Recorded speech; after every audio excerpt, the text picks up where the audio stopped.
Welcome to the Flat Earth Debate Uncut and After Show. I'm your host Nathan Oakley, and if you are new to this channel, or you've not done so already, then be sure to subscribe. Hit the bell notification icon and join button if you'd like to become a Nathan Oakley 1980 channel member and keep up to date with the Flat Earth Debate. If you would like to support the channel, there is a super chat that runs alongside each of these shows while they premiere, and there's also a Ko-Fi, Patreon, crypto and thanks button in the info box below the video. Speaking of Patreons, I'm going to do a quick shout out to all of you who do support me on Patreon. So a massive shout of thanks and appreciation to Measured Flat, Chris Wouters, Mr. Amish, Sensual Goat, Mitch Kennedy, Rod, The Name's Burley, Todd Wazzle, Jason Hornsby, Christoph Fournier, Flat Earth Travolta, J Mels 24, Unimento, M, Iron26, Endless, Goldie McKiernan, Retro Bill, Level Plain Poem, Cannabear, Michael Kahn, John Kays, Patrick Gunnels, Banter, Mel B. Styles, Hairy Blade, Mobile Max 777, Rob W, Del West Watson, Unbelievable Productions, Blue Ridge Ranger, Abraham Mohammed, Skeptic 936, Life is Short, Texas Mike, David Wayne Foster, and Dank. So another massive thank you to all of you for supporting me on Patreon. Now I will hand over to whoever is in Discord and Google so you can enjoy their dulcet tones while I set up for today's live show. And so I told him, I don't use GPS. Are we friends again? He's like, no, because you got people. I'm like, okay, fine. How about this? I will never use GPS again. Can we be friends? And he's like, no, we can't be friends. And then somehow, it's like, it diffused a little bit, and we just started talking about role playing games, and he was back to normal.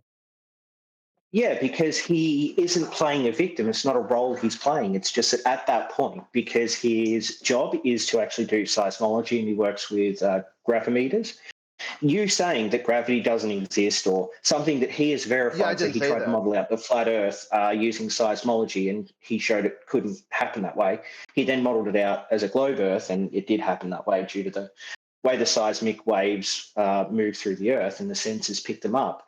By you saying the Earth isn't a globe or gravity doesn't exist or any of those things that you say, or that science is just fundamentally wrong about everything, that is insulting his work, and he's going to tell you off for that like anyone else who's insulted.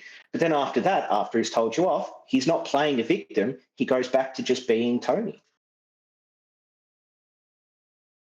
P waves and S waves are signals that return to a horizontal plane of reference. You're measuring angle return signals.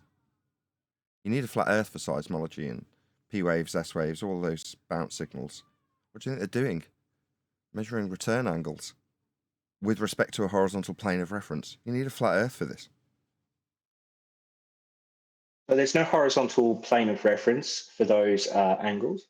The references are just seismic stations, and the seismic stations can exist on a globe Earth. It's all about the sequence they hit. It has nothing to do with horizontal. Right, they're getting return angles. Yes. Yeah, well, what do you think the angles with respect to? A globe? Well, no, there aren't any planes of reference. My bad. Triggering? Much? Yeah, you're going to need to reference what the angle is in triggering much. Second attempt. You go ahead, mate. You just believe your delusion. After I'm done telling you off, I'll go back to normal, right?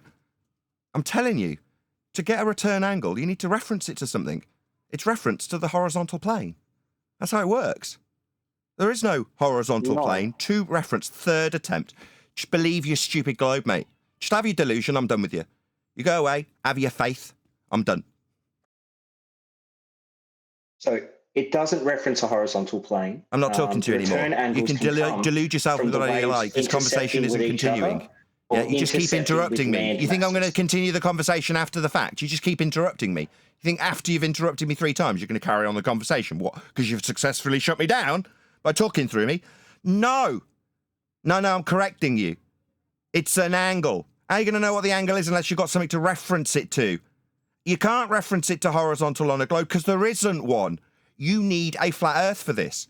You've chanted through it 3 times. There you go. Now I've got to actually say my piece without interruption. Now you can respond like a reasonable person, not chant through the top of me while I'm stating the fact that how are you going to know what angle it is if you've got nothing to reference it to? You need a flat Earth for this. Facts. Don't have to like it.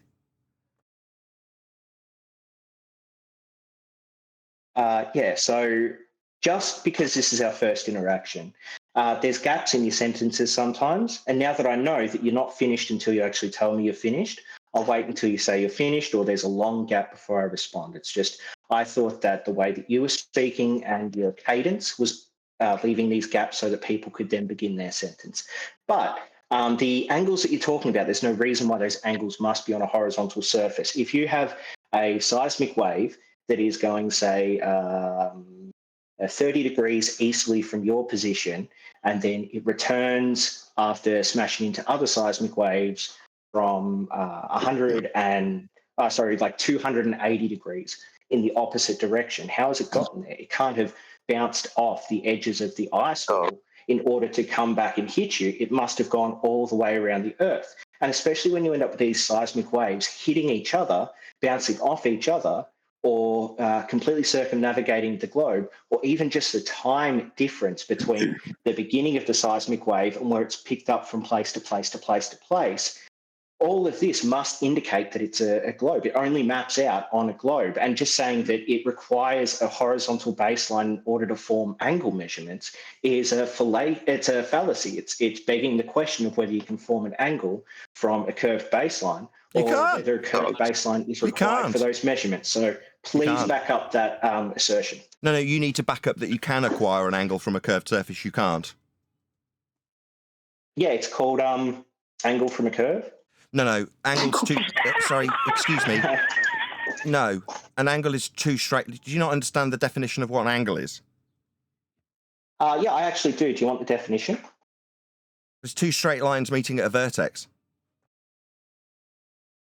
Yes. Do those straight lines always have to be physical straight lines? Stop. Don't waffle through my win. Oh, I'm sorry. Excuse me, don't waffle through my win. Excuse me, at the point that I win, I'd prefer you didn't just carry on chanting. Yeah, that's right, two straight lines. No, not one curved line, it's an angle. The return angle will be with respect to a horizontal plane of reference.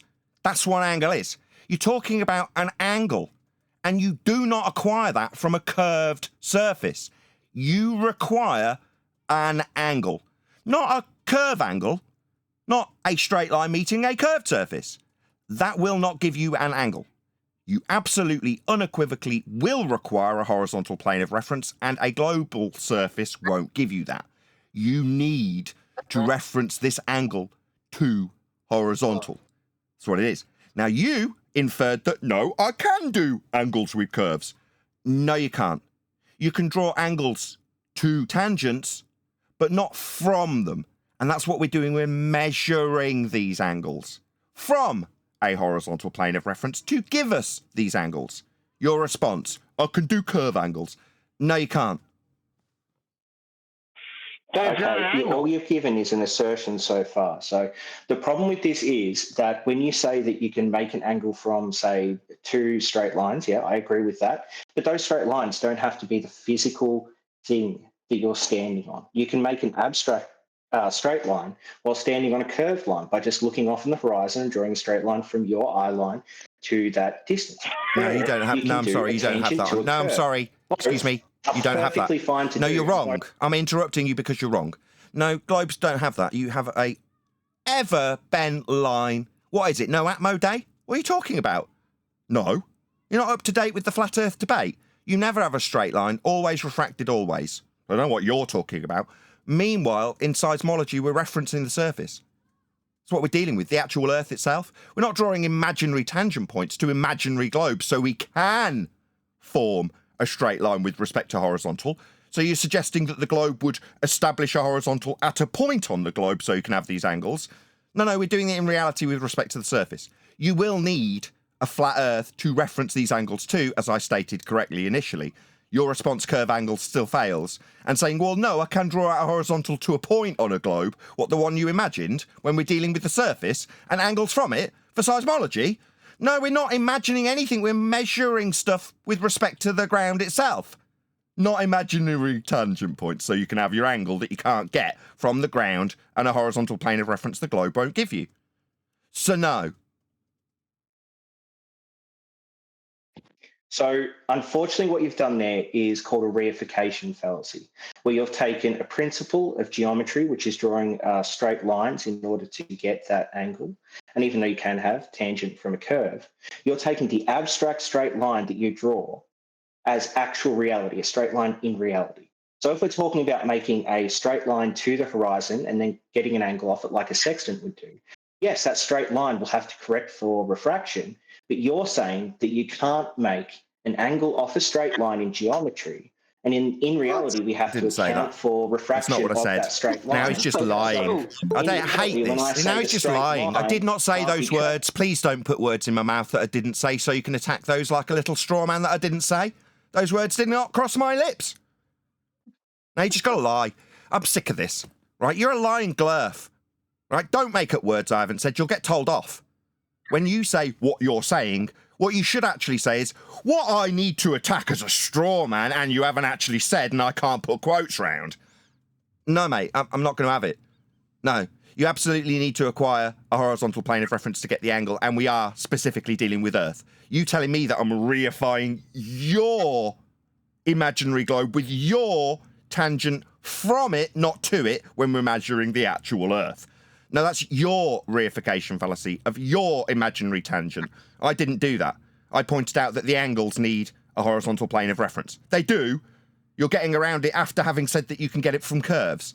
No, angles don't come from curves. So you have to imagine a horizontal plane of reference that what is refracted but also straight.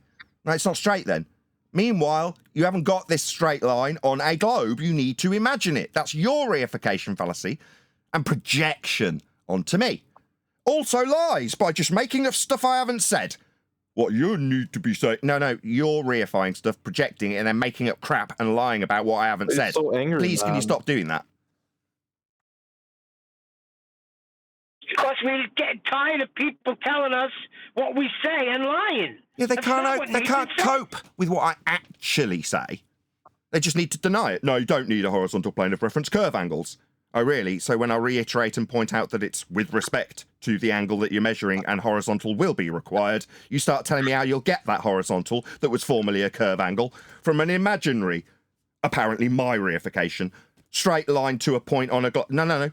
These are your reification fallacies, introducing a globe that you aren't measuring. You're measuring angles with respect to the surface for seismology. Yeah, I'll reiterate it till I'm blue in the face. Your denial of it and then making up other crap I haven't said so you can attack that. It's just your nature as a glurf. You've got to lie to glurf. In this instance, lie about things I haven't said so you can attack them. Meanwhile, you're measuring angles. You're dealing with Earth. It's seismology, right? Just measuring angles. That's all you're doing. The return signal needs a horizontal plane of reference. Facts.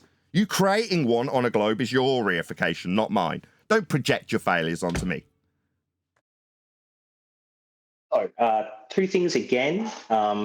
Number one, I'm happy to say that wasn't a reification. It was just a misunderstanding. I was talking about conceptual geometry, and you were talking about, in reality, refraction will change the lines of that conceptual geometry to curve. But number two, in Tony's measurements of Earth, it's just about the time that the seismic waves will move away from the source or reflect off each other and come back. It doesn't necessarily have to do with the angles, but from that horizontal view, I don't see why you'd need the flat baseline or the horizontal baseline unless you're doing a vertical angle measurements. That's where you're getting an angle. That's exactly what. So basically, tell me that we're going to ignore the angles you will need to reference for your seismology claim because suddenly the angles need a horizontal plane of reference. So you don't need them. You're getting a return angle. You do. That's exactly what you're dealing with. It will require a horizontal plane of reference for seismology. At the end, I mentioned that the return angles are across a horizontal. They're not vertical angles. And the angle problem that you're having is at the baseline of a vertical angle. So like it's not a problem. Why are you telling me about a problem I'm having? I don't have a problem. The return angles coming from a horizontal plane of reference isn't a problem for me. It's a problem for you. More projection. Right, Andrew? More projection? You need to project this crap onto me because you're failing. You're imagining tangent points when you need horizontal planes for return angles. So you're projecting my failure on... I'm not failing here. No, using a horizontal plane of reference when you're measuring the ground for return signal to it is a flat earth proof. It's not a problem for me. It's your problem you're projecting onto me. Like, I'm failing. I'm not. I'm proving Earth's measured flat, and so are you. You need it to be flat for this measurement also. You guys need a flat plane more than we do, because this is your claim of seismology, and the return angles require a flat Earth. Not my problem, mate. It's yours. Don't project.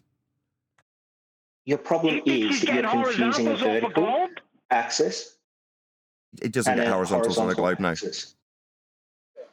So with the seismic one, that lays on the horizontal axis. So all it is 2 points off in the distance. You're the third point, and you draw the angle between those 2 points. Sorry, 2 points off in the distance for a globe isn't horizontal. 2 points off in the distance on a flat Earth is horizontal. 2 points off in the distance for a horizontal plane of reference isn't globular. Are you dumb? You just described a flat straight line that you're going to reference, and that is not globular. 2 points off in the distance on a globe is not horizontal for you. This is your problem. You just projected it onto me again after I specifically told you not to. So I'm just going to interrupt you. I've explicitly now told you twice, don't project your failure of not having a horizontal plane of reference. That's 2 points off in either side of you in the distance that form a horizontal plane to measure the angle, the return angle from. Yeah, that's a flat plane that you need. You're describing that with respect to a globe. A globe doesn't have those things, my friend. And you're telling me it's my problem? Stop doing that, please. Third time. Well, okay, but it is, and I've explained it, and you haven't addressed what I've said. So there are 2 points off in the distance to the left or right of you, and you're the third point, and you just measure the angle between those points and you. You're not measuring flat Earth required. But when the okay, welcome to flat Earth. Measured, welcome to flat Earth. Shows curve. You need a flat Earth for that. My point is, you need a flat Earth for that. You don't. Yes, you do. If you're measuring with respect to a horizontal and you've got 2 points off in the distance, are they points in space? No, they're points on the ground, yeah. So we need a flat Earth for these horizontal points in the distance. This is a flat Earth proof that you're trying to project out like it's my failure. No, my friend. You will need a flat Earth for these points out in the distance with respect to the ground. They're not out in space with the globe falling away from them, are they? So there is no reason why you can't take 2 points... But you're not addressing what I said. That's non-responsive. Don't tell me what there's no reason for when I'm telling you that these points out in the distance are with respect to the ground. They are not with respect to a globe falling away from the ground, because that isn't points on the ground anymore. You need a flat Earth for this. I'd like an address to that specific point that I've put to you in rebuttal. Can you refute this, or are you going to waffle off in La La Land? You need a flat Earth for that. My rebuttal is that if you were to try to do a triangle with a curved baseline, that would be difficult. You'd have to do a tangent from that curve, which you don't agree you can do. But if you're doing it on the horizontal axis, there's no problem with creating that angle by standing at one point and looking at the 2 points off in the distance. And just they're with respect to the ground. I've just addressed this. He's just rinsing and repeating. No, if they're with respect to the ground, they're off in the distance in space on a globe, and then therefore not with respect to the ground anymore. You've literally been non-responsive 3 times. You think you're going to get away from this? They are away from you at an angle, so maybe 15... Sorry, what angle? You're not getting one from a globe surface. The globe surface won't give you that angle. There is no angle from a curve. So you describing the angle is you describing the flat Earth requirement. That's all you're doing over and over again, describing how much of a flat Earth you need to do this. You're confusing vertical with horizontal. Do you want me to draw you a picture? Sorry, you're going to be sarcastic about what I need with respect to horizontal and vertical. You'll need a flat plane for vertical also. It's perpendicular to horizontal. You'll need a flat Earth for that too. Would you like... So you keep asking me what I need when I'm detailing that which you just told me and inferred I don't understand. Meanwhile, for these points out in the distance with respect to the ground, they're not in space with respect to a tangent on a globe, because then it's not the ground. 4th time, you're not addressing it. You need a flat Earth for this. There's no getting away from it. You're getting pummeled. So, Nathan, you just said... So, Andrew, can you conform with a decent sentence without stammering and forming your words as you make the thought that you're actually going to rebut me with? No, these points in the distance are with respect to the ground. The return angle is the ground you're dealing with seismology. The points out in space with respect to an imaginary tangent you draw when you project your reification onto me aren't the ground. You need a flat Earth for this. That is 5 times.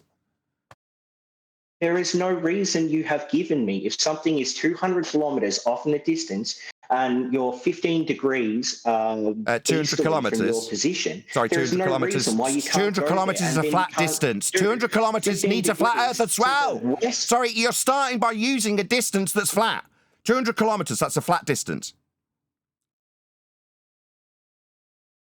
Cat got your tongue? 200k, that's a flat horizontal distance, isn't it? Muted. So, excuse me, I'm not muting you. I'm telling you that the distance you referred to in rebuttal is a flat horizontal distance and will also require a flat plane.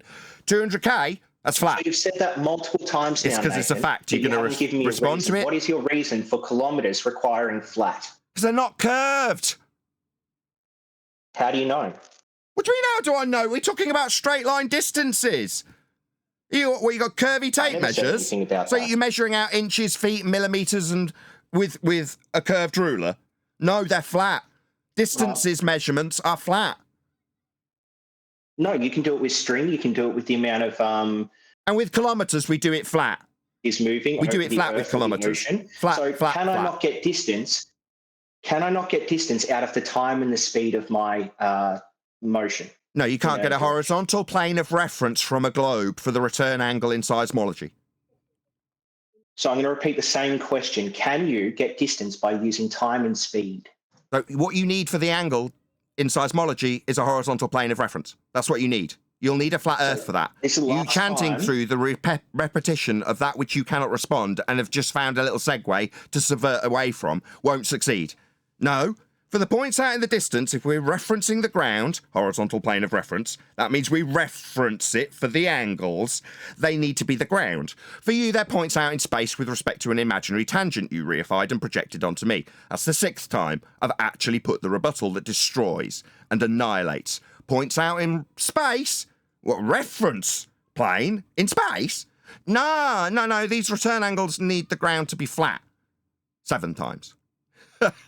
If I'm moving at 100 kilometers an hour for 2 hours, non-responsive. Non-responsive. He's non-responsive. This is non-responsive. Non-responsive. You're non-responsive. You're not answering my point that I've put to you 7 times when you start talking about distance travelled. No.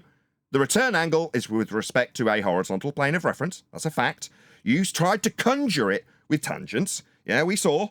Because you need it. That's why you conjured it. With your projection of reification. This is the 8th time. Meanwhile, you're talking about points on the ground. It's a plane of reference. We reference it. If they're out in space, as you have so far in rebuttal got to, and then tried to subvert away from, then they are not on the ground and not a reference plane anymore for the return angles.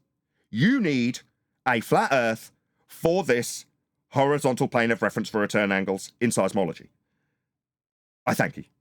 9 times. My rebuttal to that is that you can have something that is 30 degrees easterly and then a different point that is 30 degrees westerly at, say, 200 kilometers away. And you can get that 200 kilometers by speed and time giving you distance. This is just known mathematics. We use it every day. Nothing about that straight line across a curved surface and the vertical change as that line is straight. Sorry, vertical change with respect to a horizontal plane of reference also. The vertical change that you describe will also need a horizontal plane of reference.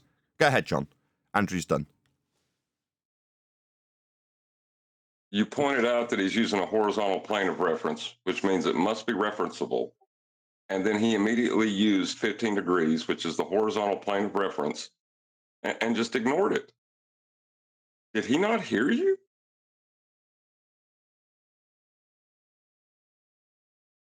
Cat got your tongue? My direct rebuttal is the vertical change caused by a globe won't affect the horizontal change of the angle.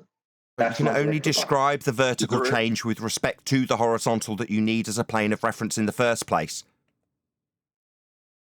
When we're talking about the angles through seismology, that is along the horizontal axis. There is no vertical calculation to that angle. So the vertical change doesn't impact the angles measured on the horizontal axis. You have no angles. Right, stop. You got to think about what you're saying. You're saying stuff that is factual. You're just not thinking about what that means. I bet $200 you can't repeat back what I just said. The changes in seismology are along the horizontal axis, not along the vertical. Oh, great. You send me a DM and I'll PayPal you $200. Now, just Nathan, so do you you have a can, problem with that argument? just so you understand. Now, I listen to you. Please listen to me. The horizontal plane of reference is a plane that must be referenceable for you to get an angle on your return. No, it is not the horizontal, the vertical change, which would need a horizontal line as the baseline for your angle. Precisely. It is two lines across Yeah, a horizontal precisely. angle. So you need so you need a horizontal line to reference for the angle. No, you don't. That's only if you're doing a vertical angle, Nathan. That's what my whole argument is with this. No, if you're not using horizontal and it's not in relation to Earth, yeah, you could point at 2 points in the sky and say between this star and that star is 0.2 degrees within the celestial sphere that I have already used a flat plane for. You could do that, but why would you? But that's the vertical axis again. I keep talking about the horizontal axis. So it's 2 points on the ground and you're measuring the distance horizontally between those 2 points. You're not measuring the distance vertically between two I already points. said that to you. You completely ignored me. Yeah, the one is intrinsic to the other. And both of those can be straight lines of sight, or they can act as straight lines on a curved surface because it's the vertical that changes, not the horizontal. Can't. What? No. It's not a straight line on a curved surface. It's just a straight line. You're adding in a curved surface because you have a belief. Yes, it's his reification of his belief that he's introducing into the actual measurement that requires a horizontal plane of reference. He's introducing his belief. He, before you got here, projected that onto me as reification. He called foul, cried fallacy, and said I was reifying what? I don't know, I haven't made any claims. Meanwhile, he's introducing tangent points to points in space for reference planes. I've pointed it out to him now 10 times. 10 times. I kid you not. Andrew's a complete fundamentalist religious zealot. He'll start chanting through me. You know, he's got about 100 sock accounts to control us with his nonsense waffle. John, Buddy, this is my only account and my name's not Andrew, so I don't know what you're saying. Oh, you're not Andrew Johnston? You will hear how many times Nathan Oh, my bad. No. I thought you were Andrew Just Johnston. listen and repeat it. Sorry, I thought you were someone else. You've done the same thing again. You've talked about the vertical angle, but if you draw it out as 2 points off in the distance, and it doesn't matter what the ground shape is, if those 2 points, you just connect a line from you to those 2 points. We're measuring the ground. Sorry, this is a study of the ground. Sorry, you just told us it doesn't matter about the ground. But it's a ground study, right? Yeah, so the reason... Yeah, so you're just waffling on about what it doesn't matter when it's our winning argument. So when we point out that the ground has got a return angle with respect to a horizontal plane of reference, you tell me it doesn't matter, then the angles don't matter and the ground doesn't matter. What, because we've overcome your argument with the horizontal plane of reference this requires? Yeah, so suddenly the ground's not important. No, so what I'm... Yeah, they do this with celestial navigation too. When we point out that the surface is flat and there's no deviation whatsoever from horizontal, in all respects everywhere, they start telling us that it's not important, the ground's not important when we're navigating the ground. In this instance, you've come up with a claim that's specifically in reference to the ground. We point out we need a horizontal plane of reference for the return angle. You start telling us it's not about the angles. It's not about horizontal, it's about vertical. The two are intrinsically linked, by the way. Me and John have told you that. You can't have one without the other. Nevertheless, you try and deviate from everything that is your claim of angles returning to a horizontal plane of reference so you can measure them. Not points out in space, not points on a tangent you've imagined from your reified model that was developed from flat Earth angle measurements to Polaris in the first place, for you to claim that you're getting curve angles and then change your mind and say that we will establish horizontal. It's not a curve angle after all. You're a double-speaking, lying glurf who's also made up stuff I haven't said so you can attack that in strawman format. You know, you're about as disingenuous as an opponent can be. So again, Nathan, the angle that we're measuring is across the horizontal axis. There's no vertical involved in it. Sorry, go ahead, John. Within the Earth curve mass, what he's calling a tangent has a name. Could he tell us what the name of what he believes the tangent is?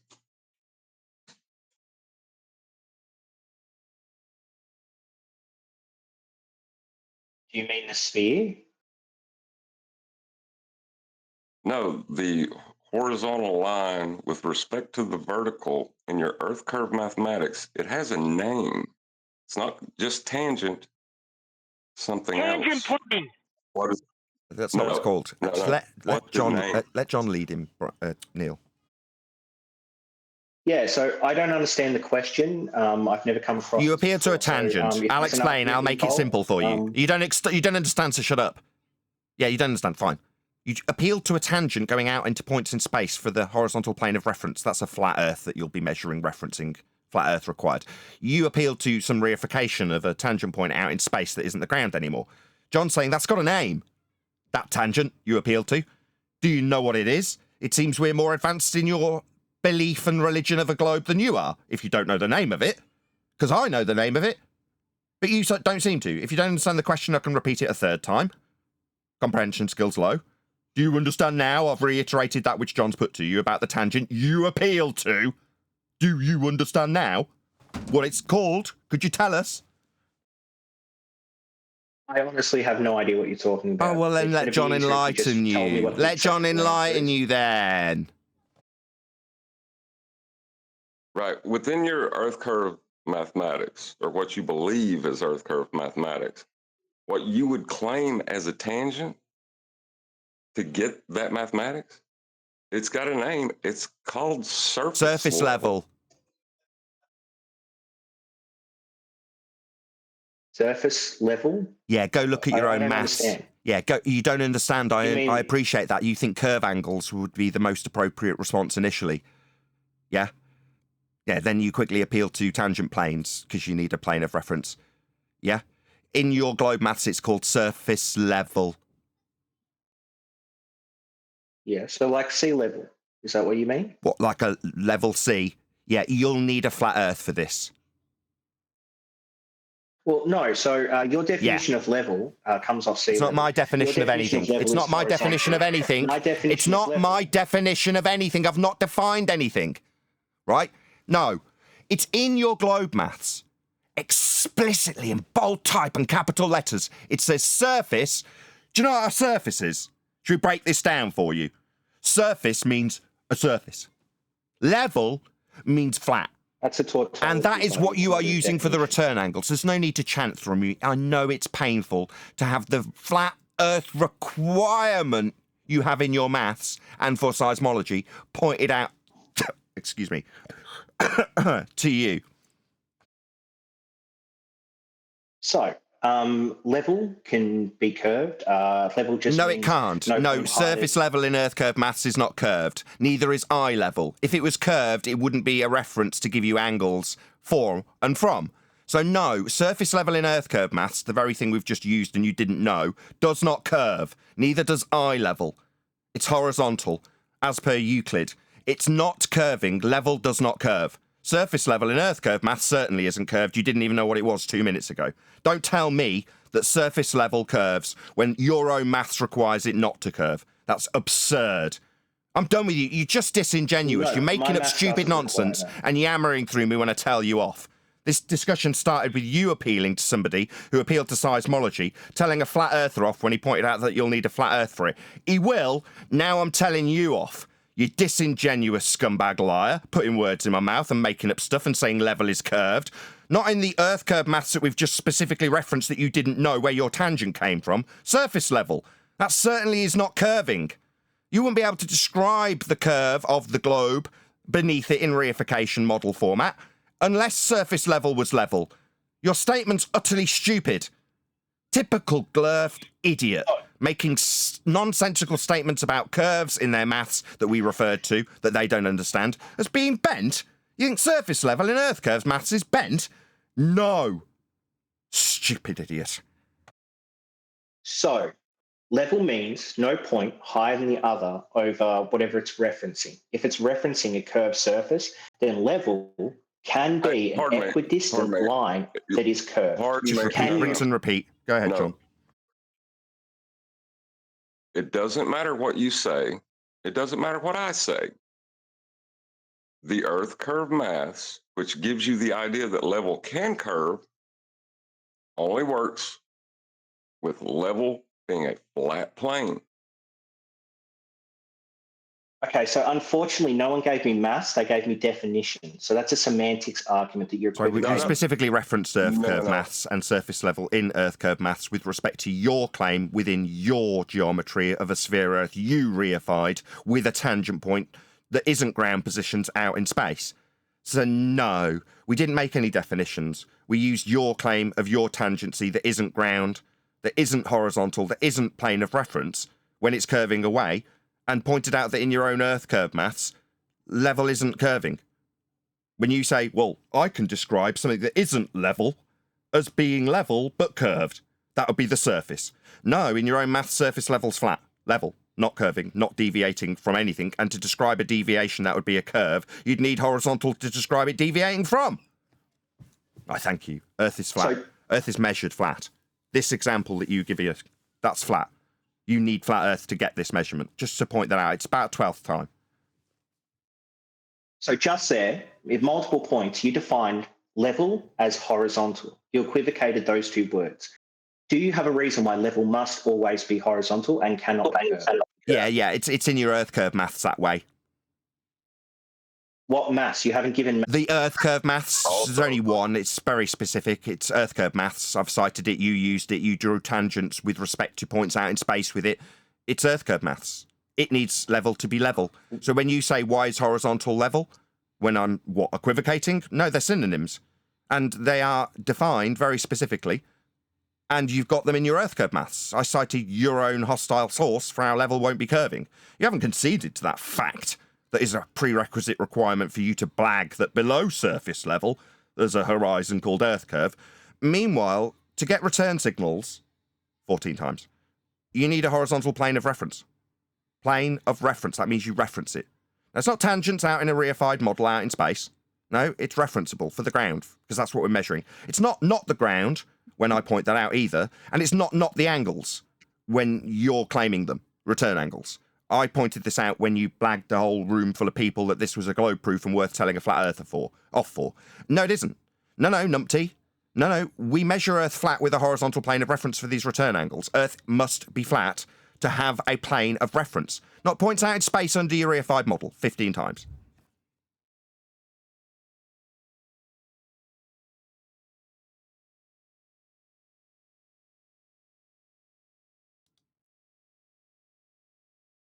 Hello. My tangent's level. Your tangents are level. Have you seen a doctor about it?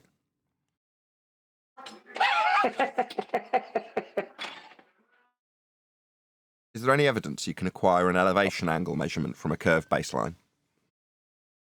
No. A nice job this morning. The moment you try to curve level, you're going to end up in a paradox where you can't assert curvature anymore because you've curved level. And you can't get an angle differential for your eye level to where surface level appears to meet the sky. So, yeah, you kind of need level to be a flat plane.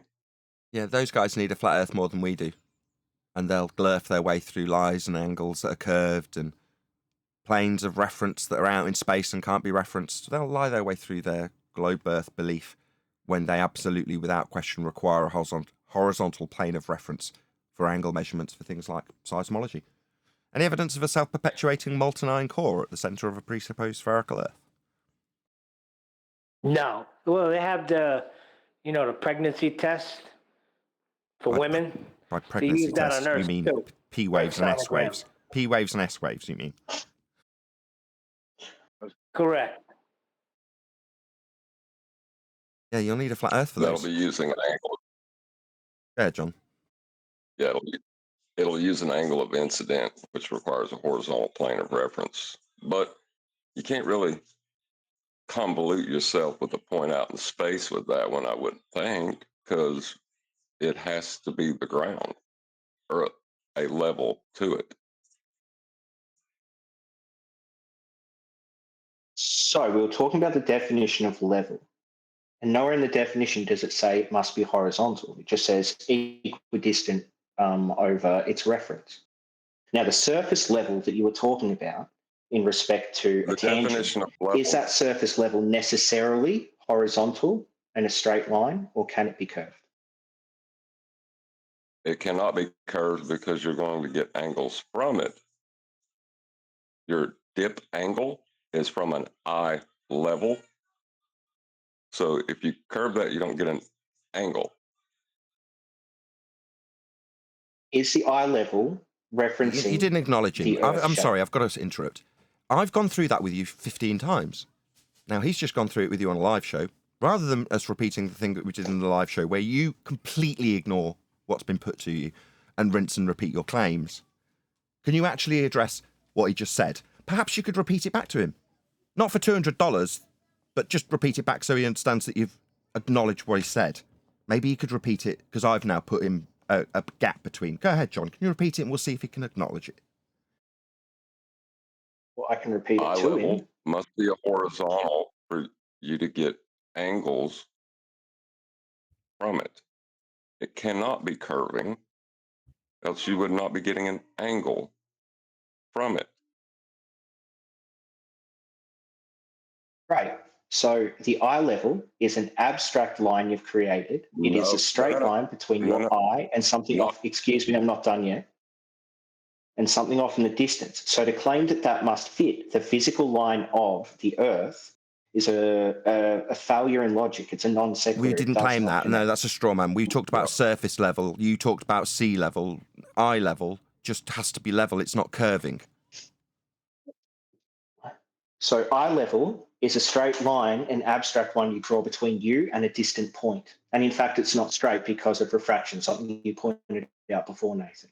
So I don't see how that references the shape of the Earth. No. That's your all claim of refraction. It's nonsensical for you to say refraction. We're Yeah, just he tried pointing to out put that that you on the So third. I'm Yeah. just Right, if a point out in the distance is not straight, then it's not going to be used as horizontal. So that's your problem. You claim it's refracted, not us. So that's not our problem. It's your problem. Your problem. What you should be doing is explaining why you haven't got horizontal when your lines that need to be straight to reference are bent. You should be explaining why you haven't got that. I can just say Earth is flat, we've got a horizontal plane of reference, and this measurement uses a horizontal plane of reference. No explanation is required. It is what it is. You need to reify beneath your feet a sphere that is derived from measurements of a flat plane. Let's move on to that. To get the sphere that you're implying for curved geometry, which it isn't, it's based in flat planes being flat. That's what we explained in the pre-show with maths. You need a flat plane to get the R value to infer that you've got a sphere for you to reify. You need flat Earth for R, for spherical R. You don't. That's just right. right. And So level is when you having- draw these angles, Where'd you get R from? We're talking about a globe, so you can infer that there's some sphericity and curve to account for.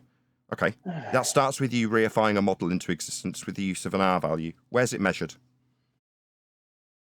so any celestial navigation where you measure the angle to Polaris will give you the R value of the Earth because it's Flat Earth a linear required. progression of That 1 requires a flat Earth. 69 That's a miles. flat Earth measurement. That's a flat. Incorrect. And I can I've got it on explain how, screen if you let now me. for my audience. It's not incorrect. No. What you can see on It is screen now incorrect, is Nathan, sorry. excuse me, I'm not going to be chanted through. No, you are incorrect. That proves a flat Earth. The angle measurement to Polaris for your R value is an angle. One of the straight lines, as depicted on screen now, is the baseline, meeting the GP ground position below Polaris. For the equatorial value, that is a flat Earth. Prerequisite, it must be flat. So what points does that baseline connect when using a sextant? What are the 2 points that you draw? Sorry, it's that an line angle. between? It's a straight line. It's not curved. I'll answer the question for you. It wasn't a It's between your question. It eye was a statement. and It wasn't a point on the question. You horizon. seem Now, to I be don't know if hearing you know things. this, I didn't Nathan. ask a question for you to answer. I made a statement of fact. The line between you and Polaris is fact, not a question. Baseline. Fact. It is flat. It cannot be curved or it would not be an angle. This is a flat Earth prerequisite. There was no question in there. You're hearing things. Yeah? What I stated was the fact that Earth must be flat for this angle to give you your globe radial value. it is factually a flat Earth measurement because the baseline forms part of the angle. Ergo, you need a flat Earth to take us on this merry dance of inferring that level isn't level and it actually curves, even though your maths of a sphere Earth with an R value measured on a flat Earth needs level to be level also. So, in conclusion, the R value this man used to reify a model into existence that won't give him a horizontal plane of reference, it'll give him points out in space, was measured on a flat Earth with angles to Polaris. As he just described, angles won't have curves in them. This needs a flat Earth. No point arguing about what curved level will do anymore, because your inference is, because your inference has its genesis in a flat Earth measurement. So I'm not going to take your reification of level not being level when that inference comes from a measurement of a radial value that's flat. It's the end of this discussion. You mean level not being horizontal? That's what you actually mean? I agree. No, I didn't say that. When you say what I actually mean is level is not horizontal, you mean you need to invent words I haven't said. I'm done talking to this guy. All he can do is lie and make up things I haven't said to attack. Those words did not cross my lips. You're creating a little straw man to attack because of your failure to appreciate how this angle, with respect to an angle you detailed with Polaris, requires a flat Earth to measure. And that's where your globe R comes from for you to reify into existence level not being level anymore. It's nonsense, and it needs a flat Earth. Here it is on screen. That's not a curved line. So that's the baseline. That's a straight flat line. Forms a triangle with 90 degrees below Polaris. Flat Earth required. So a couple of problems, again, with your idea of how sextants work. One, the straight line is between your eye, which is 6 foot above the surface of the Earth, and then a spot on the horizon. Now, I don't know if you know this, but points or spots You'll need a flat Earth for that. You'll need a flat Earth for that. Point. You'll need a flat Earth for that. You just described a flat Earth.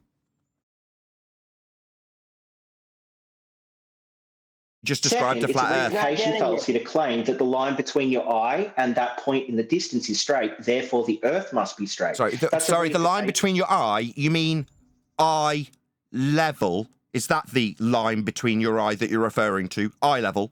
Yeah, that's level, definitely. It's level. It's called eye level.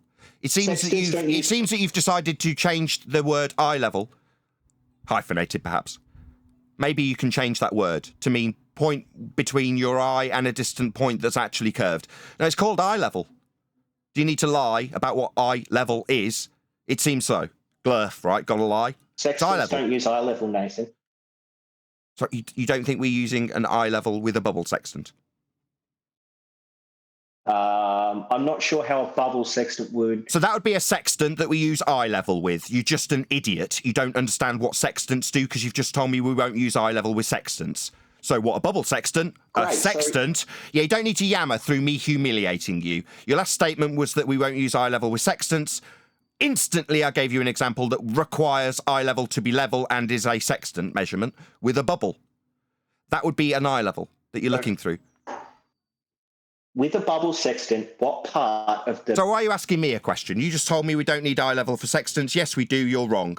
You don't seem to be offering many concessions. Just offering lies, glurf lies, about things I haven't said that you need to attack instead of the words I actually use. And when I use them, you decide that you're going to ignore them, rinse and repeat, and offer a rebuttal that puts tangent points for reference planes out in space for seismic wave return angles. You've lost. You're done. You've been toasted. You're cooked, mate. This is the end. I'm done. You keep making up stuff I haven't said. I'm sick of listening to your lies about me. Mate, I'm trying to tell you that I want to disengage from you. Mate, I'm trying to tell you I don't want to engage with you anymore. You keep inventing stuff I haven't said. You've done it 3 times. At this point, I don't want to tolerate you because you just keep lying about things I haven't said. I don't like talking to people like that. You know, actually, you disgust me. You with your globe belief. You warrant telling off, as you suggested was warranted for somebody claiming seismology and talking to a flat earther when they told them off. No, you aren't telling off. You're a liar. You keep making up stuff I haven't said. Absolutely outrageous. That's all you've got. You've got to lie to have this conversation with me. And I'm done. I don't like liars. You. Yeah, 3 examples is enough. I'm done with you. Need a flat earth for reference planes, for elevation angles, and for return angles in seismology. P waves and S waves, yeah, you're going to need a flat plane for that. Yeah, for the R value to make a globe, you'll need a flat plane for that also. He hasn't acknowledged any of these points. He just keeps lying about me, so I'm done with him. Yeah, and then he wants to start teaching. No, you've been pummeled. For Sextons 40 don't need minutes. eye level. What about this one that needs eye level? Oh, well, what does blah, blah? I'll ask you a question. No, you're just wrong. No, get lost. You obviously don't know what you're talking about. You need a flat earth for this stuff. You didn't realise. We pointed it out. You said curve angles. Then you changed your tune and started inventing tangent planes so you can get return angles to them, even though they're out in space when you're measuring the ground. We all need a flat earth for this, and he just doesn't like that and needs to lie to get around it. Oh, well, I'm done with liars. We are the ones telling the truth. We don't need to appeal to some bullshit that he hasn't said to attack his argument. We could just point out his argument needs a flat earth. And we did. 16 times. So did he. Right. But he thinks it's a globe. Well, the thing is, when he was saying that a section is a point of the horizon, you use a dip correction to get to eye level. How are you going to say that point in the horizon is a point of tangency? Is beyond me at that point. Well, isn't they refracted it in 2020, not realising how devastating that was in this particular scenario? The guy tried to flip the burden and claim that it was a problem for me that it's refracted. Oh, well, then we need to account for that not straight line that we'll use as a reference plane out in space. Really? Will you? No, you won't. You just measure the reference plane. That's what they do. They get a return angle to it. It's really simple. Because Earth's flat. Here's an altitude angle. Here's another one. They've been flashing up on screen the whole time. They all need a flat Earth. That's how they're done. Earth is flat. That's how it's measured. And that's why we're in the politics server. Dogs is actually... Sorry, AJ, go ahead. Dogs is actually in the chat. I was just saying, Dogs is actually in the chat stating that he would like to finish one final point if you guys would like to cover that one final point. No, I don't want anything from him. I went through something that he didn't acknowledge 15 times. So why? Well, he gets to have the final word after I've told him to get lost because he keeps lying about me. Oh, it doesn't matter that I've not... Did he, in the chat, in any way acknowledge the 15 renditions, the fact he needs a flat Earth for a return angle to a horizontal plane of reference? Did he respond to that in the chat? Or did he just suggest that he should get the final word? Did he acknowledge that he lied about me 3 times in the chat? No, he didn't acknowledge any of that. Then he can get lost. No, I'll have the final word, thanks. No, Earth's measured flat in his example. We detail it daily on a show called Flat Earth Debate on the Nathan Oakley 1980 channel. We ask the question daily about any evidence of a self-perpetuating molten iron core, because that has the prerequisite requirement of a flat Earth to claim P waves and S waves also. We've been asking it daily for years. I've put it to him 15 times. He thinks he needs the last word. No. Earth's measured flat, mate. Your example proves it. That's the last word. I will give it, because I won. You didn't win. You had to lie. You failed to acknowledge 15 renditions of the same winning point. So you can get lost. Comprende? Boring for the audience. He's only going to rinse and repeat. Go ahead, Neil. No, I'm just saying he's only going to rinse and repeat. He's not going to come out with anything new. Shout out to Q Lyric. Don't know if I'm saying your name correctly, but thank you for joining as a member. You can enjoy the pre-show where you get the same exact thing we had in the first, whatever we've had so far, 15, 18 minutes of the live show. Just the previous 14 attempts to get him to acknowledge the horizontal plane of reference that's referenceable out in space, bent lines to it, not horizontal, not with respect to the ground on his globe that he reified. You can hear all that again, if you remember. So thank you for joining. 75 people watching. Please share the show. We're currently in Politics Discord server. So if one of my moderators would be kind enough to send the link through the live stream chat, because it's not the official link to the Flat Earth Debate Discord server that's in the info box, as I suggested in the intro, incorrectly. So hopefully one of the mods will put a link to the Politics Discord server so you can all join the discussion there, or just join as a member. It's a great server. We've had a very warm welcome every single time we've had interactions with them. Mods very, very laid back, but do their job exceptionally well. No complaints in that regard. Nathan, why is it that they're always trying to move away from the ground? You mentioned it, how they do it in celestial navigation too, and now he's doing it in seismology, because we've proven that a flat Earth is required, and now all of a sudden the Earth is not important anymore. Because we're measuring the ground flat. Therefore, oh well, in my example that I'm using Earth to specifically prove that Earth is sphere-shaped and the ground is curving, It's not about the ground anymore when you prove I need a flat ground to get a return angle. So it's not about the ground. In fact, it's not about angles when I use return angles to prove we're on a sphere with a horizontal plane of reference to get the angles from. It's not about the ground anymore. Same with navigation. What's that? We navigate the ground flat. In all instances, we need angles off a flat ground to get around and find our position and map. Yeah, we do, yeah. Well, it's not about the ground, because I'm mapping and moving around a spherical surface that won't give us any of those things. So it's not about the ground anymore. Yeah, it is. We're navigating the ground. Earth is flat. Like I say, that's why we're doing tour de servers, so that people appreciate that the winning argument is the one we should be putting forward on the front foot. That's why I stepped in as soon as I heard someone claiming that a flat earther was worthy of telling off by a globe believer because his seismology claim proved it spherical, therefore justified in getting angry with the flat earther. No, you'll hear my disdain when I point out the horizontal plane of reference that's required, because it proves a flat earth. What's that? No submission, just 15 rinse and repeat attempts, and an attempt to get the last word even when you've lost. That's what you've got to do when you're a glurf. I assume the angry glurf was met with a subservient flat earther. Well, it's funny that he appealed to a tangent that had a name, but he didn't know the name of what he was appealing to. Yeah, surface level. I was waiting for the timing so you and I could say it in unison. Hopefully that comes across well on the recording.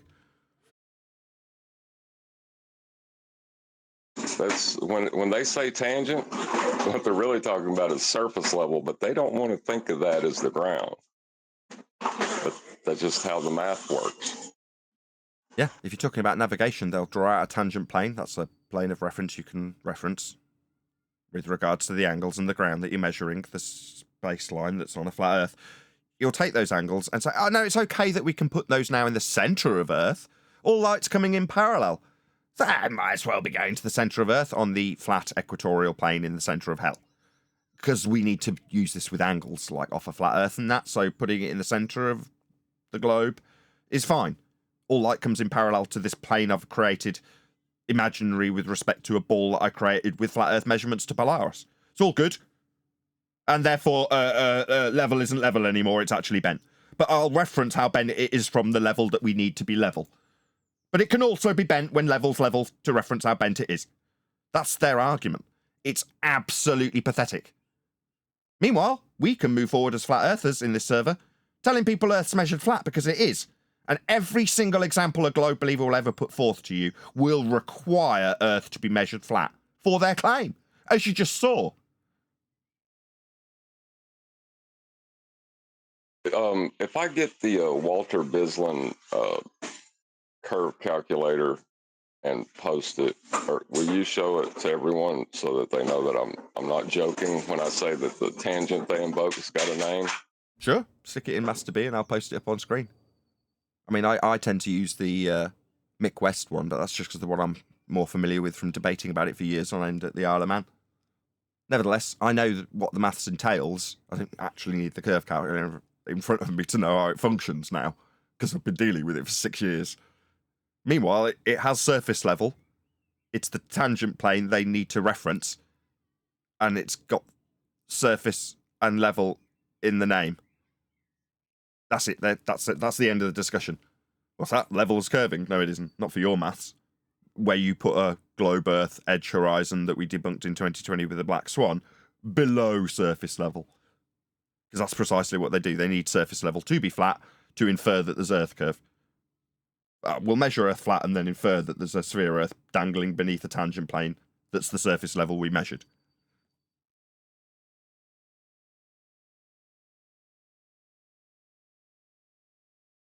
While we're waiting for that model to appear on screen, we'll ask a couple more housekeeping questions, see if anyone else has got anything to add. Any scientific evidence of gravity?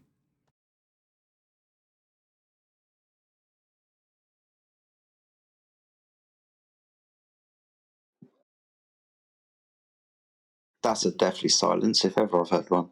I'll answer that one. I was wrong in that. It was. Rick, go on. Yeah, no, it doesn't appear to be any scientific evidence that's hypothesis based and tested and repeated. Lots of people come into this channel, Nathan, and still talk about Cavendish. and say that that's a scientific experiment and proves mass attraction of mass. No one else has brought it up, but I wondered what your thoughts are on that, if you wanted to answer that question quickly. Why? What's this Cavendish experiment they bring in? Why is that not scientific? It's a parlor trick. A parlor trick that uses level as horizontal, because they're asserting a downward force. Down is an aspect of the vertical with respect to horizontal. They're hijacking the flat earth to claim a force that we can observe.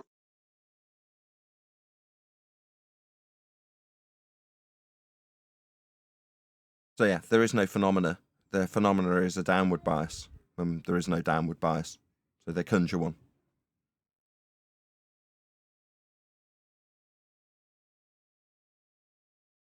Amazing, really.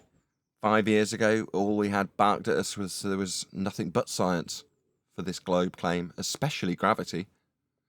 The whole body of science was claimed to prove it. Now, nothing but silence. Amazing. Well, we do have GF6, again, the tip of the globe spear, manufactotum, claiming a experiment for gravity in the chat. Perfect. He's not speaking up. Is he in the VC? Can he tell us the phenomena was he's observed? in the VC. He is in VC. Can we get the phenomena that's being observed in this claim to be experiment from whoever's claiming it in the sidelines chat? Passion Pig, was it you? Shut up, fag. Jack, sorry, what was that? Nobody's claiming it. Well, strong evidence.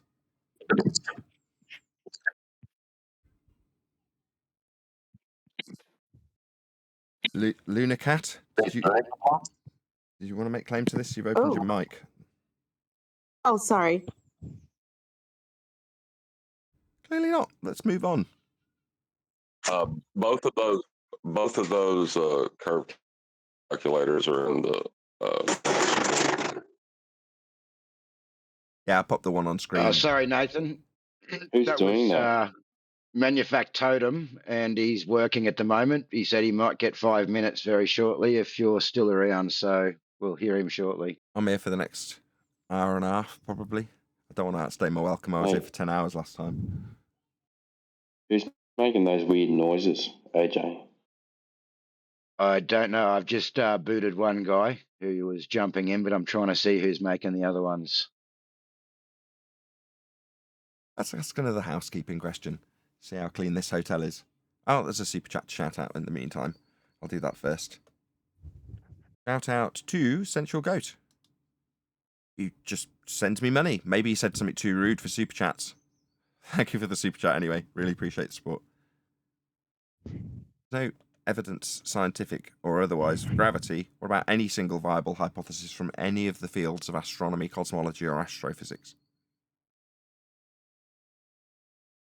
Those areas of study are not natural science. Again, we've been told the whole body of science proves the globe claim based in astronomy. So, nobody's got any scientific evidence? Until we learned what science was. Okay, I think that's enough housekeeping. Have you guys in this server got the general gist of why we've come, or why we're making frequent appearances in the server? If you're a frequent member of the server, that is. I know some of the people here are frequenting my server and others, but any regulars in here understand why we're here, or not understand why we're here?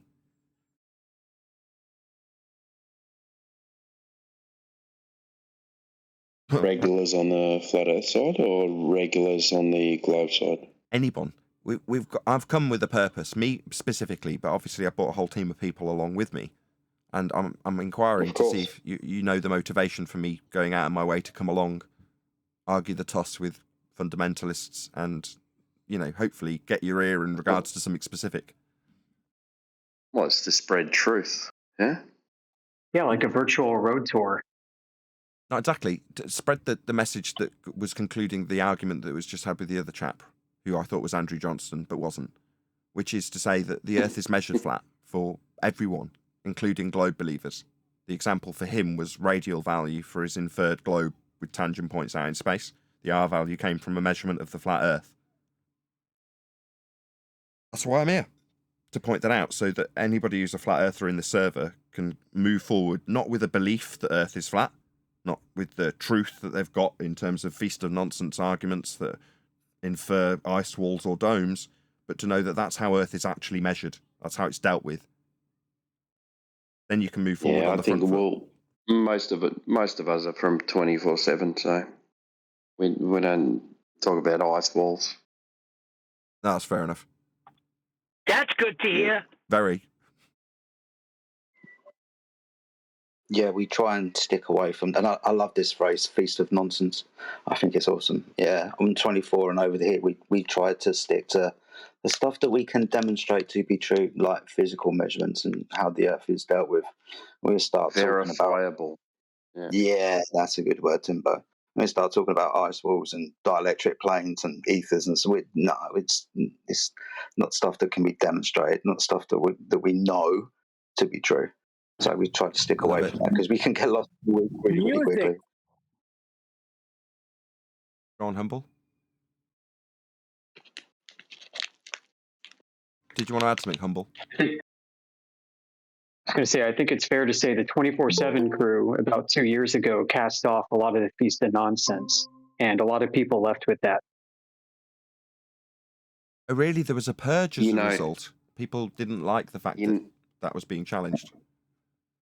More like an exodus, yeah. Exodus, that's a much better word. Talking about. Yeah, that's a better word. Yeah. Exodus. Yeah, it was like a bunch of Hebrew Israelites left the server. Yeah, but we could tell you about Genesis. So Amish. Yeah, but those arguments that are put forward that we call the feast of nonsense is what allows a glober to stay in the argument. Like because you're working in areas that you don't know. For example, if you claim there's an ice wall, if you claim there's an ice wall, then you can challenge that as a globe believer. Well, yeah, because it's not. Or if you claim a height to the stars. Yeah, a measured height to the sun or stars or moon, that can attack that. Exactly. But the thing is, not necessarily on the main topic of why I'm here. That is to say, I want you all to know that you can move forward with a stone cold knowledge of Earth being flat.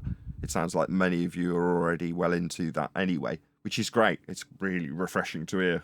We were somewhere else yesterday that was not the case.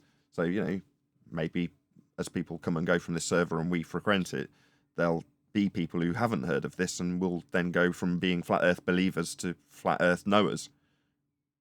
But aside from that, the Feast of Nonsense, people should be so cautious when they hear some of the claims that are made, because you as a flat earther, if you may not be in this server, there may be plenty of globers in here, but are considered dumbest of the dumb. You're fair game to have lies made up about you, words you haven't said, for example. That's fair game. I don't care. You're dumb. You're a flat earther. It doesn't matter. Retards. Yeah, we're retards. Therefore, do what you like to them. Doesn't matter.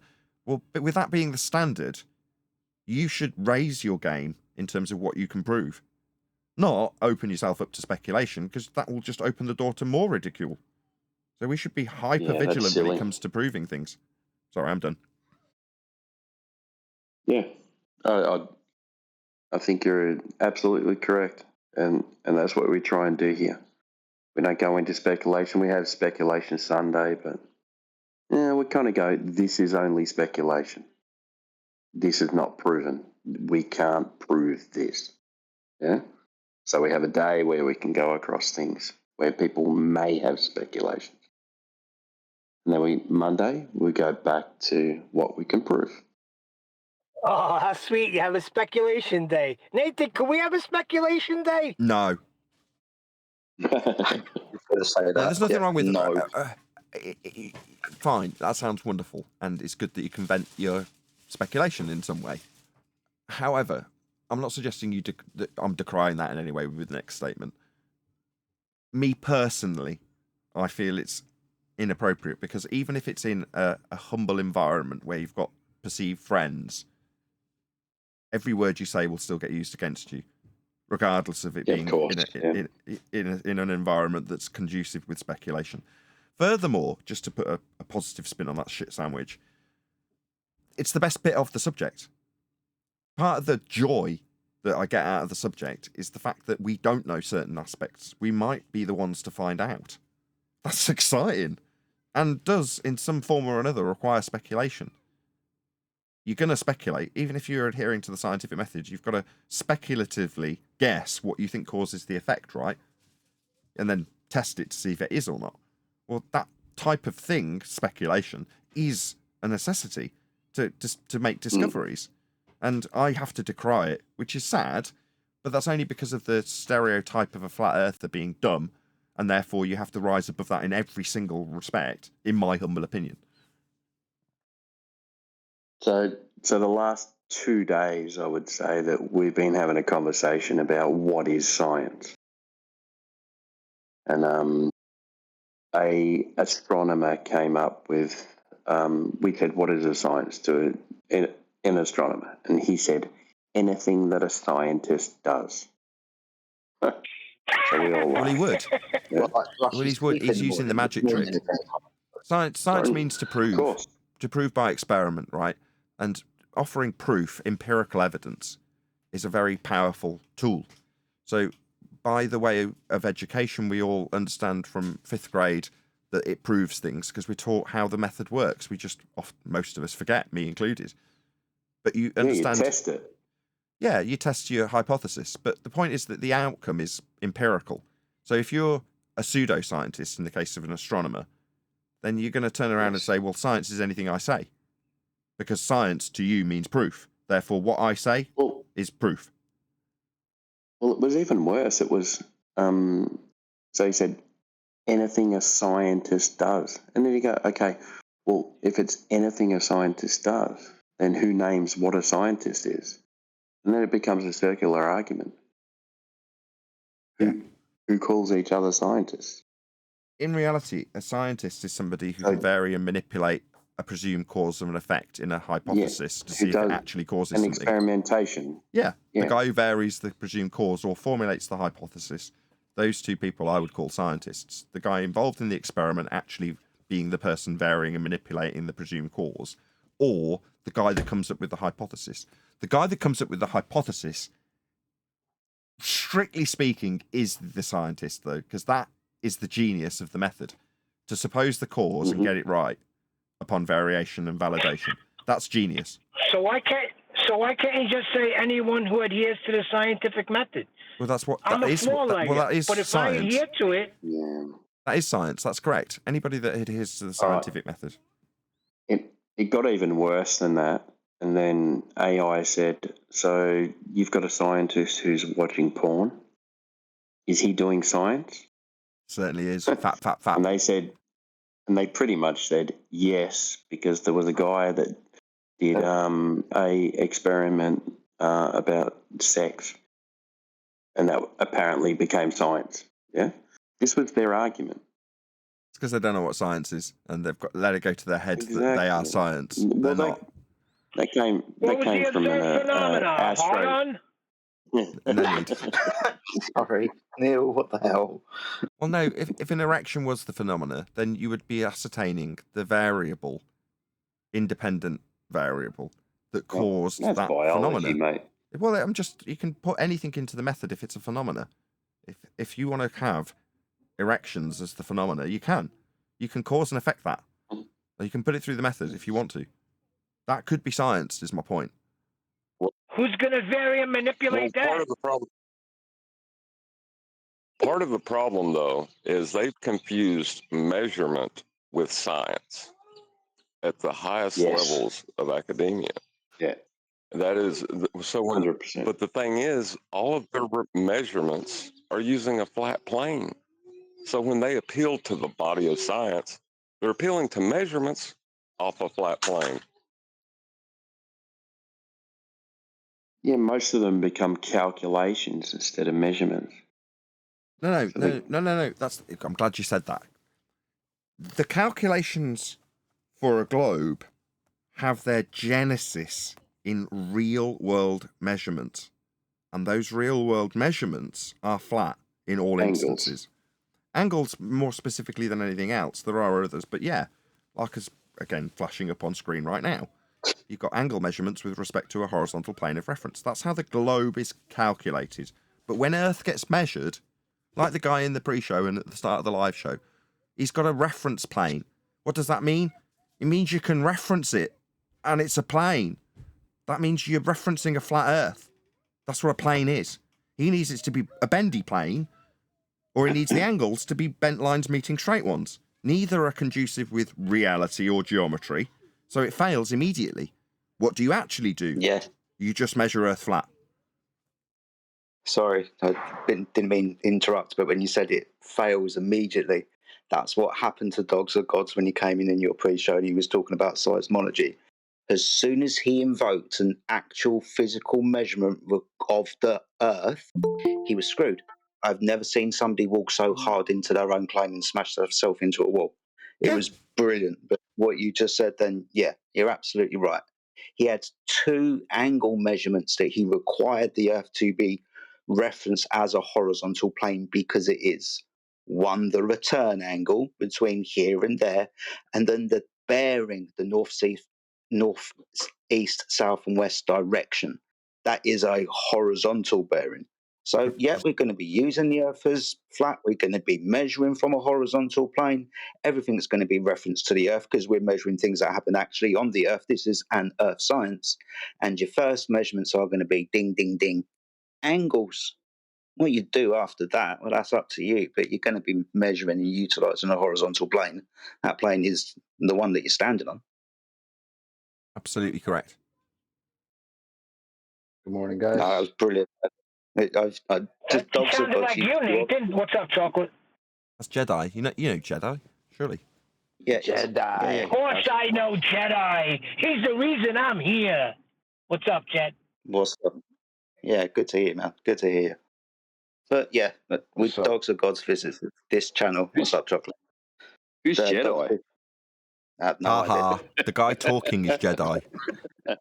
I'm joking, man.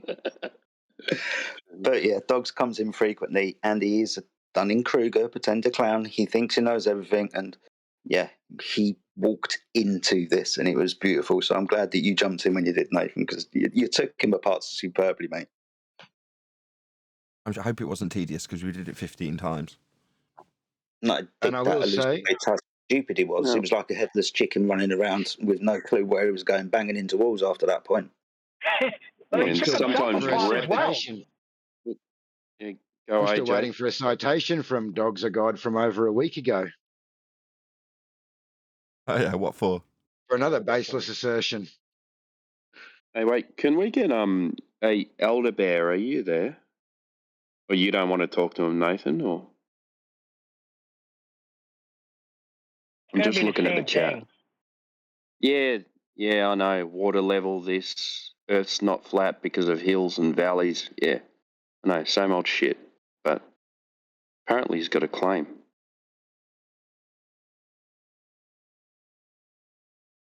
There doesn't seem to be anyone else that wants to jump in, so maybe Elder Bear can do it. What do you mean? Nobody has proof we're living on a magical spinning water ball flying around in a vacuum. Nobody has proof of that? Darn. No, instead we get contention from other supposed flat earthers that we have to book. Yeah, I can't spend another day being called a liar. I'm sorry. Sorry. Oh, there he goes. I did try. You're up. I did try. Hey, sorry, guys. That's all right. No, You're that's up, fair Elder enough. Bear. No, that's fair enough. We're all. Yeah, I just want to I was going to acknowledge say what he we're all said. going to go quiet. But yeah, okay. I'll just acknowledge him. Yeah, that's fair enough. You talking will inevitably result in us pointing out where you've lied, made up stuff we haven't said. Yeah. So if you don't want to contend with that, best you keep your mouth shut. I would agree.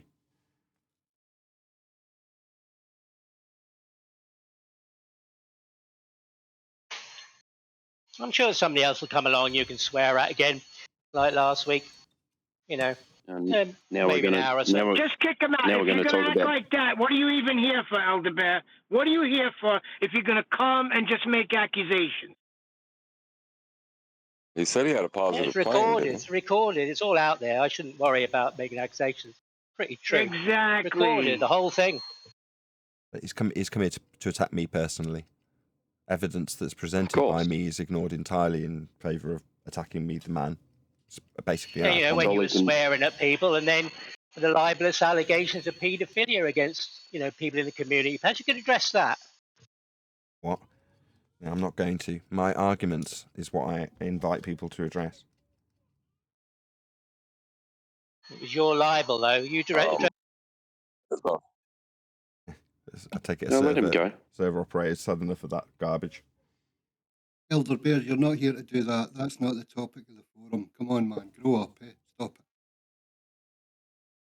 it. Attack the argument, not the person, Elder Bear.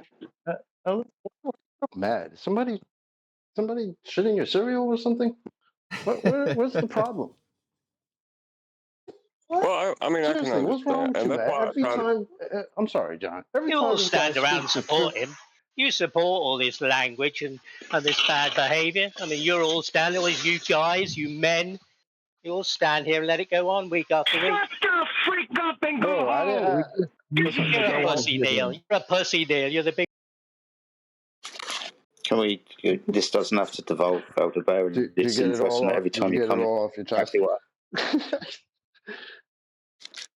I'm sorry. I'm not going to sit and try to tie my friends back when he's being constantly barraged with nonsense and then people making stuff up about what he didn't say. I'm not going to tie his hands and say that he can't respond however he wants to. That's on him to do. Well, John, I'm not, sorry, John, but Brian gave the perfect example. If somebody's going to come kicking and throwing stuff at your head and smacking you in the back of the head and egging you on, yeah, there's going to come a point where the guy's going to turn around and lash out at you. And that's exactly what they do to Nathan. Sorry. That's all good. Politics server have got this kind of. I'm very relaxed when I'm here, actually, Neil. I was far more stressed yesterday in a different server where they seem to be sympathetic to the opponent more so than to us. That is stressful. This isn't. At the point that there's glorified personal attacks coming our way, somebody in the server just steps in and says, "That's not what we do here. Get lost." Yeah. Yeah, fuck that. I'm sorry. No matter what team you're on, it's just kind of No swearing. Can you get close to your mic, Sydney? You're all distorted.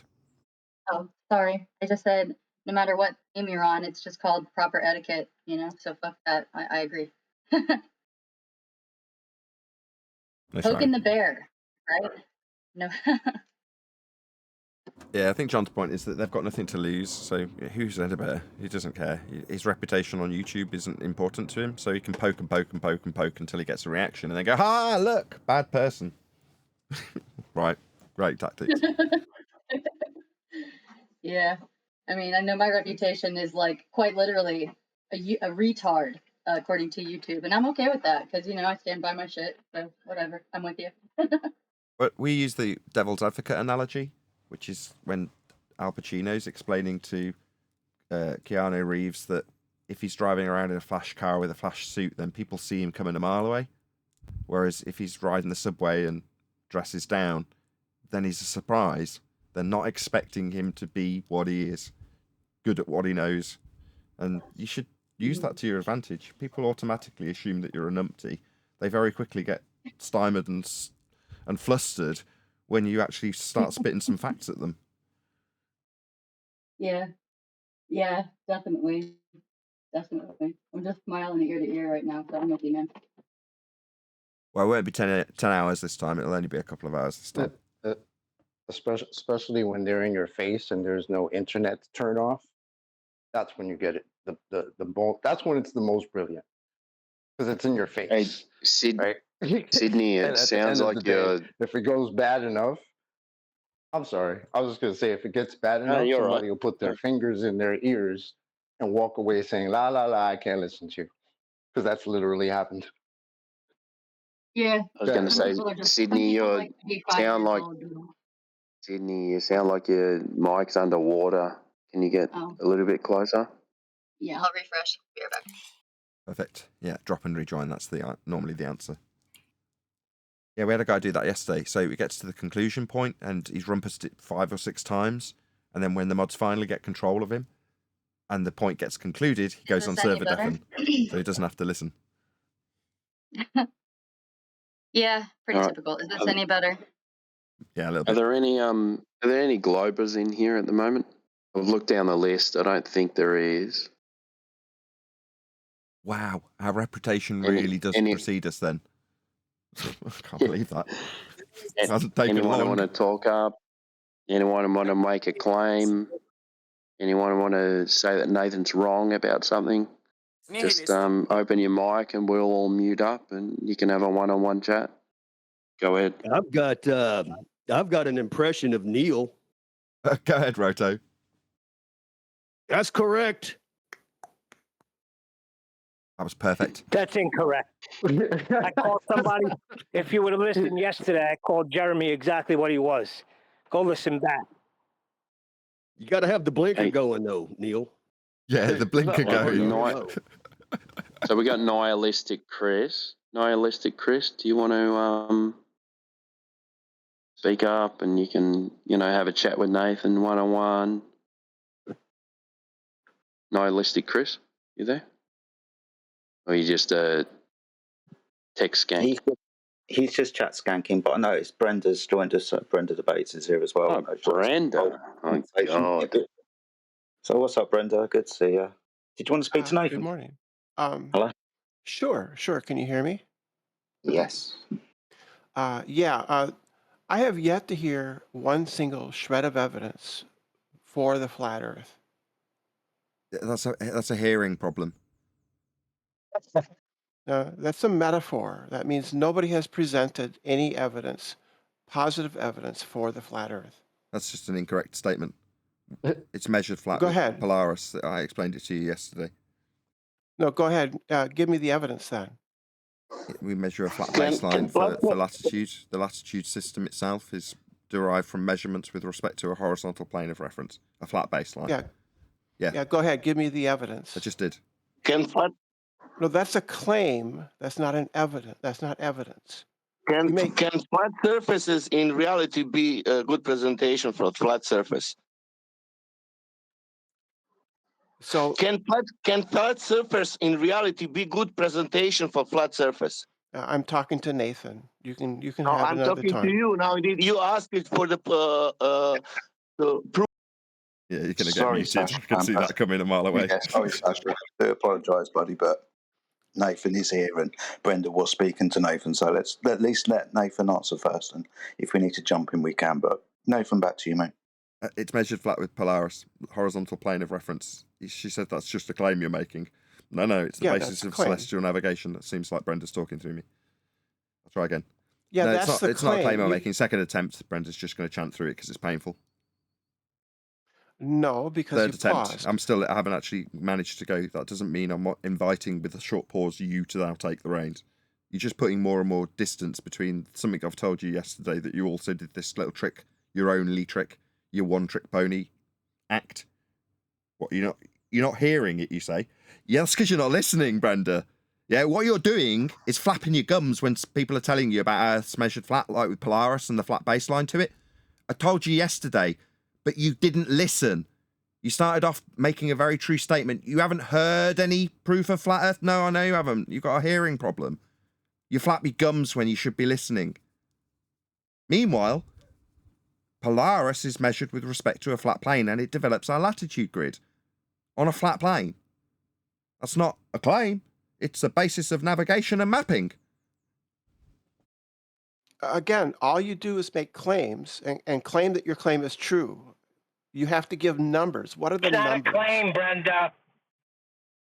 It's literally a claim. He says it's measured flat. That's the claim. Yeah, okay. Call it a claim if you like. Yeah. So is it easier? Numbers. Is it easier if it's not just a what statement number? of Wait, fact hold on. in- What numbers do you even want? What number do you want? What? Measurements of the Earth being flat. Okay, 1 degree for every 60 nautical miles is the latitude grid system measurement. It's an angle measurement with respect to a flat Earth and the recession of the star we call Polaris towards the horizon at a rate of 1 degree as you back away 60 nautical Oh, miles. okay. I haven't finished. I haven't finished. Brenda's just scared of me reiterating that which she has only one trick to overcome, which is to interrupt me. Didn't finish the statement, Brenda. Again, you said you got a hearing problem? Yeah, I know. It's not actually a hearing problem, it's a listening problem. Yeah, you flap your gums before the conclusion of the flat Earth measurement that is Polaris and how it's measured and what the measurement was. Yeah, there you go. Just detailed it to you. I've detailed it to you many times. You just can't hear it. That's your inability to hear things. So you say it's measured on a flat baseline?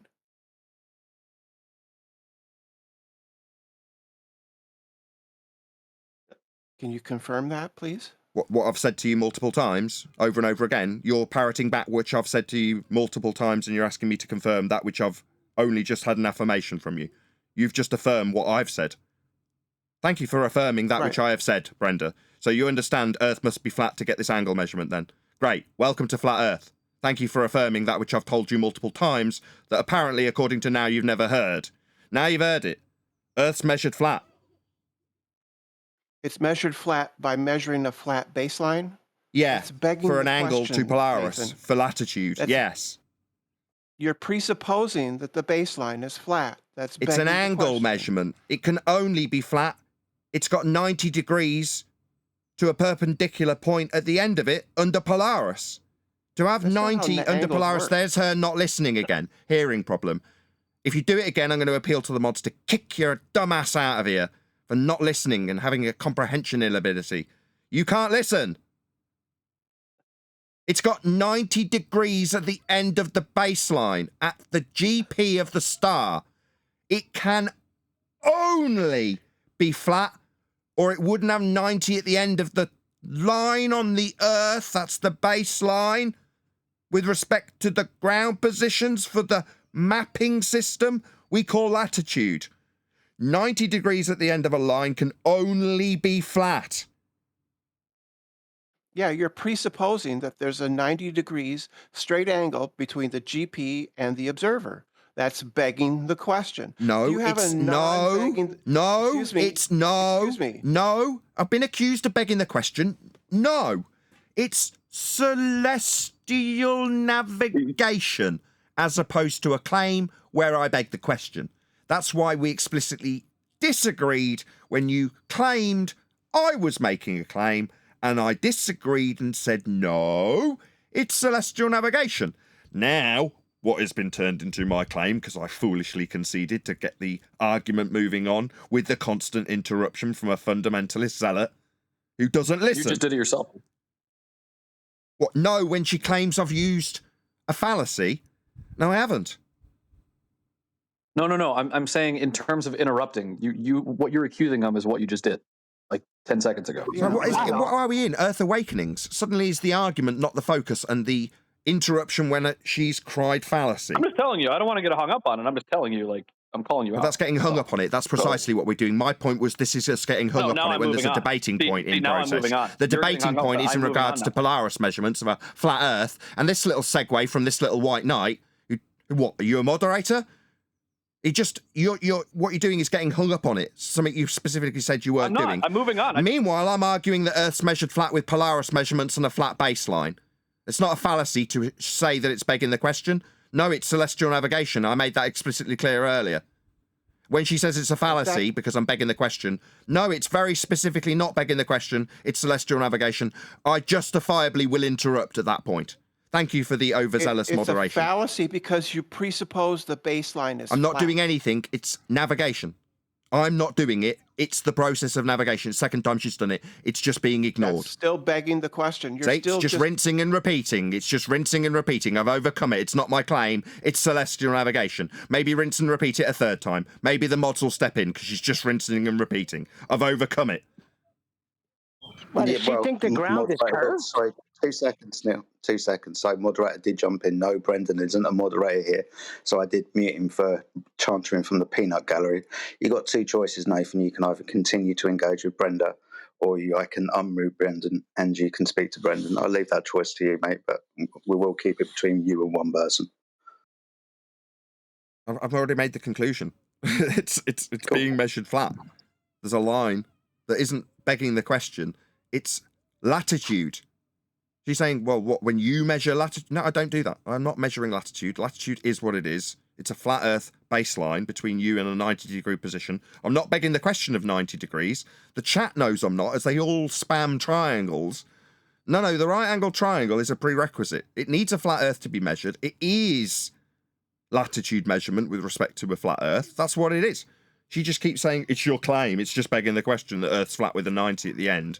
What, for latitude measurement?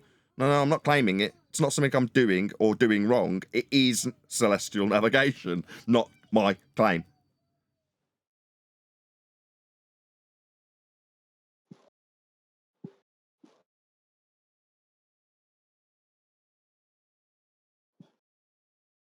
All right, I'll unmute Brendan now. It's gone a little bit quiet. So, Brendan, if you want to bring something up, you said you wanted to move on, so you can move on to something else if you want to. Well, if I can, right, I just want to conclude this conversation, and then I have another topic to bring up, if I may. I just okay. I don't want to get hung up on that. Sorry, let me get it straight. You just want to conclude the conversation I just had with Brenda? No, I just concluded it. Earth measured flat with 90 degree at the end of the baseline to the GP of Polaris. That's the conclusion. You want to make a different conclusion? So I can't. If you want to make a different conclusion, I'll have the debate with you. But you're not just going to subvert my conclusion I just made by making a different one. Just let's get that clear. Listen, Brendan, it's going to descend into chaos. We've already addressed it. It was done. We've moved on. So if you can move on to another question, all good. We're not going to go backwards from this point.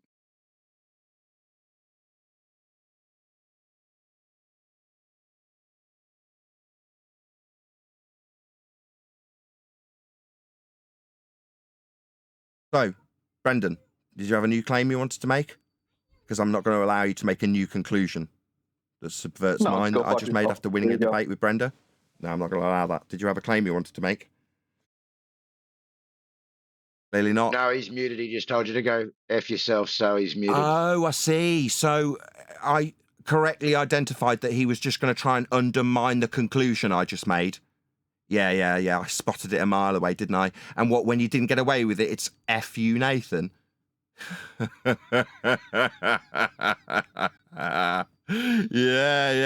F you, Nathan. Yeah. Excellent stuff, yeah.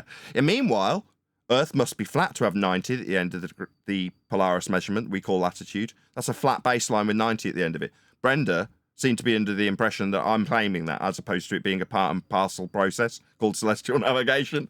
I won and proved Earth was flat and measured such. That's what I did. I made the conclusion. That guy didn't manage to successfully subvert it and undermine it.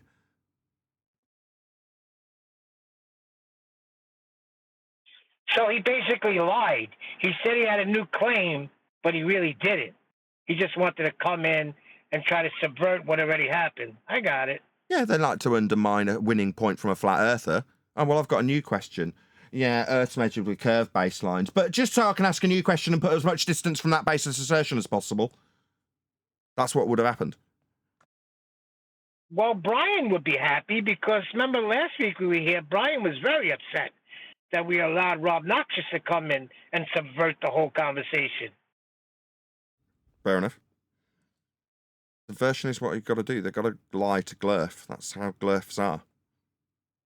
Undermining a point that's been won by a flat earther, par for the course. Yeah, perfectly acceptable. I can undermine his point without taking part in the debate with him.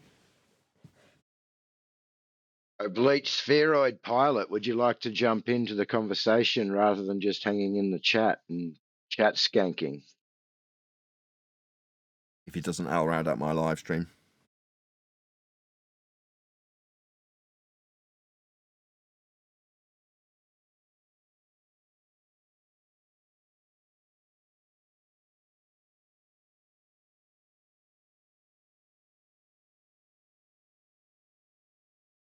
No, peanut gallery only.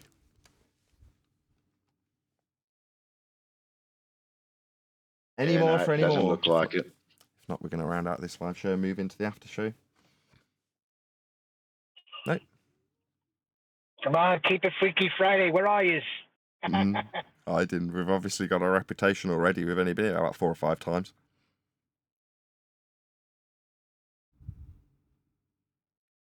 No. Last call. Well, a little more than 4 or 5 times because last week could One count sec, for 5 alone.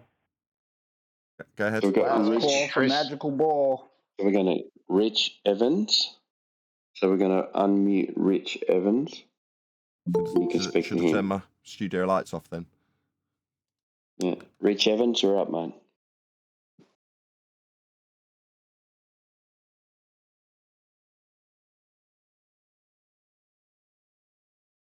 Obviously not.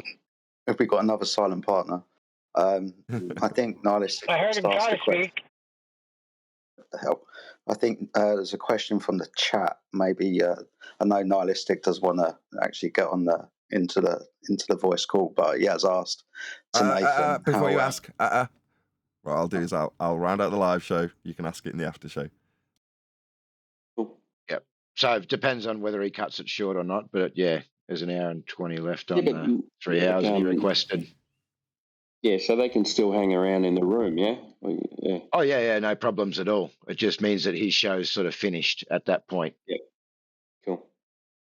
Maybe Scott Mackey will come in. Yeah, right. So the question from the chat, I know everyone's excited to know what the question was, but it was directed to Nathan. And obviously, the participant does want to get on the voice call, but he has asked to Nathan how we came to understand that the Earth was flat. What was his awakening moment or eureka moments way back in history? So, how did you become a flat Earth, Nathan?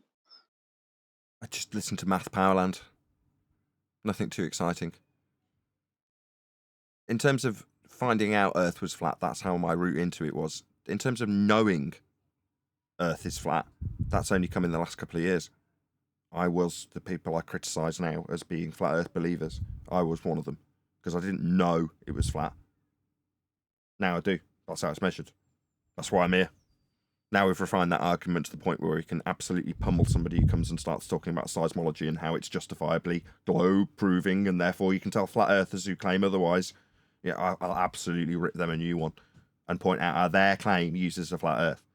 But it's taken a couple of years of refinement. But up until that point, I was just a flat earth believer too. Thanks to my panel, who I can't praise high enough, specifically Refracted Curvature, who is absolutely my favourite panel member of all of them, was the first to really highlight it and start showing how they utilise a flat plane. That was a couple of years ago, right, John?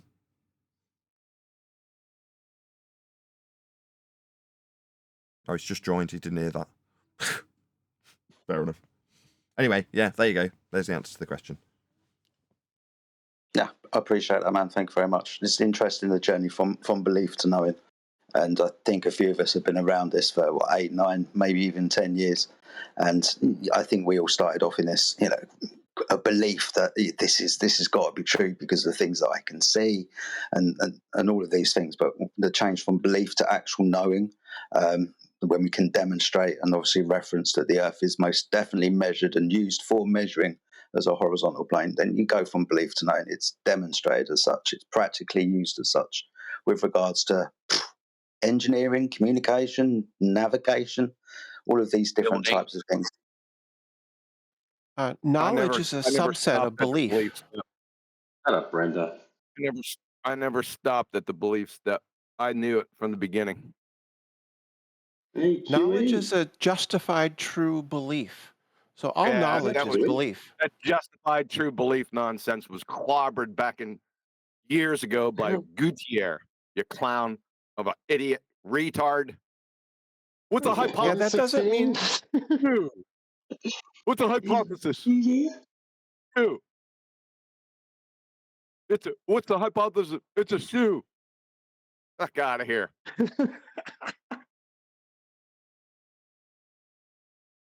No swearing. He's just expressing his disdain for the stupidity we have to endure. Oh, we all love QE. Don't stop me from expressing myself, Neil.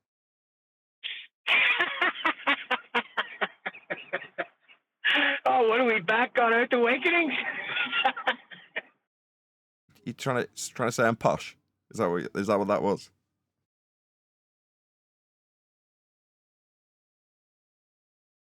Or woke. Maybe he's trying to say I'm woke. Didn't get a response to Posh. Talking to me? I took it to John. Anyway, we've got a reputation John, that's obviously it's been built John. up. Oh, now he talks. Don't call me John, because we got number of Johns. Whenever you say John, I'm thinking refracted curvature. You know, in QE. Okay, jolly good. We've already built up a reputation in the politics server, QE, to the point where when we entered, we were told that there was a push to turn the server or the room in the server into a globe room or globe dominated room. Now that we don't even get the responses. What happened there? What was that? That was about 3 or 4 weeks ago, Timbo, where who was it? Was it Scott Mackey that was posting that he was going to be a globe room very shortly? It was No, people that out was there chatting. No, I think it was the other guy. What was his name? Peter. Peter. Oh, Peter the Goose. Was it? Yeah, that was Peter. Yeah, that was Peter, the Grand Poobah of G46 or whatever the troll team were called. So they included a few people that had to come into the server. Say that again. Yeah. You're getting rumpus by QE. Go ahead, QE. Yeah, this is Fox Force 5. One more time. Yes. Yeah.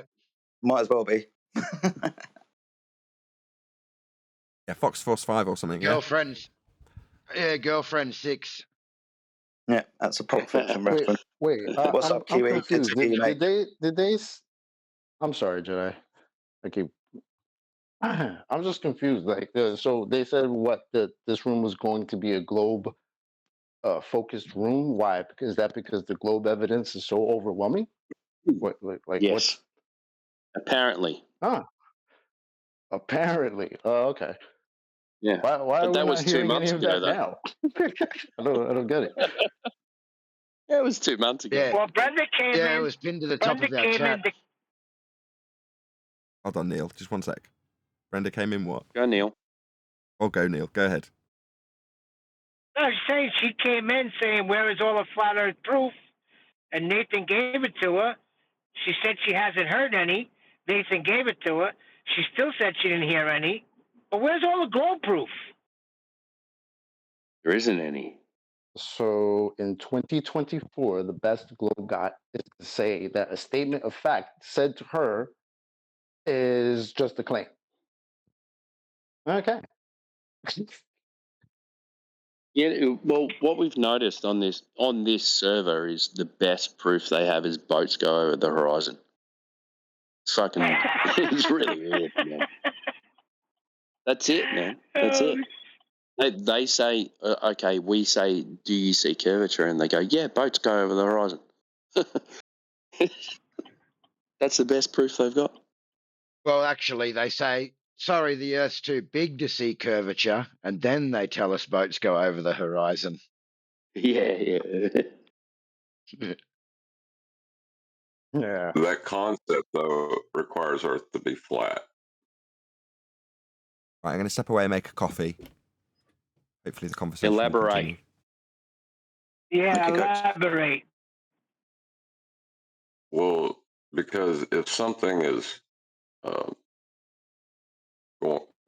the idea that something is disappearing bottom first, right, or that it's dropping behind the horizon, well, that drop is described from a horizontal plane of reference. The mathematics that utilizes that they get their claim from and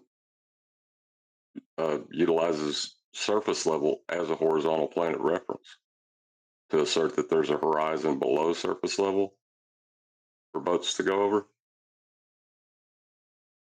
That was Dr. Danny Faulkner's number one proof yesterday. I was listening to a video from a few years ago. That was his number one proof. He said he took a video of the hull of a ship somewhere in Virginia or something, and it kept on disappearing hull first. That was his experiment. Hey, QE, that last video you made about Danny Faulkner was fantastic, man. That was his experiment. That was Yeah, great. somebody got it. Yes, that was Danny's experiment. He said it was an experiment. Well, Danny's got a different understanding of science. Well, he So says that we follow the elementary version of science, the kind that you learn in grade school. And then I was waiting there for him to get to the complex version of science. He called it science, not the scientific method. The more complex version is you have to add observation. Hey, can I just say, what? dogs are gods is back. Do you want to? Can we unmute him? Do you guys want to talk to him or no? Unmute him. This Let's is see what he level has is to say. curved. Shall we Yeah, keep give it him a going? check. All right. Yeah. Let's go. All right. Well, he's unmuted anyway. Yeah. Go ahead, Yeah, I've done Doc. that. Yeah. So before this goes any further, Nathan, would you like to give me a definition of level? Nathan Nathan's gone stepped to make away. a coffee. I'm sure you heard that said. My definition of But level is having no point higher than any other in elevation over the reference. yes, QE, can you Well, if take you want this to one? speak to Or Nathan, well, I was going to say, if you want to speak to Nathan, you're going to have to wait 5 minutes for him to get back because he's gone to make a coffee, dogs. I think Or you QE can can take that. have it with QE I'll You take can it. have it with me. Oh, there he is. or Go ahead, Jetty. Nathan. I'm not Nathan, mate. It's Jedi. Good to see you, QE. But no, please, sir, after you. Age before beauty. Oh, I thought that was Nathan. Okay. Having no part higher than another. Flat, horizontal.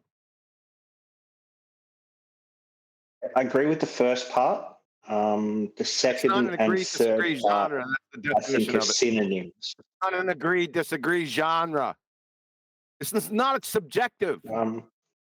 It's objective. Yeah, so definitions can have multiple applications depending on what you're trying to reference. So you're if you say equivocating. level, is no point higher than the other. Can I finish what I'm saying, please, bud?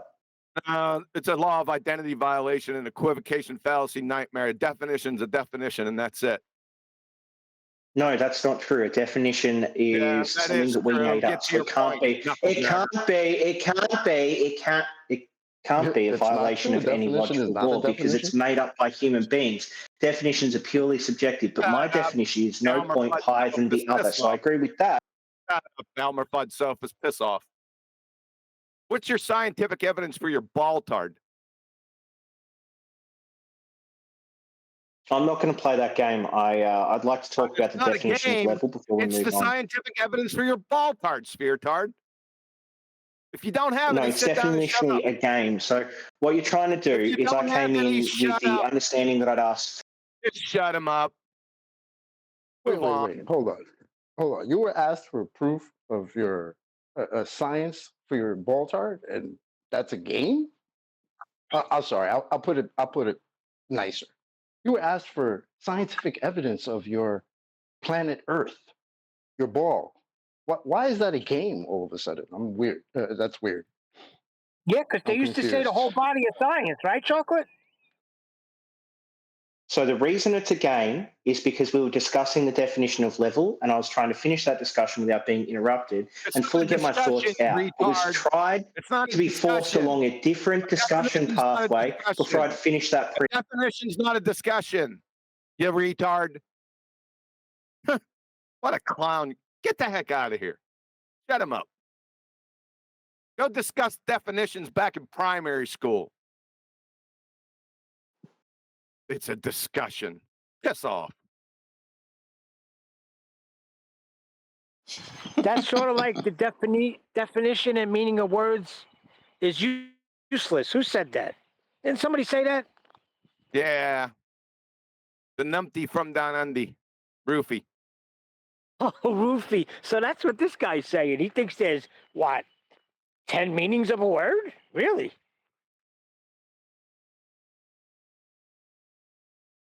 Even if there How would we was, you can communicate? only use one of them in a specific context. So I don't even know how that's an argument. Ridiculous.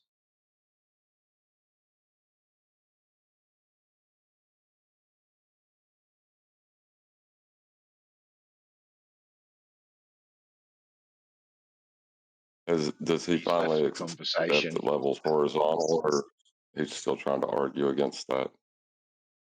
Oh, he's I'm arguing just against laughing it, to but he's left myself. the So far conversation. we've gotten. Sorry, buddy. So far we've gotten a statement of fact is just a claim, and what's your definition of level? And these are the arguments made for the ball in 2024. Interesting.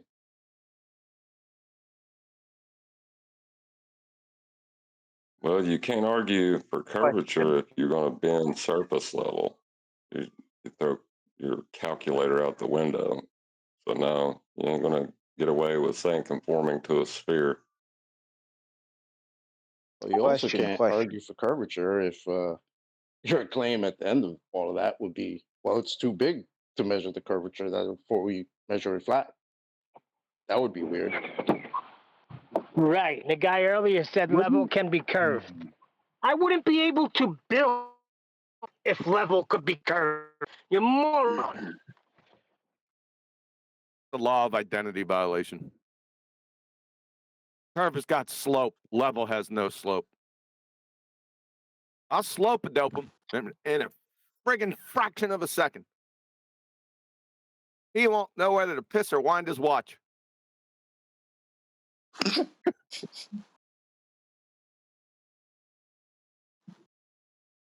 You know Such what? a colourful I use of forgot language about as well. slope a dope this morning. That would have ended it.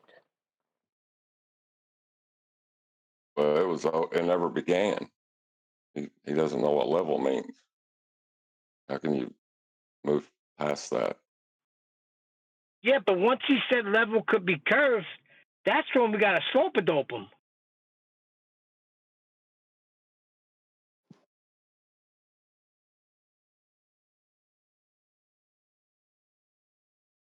Yeah, if they don't understand that level is not curving, there's no way they're going to understand the formula for slope.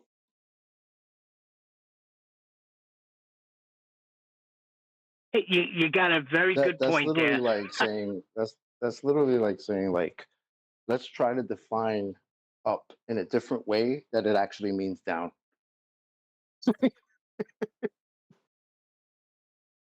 Yeah, that checks out. Just sorry to interrupt, Neil. Just a very quick bit of moderation. So there's lots of new people jumping in and out of the chat all of the time. If any of you don't quite know what's going on at the moment, we're currently entertaining Nathan Oakley 1980 and his YouTube channel with regards to FED, the Flat Earth debate. We're currently in the after show. If anybody's jumped in recently and wants to unmute and ask a couple of questions to himself and his panel, or any of the team here on the 24/7 Flat Earth Discord channel, then please unmute yourself, guys. We're in a bit of time at the moment, so if you want to unmute yourselves, you got any questions, something you want to talk about, then that's what's going on at the moment. It might be a good time to ask. So I invite you all to do so. Thanks for letting me jump in, guys. Wouldn't equidistant imply that you know how big the core is? Core? Equidistant. Core? What's your core? Equidistant. Core. What do you mean equidistant? Equidistant from what to what? That's my point. That's my point. Is they're begging the idea of the question of a the core question. and to know the size. That's the question. Wouldn't it imply that they know the size? You didn't give me anything with that. It's got to be from something to something else. Something is equidistant from this point.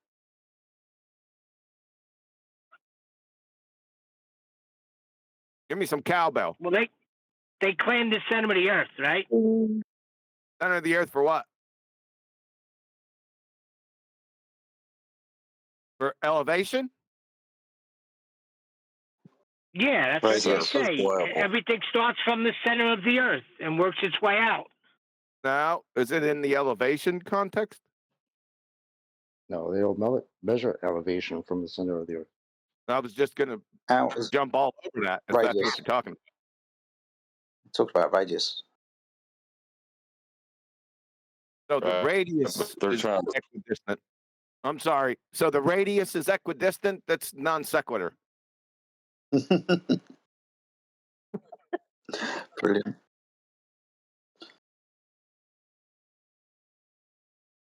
What did I miss?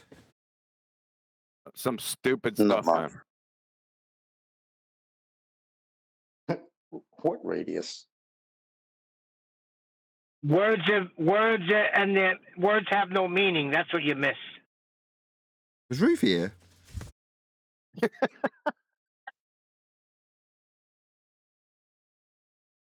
Yeah, his brother.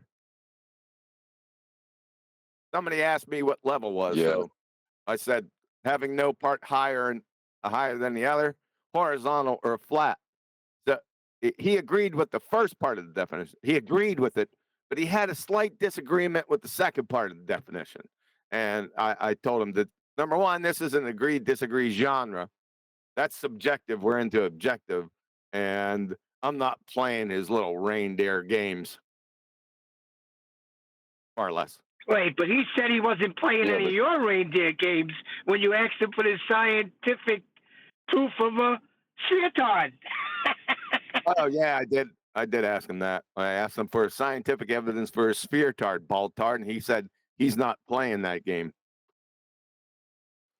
We are allowed to define our words however we wish. Oh, really? Yes, familiar with the- that's how language works. Are you familiar with the Socratic That's not method? the Socratic method. What's your natural phenomena? Shoe. What's the hypothesis? It's a shoe. That's not the Socratic method, you numpty dipshit. No, Yeah, I I was mean- talking about phenomenology at that point. It was Kantian Phenomenology. phenomenology, You which you didn't understand. Phenomenology. You understand that What's the the subjectivity in phenomenology of the language shoe? happens. It's got laces. Yeah, that would be part of its phenomenology. Laces would be part of it. There's And look at that. What was that? Look at that. I was Hold on, Neil. right. Neil, thanks. What was the name? There's a female professor that you quote relatively infrequently, QE. And she's like, words have meanings. Use your words carefully. Pretty sure it's a woman. Oh, that's Dr. Mary Schweitzer? Mary Schweitzer. Right. Do you know is that quote off the top of your head?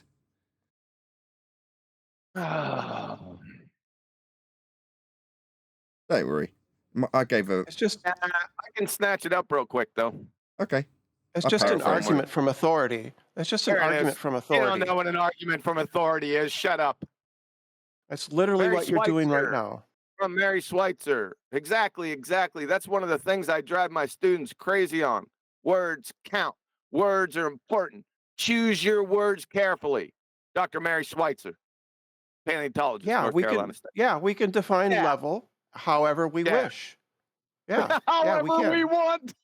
You fucking retard. Absolutely. You can. That's how words work. Yeah, the village That's how idiot can words do what he work. likes. He can define things how he likes, but nobody gives any credence to that idiot on the village corner shouting out how he can define what he likes, how he likes.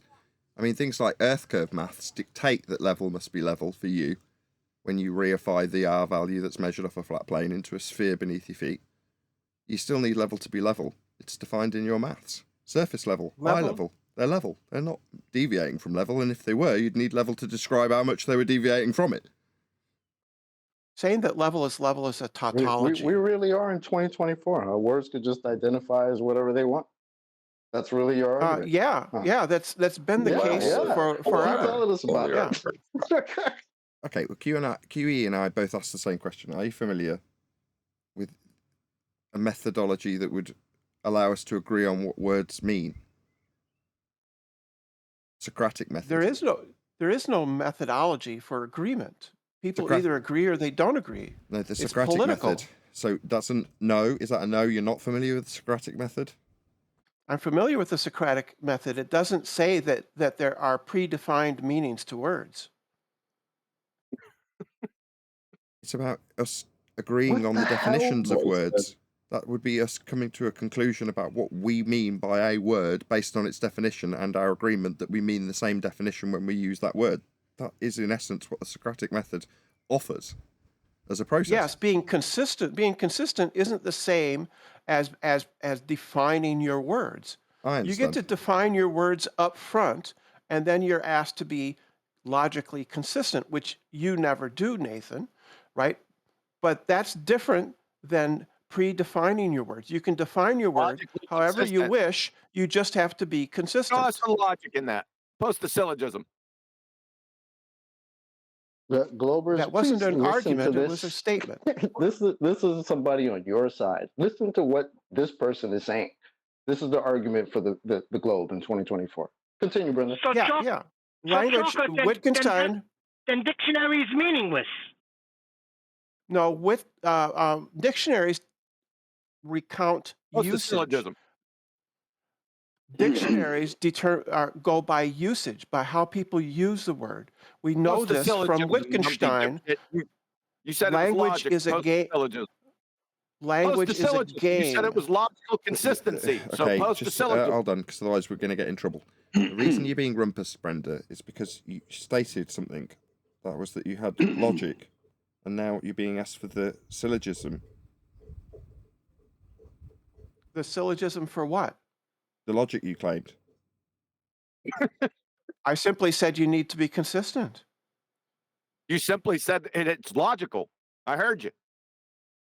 Yeah, you need to be consistent. Yeah. That means So not self. Okay. So post the not syllogism. self. For what? That's For not being for you consistent? to continue to talk. You said yeah. So post the syllogism for what? The syllogism for she's what? asking the same question to the top of your Just shut her up. clarification to the answer. She's just not being reasonable. Yep. She already knows that she's lent on this word, logic, to lend credence to her argument. You ask for a backing for the logic. She hasn't got anything. That's the reality. Yep. What's the natural phenomena? Shoe. Hypothesis. It's a shoe. Brenda, 2018. Piss off. Given that she doesn't think words have predetermined meanings, why would she use the term logic as a way to back her argument? Yeah, define logic. What? It's an anvil. No, I mean, according to her, whatever words that she's just used, you can just identify them as whatever you want them to be. Or they might even identify themselves as something else that they're not. Oh, that's This is the world we're living in. because she identifies with that. Meanwhile, Exactly. you Well, then can she do should have that. might have Okay, asked right, to let's call just her clear this he. up. You can do that. You can, like I defined as being village idiot behaviour, define words however you choose, but then you come up against problems when you've got things like earth curve maths that define level as level. You know, horizontal in nature, parallel with eye level.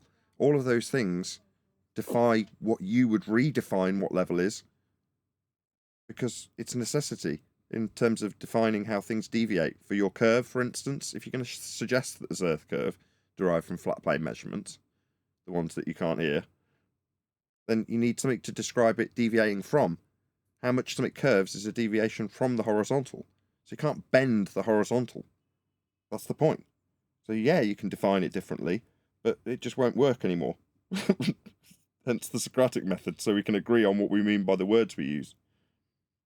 Yeah, I think what a lot of Globers like to do is they like to kind of flip-flop between the individual and the group. I mean, it's obvious that, sure, words are arbitrary, but they're arbitrary at a group level, and we've all agreed what they mean. You can't then individually decide that, well, I'm going to be different to that and use that same language in a different way, because you're effectively speaking a completely separate language. So how are you supposed to then engage with that? Doesn't even make sense. Yeah, as Chocolate said, that's the world we live in 2024, though, isn't it?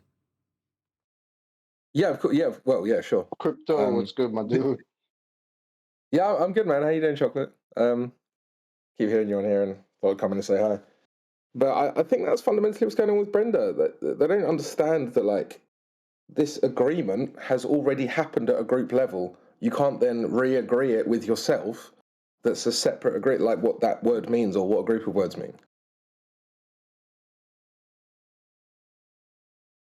Thanks. That makes sense. Let's make the question of the day.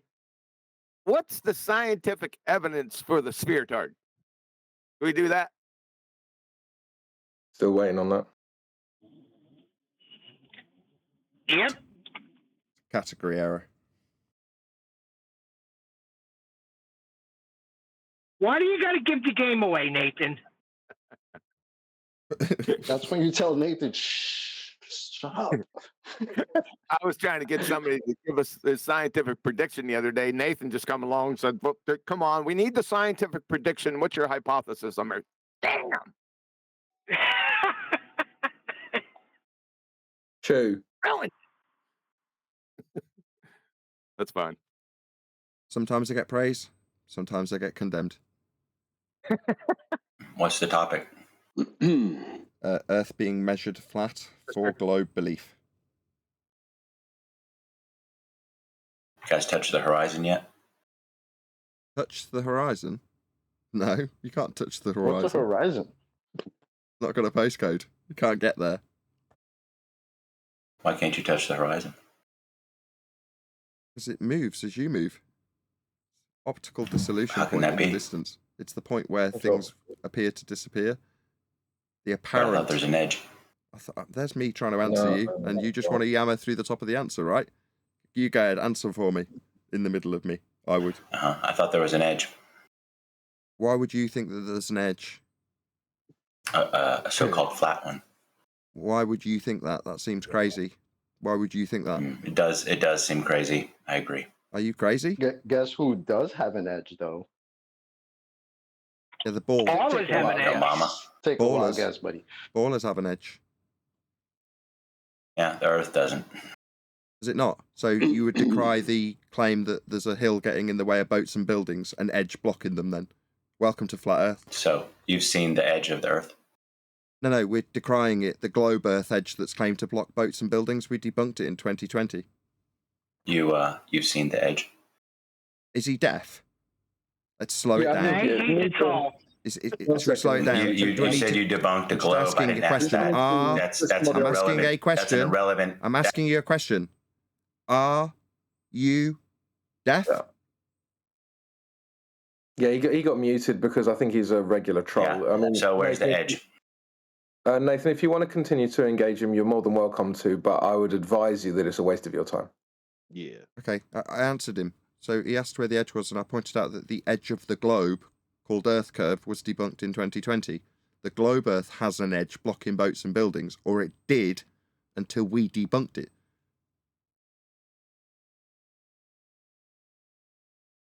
Do you want to continue engaging him? Because I can unmute if you want.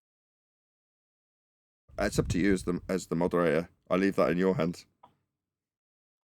Yeah, keep it Freaky Friday. You can if you want. We have guys like this come in that they're not even at the level of a Brenda where they're even interested in engaging. They just want to annoy you. So I don't know if you're interested in that. Fair enough. It seems like you've answered that question then. As long as you get to have them announce their name when they come in, we want a full name. Now, it's not going to be their regular name, but they can use their profile name. That's fine. But we want to know, we need a name to attach this nonsense to. They just can't come in all anonymous without stating their name. I would suggest that in the future.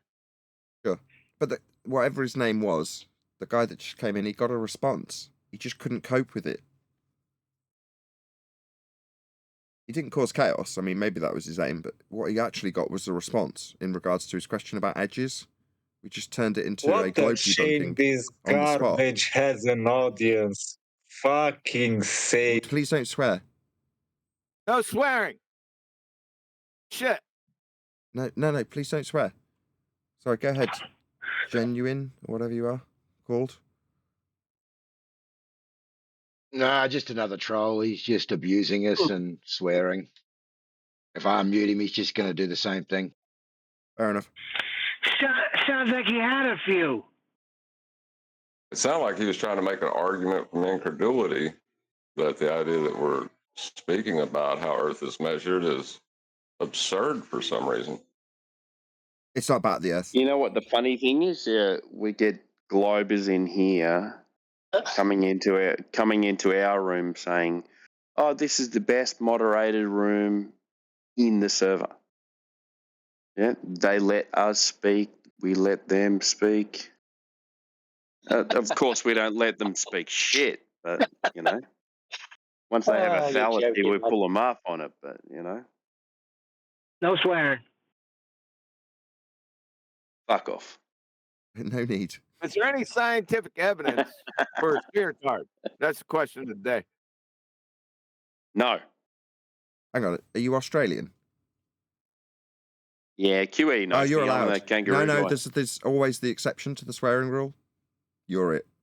Yeah, but I've never said cunt as much as you have the last time you were in Please there. don't. This video will get demonetized. Please. Please don't. Oh, sorry. Isn't that a compliment in Australia The anyway? rule doesn't apply to all Aussies then, just Timbo. Oh, it does. No, it's unilaterally applied to all Australians. They're allowed to say fuck as much as they like. And the C word, we call it see you next Tuesday. Australians That's a do compliment overuse in that word Australia, right? almost as much as the British. I think there's a delay. Sorry, I didn't mean to talk over. Aren't you guys related? Yeah, but we. Come Brits on, and QE. Aussies, we overuse the Take it C easy, and mate. F word, I would say. Brits and Aussies specifically. That didn't answer my question. I said, aren't you guys related? Don't red herring fallacy. Apparently. He might have been some distant cousin that was committing crimes and shipped off there, maybe. I don't know. There you go. No, I'm an immigrant. I came here on a plane. So fair enough. From the UK. My dad's Scottish and my mum's from Manchester. How'd you cope with all the criminals? Well, there aren't any. That's the So funny I'm just thing. joking. Yeah, I know. No, just But the their funny thing offspring. is, we actually don't have a big crime rate here. So It's too hot. not that bad. No, Too I'm hot. down south. It's really cold, but it's it's not that bad, man. Like, Not to get off actually the a pretty beaten good place to live. trail. Not to get off the beaten Yeah. trail. I seen that guy in the mall with the knife. It was about a week ago or something. I found that really Yeah, that's in strange. Sydney. Is it? Yeah, that's in Sydney. Okay. That's because we got no guns. Oh, Yeah, what was lucky it? we got the gun laws to prevent Knife things crime. like this from occurring. I watched Joe Rogan talk about going into London because he's obviously familiar with rarish ghettos, and someone took him to London, and he said that at the moment he arrived in some shithole part of London, he walked into the whatever territory he's gone to, I couldn't name it, and they immediately pounced on him with massive machetes and demanded his watch and phone. And he's like, I'm getting the hell out of here.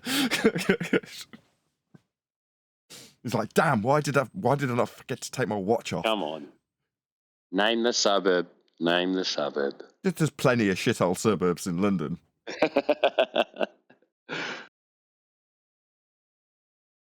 Why didn't Joe pull out his UFC? When there's a load of masked gang members with machetes, I'd be handing my watch over too.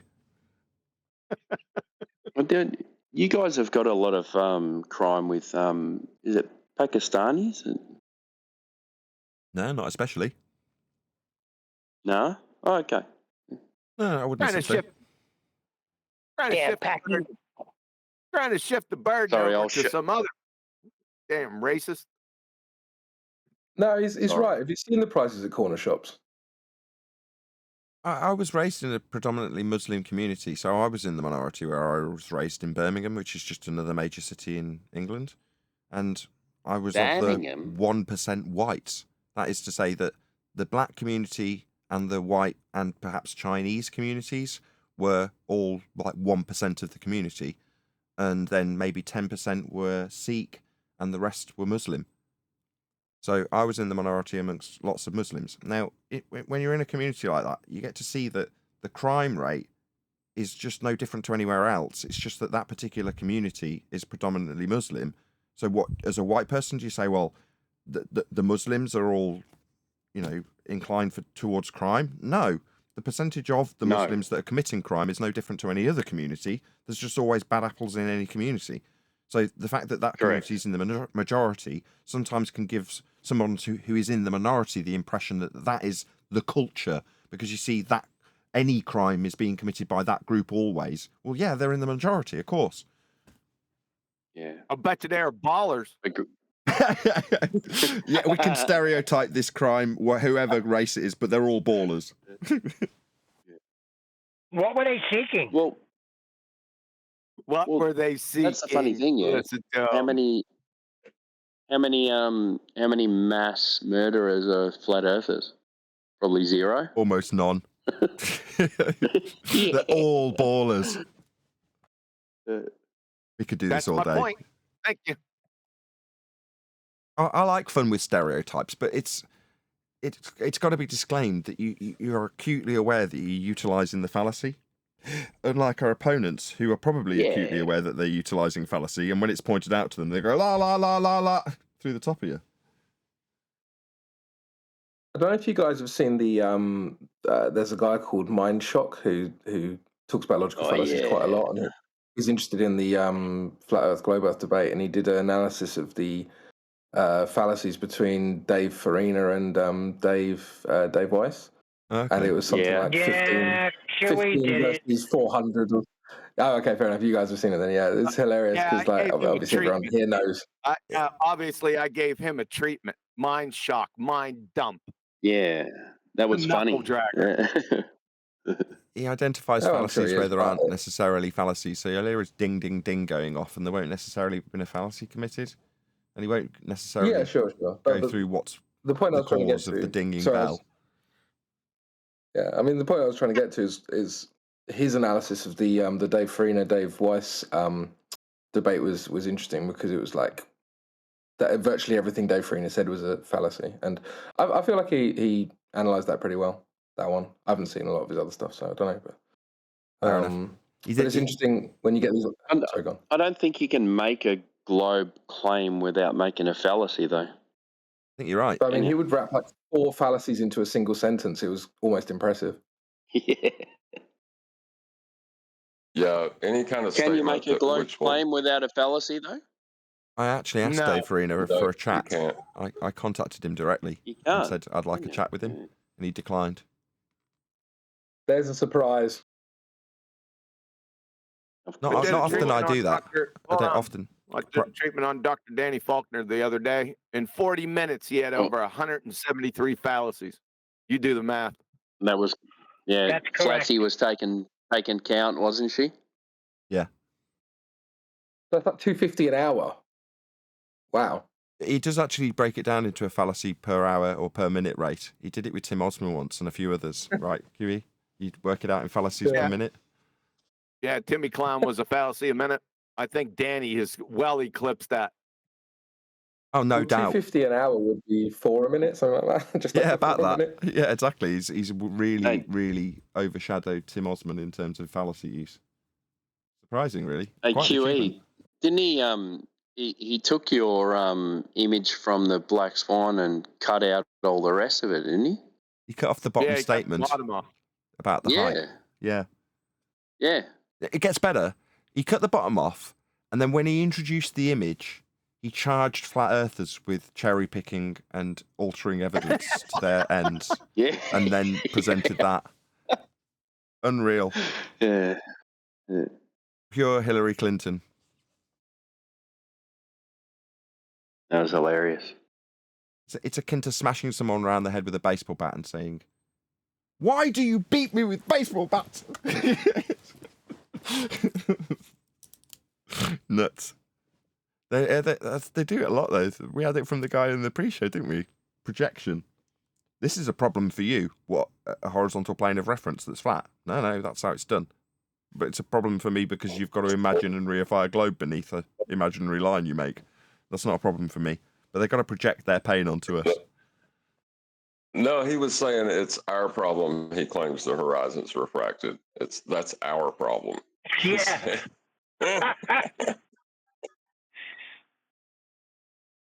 They keep trying to use a flat Earth and say it's a globe. What's wrong with them? It's the first time we've had a positive response from somebody who was like, I think he's probably still here. I can't remember who it was. It might have been Jedi, though. That said, yeah, well, in the 24/7 Discord server, that's our attitude now as well. Well, would you not agree? Is the first time we've heard that? Yes, it was some Jedi, and it was music to my ears. Mine too. In other words, we're starting to make we love Jedi. Yeah, he's ace. He's our man. Yeah. But he's sleeping. Either way, it's just nice to to hear that some of the momentum we're You mean building Jetty? is resulting in Jetty? people not wanting to come here because they don't want to lose to us, which is, what they're going to say about a server that's not mine. They're boycotting a server that isn't mine. It's just like, no, you've got no excuse now. But that sort of reputational proceeding isn't what I'm here to focus on. I'm glad that it's been echoed that people appreciate Earth is measured flat, and that's something you can proactively go forward with, because you can. And there's going to be Where's flat that earthers. MPX? Go on. Where's that MPX idiot? Has he defined latitude yet? It's been like 4 days. Probably not.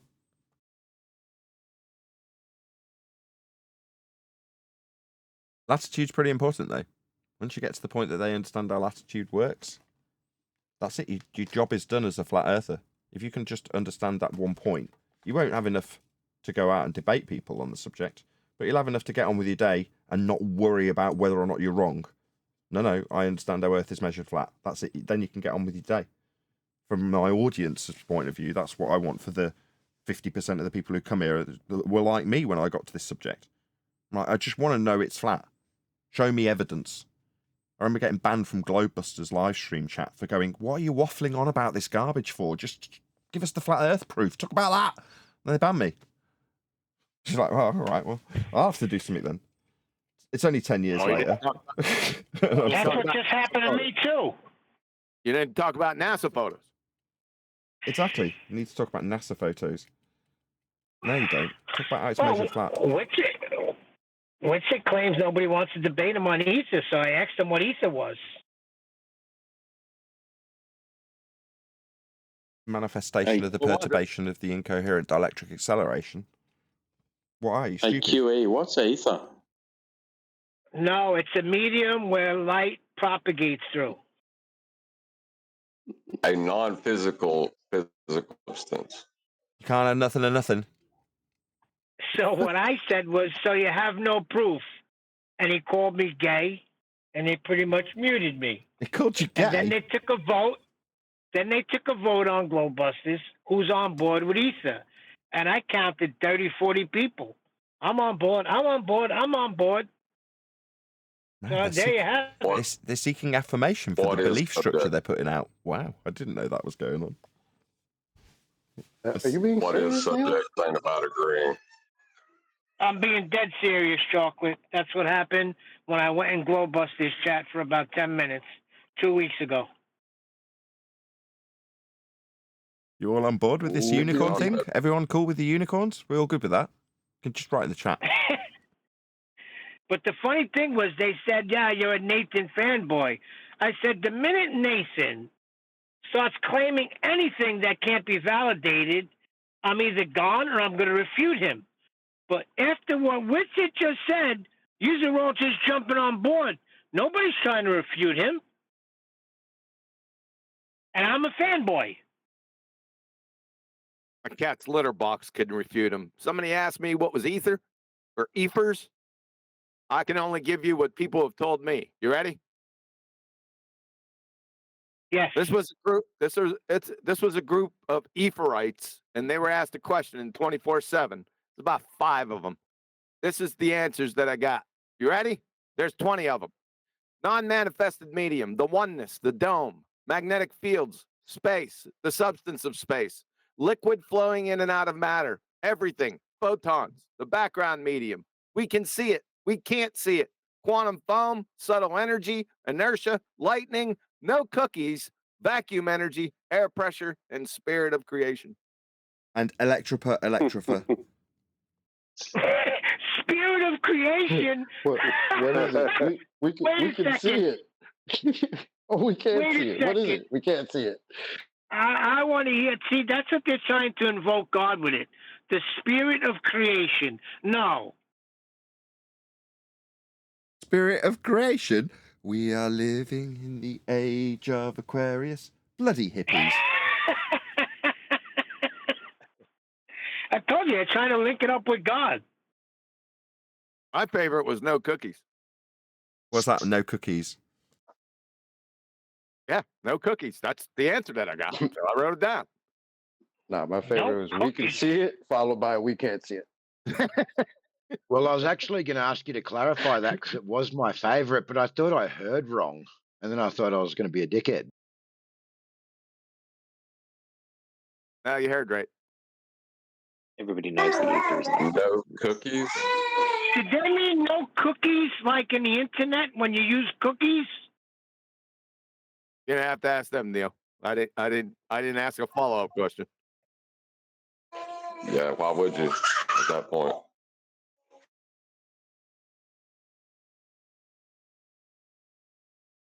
Why, you didn't want the cowbell on the no cookies? Negative. Copy that. Did anybody say milk? Yeah, actually got a Because you can't description. have cookies without milk. I trimmed it into a video. Do you want to hear it?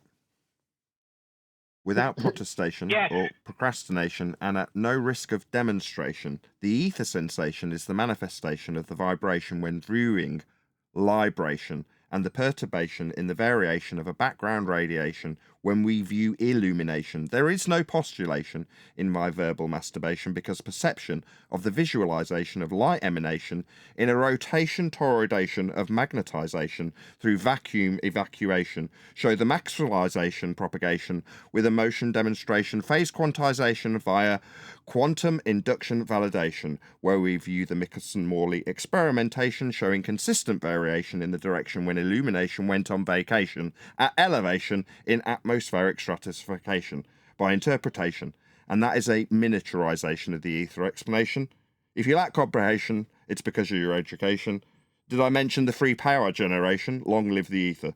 This is a declaration and not a theora hypothesization. Subscribe to Nathan Oakley 1980. Did you just say that right now, or you played that? I read it out. He read it out. He screwed it up in a lot of That's still spots. amazing. You've been reading my journal? We just sounded wrote like down a lot of the Sylvester stuff that they said, mostly Witsit. You need to add no cookies to that. No cookies doesn't rhyme with You any need of to that. put you need to put a beat behind that. Shut up, chocolate. Negative. That would be hard to spit. Classification. Wait, did you ask for the classification of the ether sensation? Of the Emancipation Proclamation. See, the problem is you guys are trying to. I can't get it out. It depends on the generation who will give the classification of the ether sensation in the perturbation of the manifestation. No, it's manipulation by flat Earth debate. Manipulation of generation in classification. Well, you're gonna get some. You're gonna get some. What do you call that? Backlash for saying that I'm telling you not to talk about it because it's stupid. You said that, Nathan. What's stupid? What Talking quote? about ether. I'm telling you not to talk about it because it's stupid. End quote. Nathan Oakley. Yeah, stand by it. Yeah, you're gonna get some backlash. Oh no, really?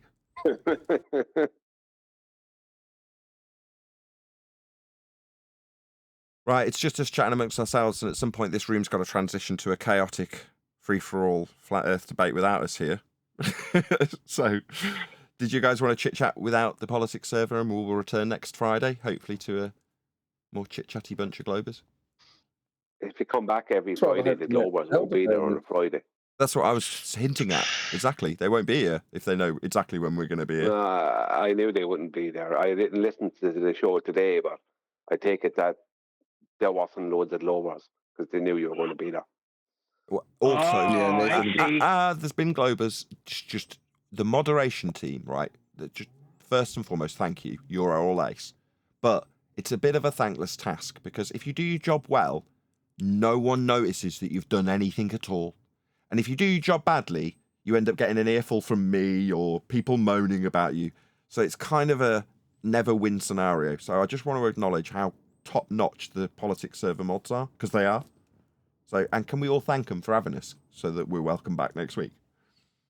Thank you. Thank you. Yeah, seriously. Now, Thank what you. are you comparing them to? Politics, man. Thank you for having us. What are you comparing them to? Freaking that joke we were on yesterday? with the Bits crew. Let's not moan about other servers that we will also frequent in future, please. Just say thank you to the politics server for having us. You're more than And if welcome. you'd like Thank to, you already. Right, we're going to stick yeah, around for a and chit if you'd chat. like to change your day or just pop in, feel free. And yeah, we can sort that out. Get some sleep, The AJ. guy Thank talking you. right now. Thank you for organising The all guy, this, AJ. sorry, Nathan. The guy talking right just then. Who is that? The AJ. mod? Yes, AJ. What's your name? AJ. AJ. AJ. Props to you, AJ. You do a freaking hell of a job in here. Just want to tell you that. Like 2 in the It's good morning stuff, for him brother. now. Thanks, mate. Right, we're going to ditch you guys. Thank you. We'll see you next week. Yeah, Thanks, take guys. care, gentlemen. Have a good one. Or maybe see you next Tuesday in a bit. Jedi. Okay, right. I'm going to rejoin the Flat Earth debate server in case there's anybody in there. So I'm in there for next week. But I'm going to continue recording, so don't just assume that I've stopped recording. I am still recording. I just don't want to outstay my welcome in the politics server, considering how well it's going with us and them. All the ballers will be in our own server. All the ballers will be in our server. Probably. There's Well, I nobody mean, in we there by did the get looks the of things. phenomenology of a shoe. So, yeah. Phenomenology. Oh, shoot. Yeah. Tell you what, guys. Laces are part of the phenomenology of a shoe. Hey, Oh, Ray. yeah, that's right. I Hold got on that just one sec, right. guys. I got that right. Can I just say hello to the one guy in our Discord server? Hey, Ray. Hey, Nathan, how are you, mate? Very good. You sat in here on your own, and you're ready to talk at a moment's notice. Amazing. I know. Well, I figured you guys were going to jump back in here, and I appear to be the only one that had that idea. So, yay me. You've got the power of future prediction. Amazing. I know. I was just going to say, with regards to the politics server, it's just a shame about the time difference, I think, because I popped in there this morning, our time. So I'm Australia, Melbourne. So this morning would have been obviously the middle of the night for you guys. But this morning there were plenty of Globers in there, and there was a lot of discussion about stuff. It's just I think it's just a shame about the time difference, because by the time you guys get on, a lot of those people, a lot of them are from Australia as well that jump in there. They're already gone because it's 1 o'clock in the morning here now, so most of them aren't going to be jumping in and stuff. But I think that's probably part of the reason that there's maybe not that many of them in there. That and the fact that they know that you're going to come in and probably demolish them. But yeah, I just thought it was a bit of a shame, because this morning there was more than enough frustration in there with some of the crap they were talking. And yeah, there's just not enough of us to try and we can't articulate our arguments in the same way that you can. Like you guys and the guys on the panel are so learned and well versed in it that you can just machine gun your arguments off, no worries. Especially it's a bit harder for the rest of us, right? Especially we John, know it. We sort of know it. Especially refracted curvature. I find he's my favourite. I think you're all brilliant, but it's just I try to come in and say my piece, don't let him but do I'm nowhere that, near Brian. as articulate as you guys. We're rumpusing Ray now. No. Sorry. I was talking for. Why are you talking to me? That's Neil, by the way. And where's Rodo? I got a piece of Rodo.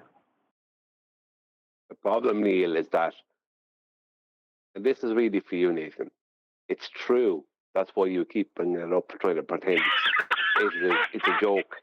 And I've known it was true. That's why I said it. But I said it in a joking fashion. But I know it's true. And you know it's true. And you keep bringing it up, even well after it. You keep bringing it up because you know it's true. I played. Is that what it is? Is he trolling you? That was played last night, right? Because he's guilty about it being true. It was replayed last night when this. Now, wait a second, Chocolate. If you listen, there'll be 4 guys that say something. Brian could be one, Adam, you, and me. Refracted wouldn't even say a word. And he'll say, I heard refracted. Is that right, Brian? Yeah, I heard refracted. That's he must. I'd say he's saying it in his sleep. Well, I need to make a small correction because last time this conversation came up, I said, "Oh, my wife and I would probably agree if we were having this conversation now that Neil's our favourite. He's the most interesting character on the panel, right?" And my wife went, "Actually, no, Quantum Eraser's my favourite." That's what she said. I'm not joking. He's all our favorite. That's what she actually said. Hey, she's got better taste than you. That's a real backhanded slant to John Refracted Curvature. Yeah. All I hear is jealousy. That's all I hear. But in defense of Nathan, I told you, Brian, Nathan holds you very high, regardless of you pouting and sometimes feeling like you're not being listened to. Yeah, exactly. Just not as high as John. Sometimes like I'm not being listened. It's feeling. I don't have a feeling. It's actually happening.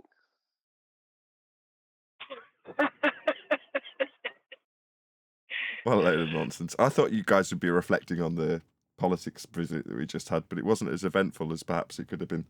You know, when they've not got the... Brenda's over there still talking. Of course.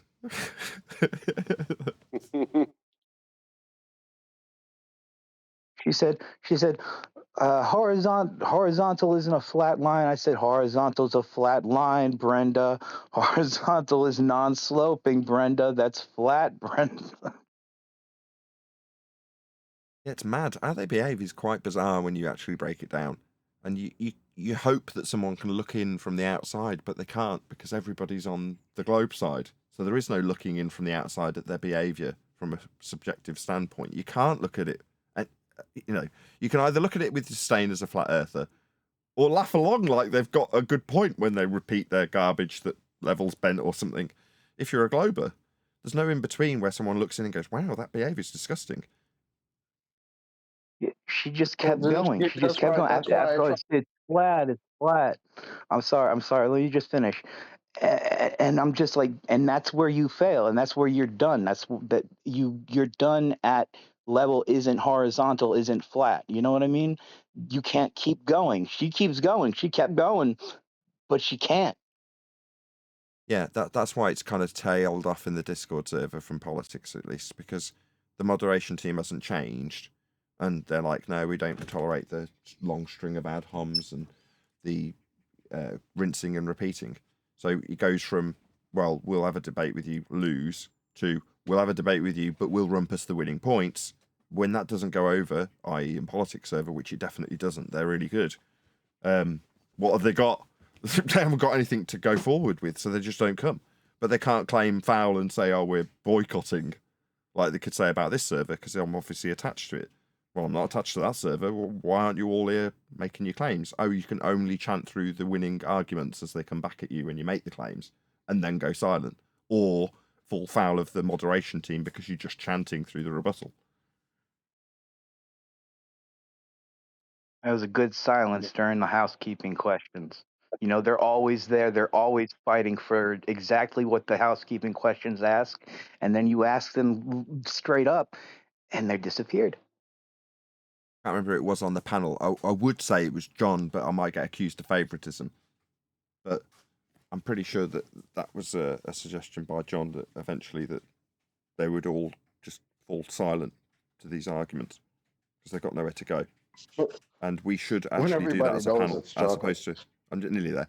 We should just do the same as a panel, which is to say, when I ask the question now, none of the panel answer. They just sit in silence too, which is very, very effective.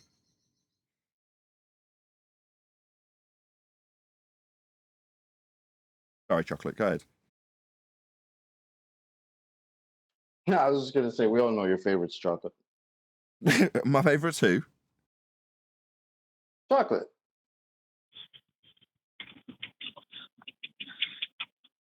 Did you get a phone call from Anthony Riley, Nathan? I was going to do comedic timing and say yes after a very long pause, but that timing has now been shattered. No, I've not. Anthony's fallen out with me. He's got the hump. Oh my no. God. What step is that? What is what? You said there's 3 steps that Anthony cut you off. The first one was what? Oh, he just gets the hump with you and stops talking to you. Oh, so you're still at level 1. You're not cut out yet. No, but it doesn't change the fact that he's very annoyed with me. You'll have to plug it in, Eleanor. It's not got any charge. Plug it in the charger over there. Have you tried reaching out to him, or are you just leaving it in the hopes that he'll Yeah, I come to reached out for him. reach out to you? In the first couple of weeks I did. I sent him several messages via various means, sent him a text. He ignored all of them. Oh, that's all you can do. He really. called. So fair enough. He called Adam. Because Adam's his favourite. Well, the thing with Anthony is Adam tried to warn him about the position he was trying to take. And he tried to explain to him why it wouldn't be a good idea to say that because it's obviously wrong. And he just ignored Adam and went forward and said some absurd things. I can't even remember what the point was that he got the hump about, if I'm ruthlessly honest. I hope he doesn't take offence from that, if he was listening. He was trying to say that we are reifying the horizon. No, what he's saying is Brian's point yesterday about the distance measurement to Polaris, like that right there is a reification of a horizontal plane. That straight line, that level, that flat, that horizontal. And he's saying it's not really the Earth, so you can't say that. How do you guys not get that?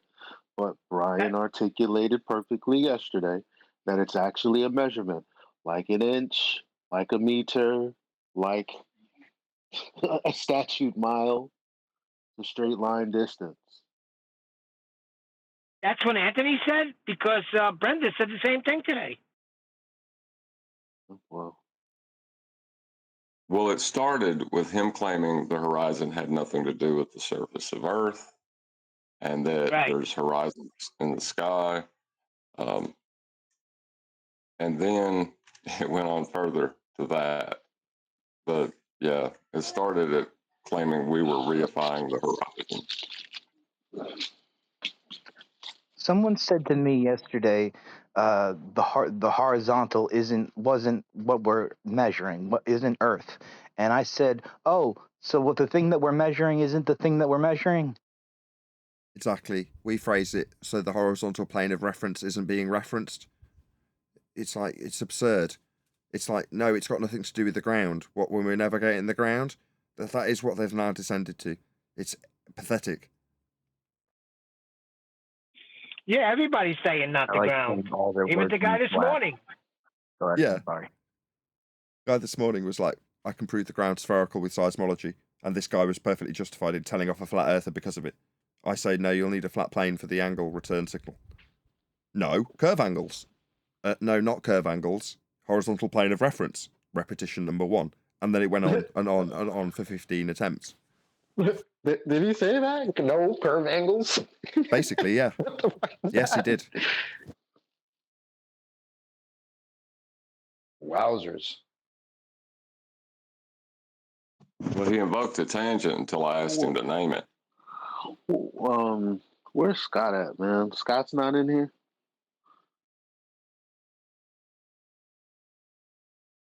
He's always talking about reciprocal zenith angles. He dropped a diagram last night. And I said, hey, you don't need the radius for any of that? And he's like, no, we're calculating the radius. I said, okay, beautiful. So how do you know the distance or the divergence between the two verticals then? He wouldn't answer. I just wanted to know. I was just being nosy. How are you even getting vertical without it being in respect to a flat plane? You know what I mean? It's like one step past the point almost. As we had concluded from the politics server today, and Brenda especially, these words could just identify as whatever they would like. So obviously vertical could just identify as horizontal. Why the fuck not? You're What, talking that about a doesn't check person out? that's identifying as a woman, and it's a man. Did you think about that? Yeah, I did. That's why I made the statement I did. And it was I was going to say that. brilliant because I got her to actually say, yeah. And then you heard me say, yeah. Keep telling us about it. Yes, please. I was going to say that, but I chose not to.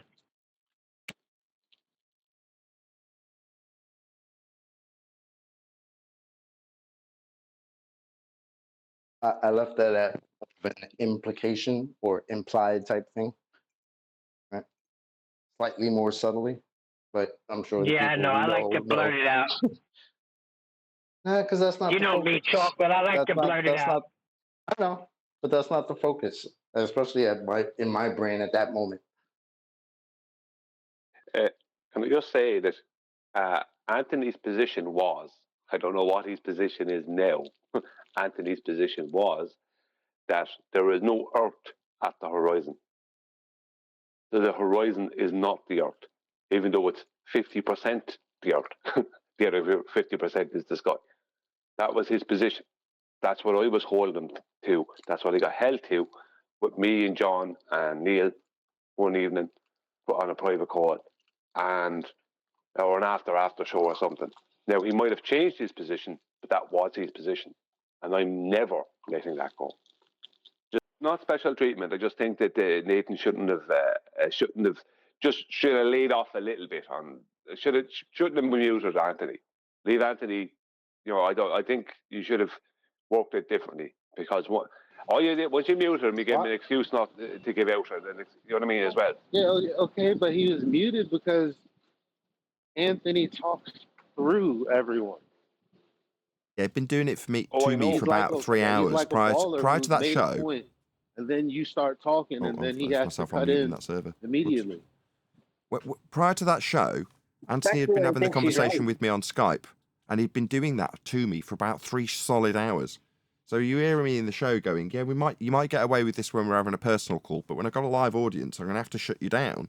I can't allow you to just rumpus the live show. So the rules change.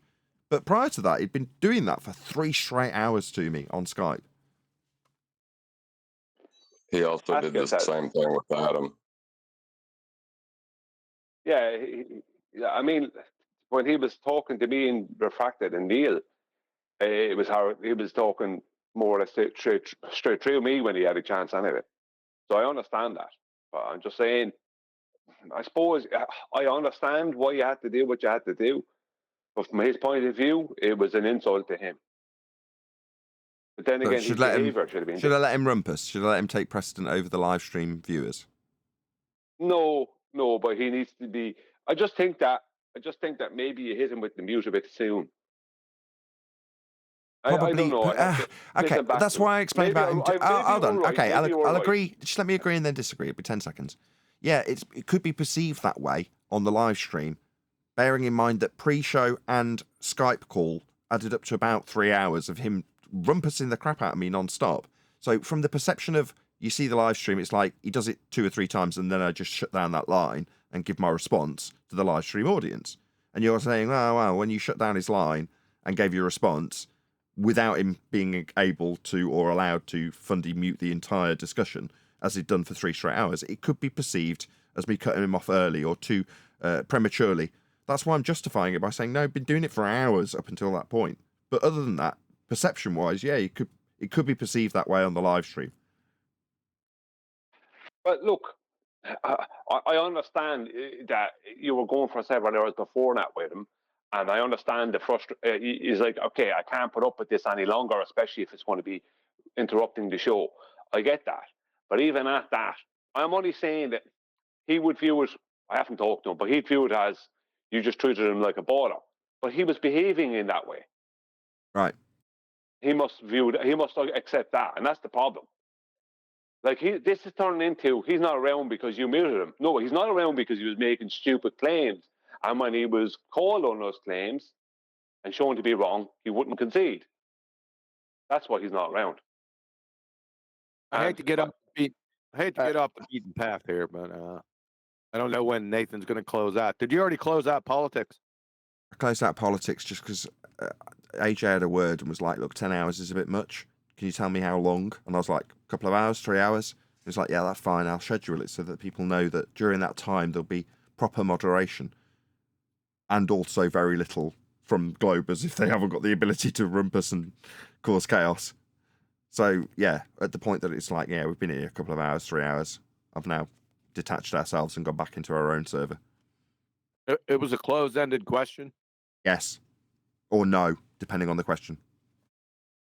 That was the close-ended question. I dropped, Brian, you can get back to your pummeling of Anthony here in a second. I dropped a video in there that I ran across last night. It's Reschooling Flat Earthers and Nathan Oakley. It's some random idiot. I only listened to a couple minutes of it, but I dropped it in Ballbusters, just so you know. We should play that.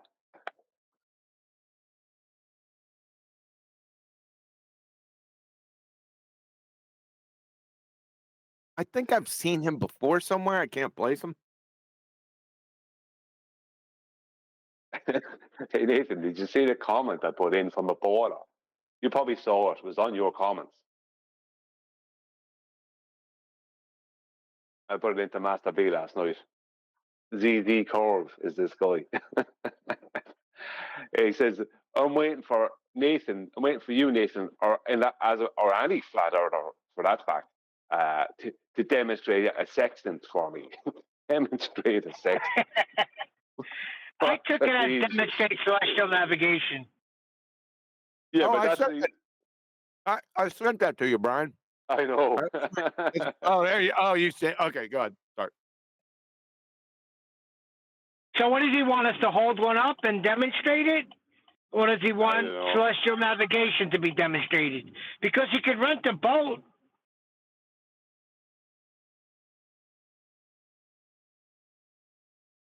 You might be looking too much into that, Neil. I think I just laugh at it for what it is. Nah, come on. He was saying demonstrate celestial navigation. That's what he was saying. That's what a sextant user. He could go rent a boat and he could try himself.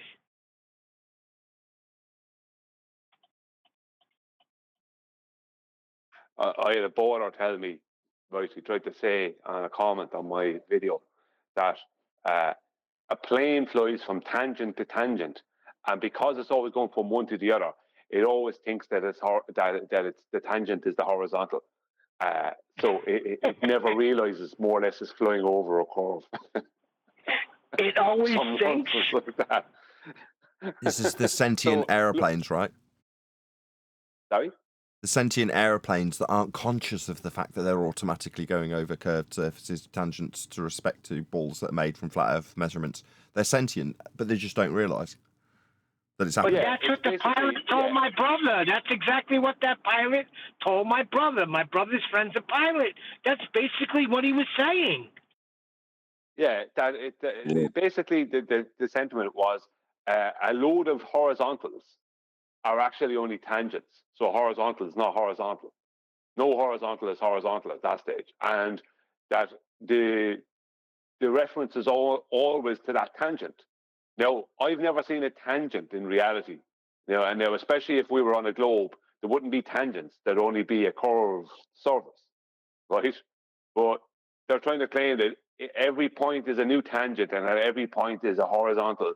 And that the plane is going from one small horizontal to another small horizontal, and they just never notice it. They never notice any curve, kind of thing.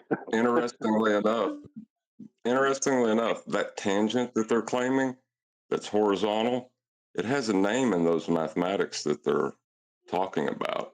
You know what they call it? Yeah, I know what it's called. Oh, shoot. It's called surface level.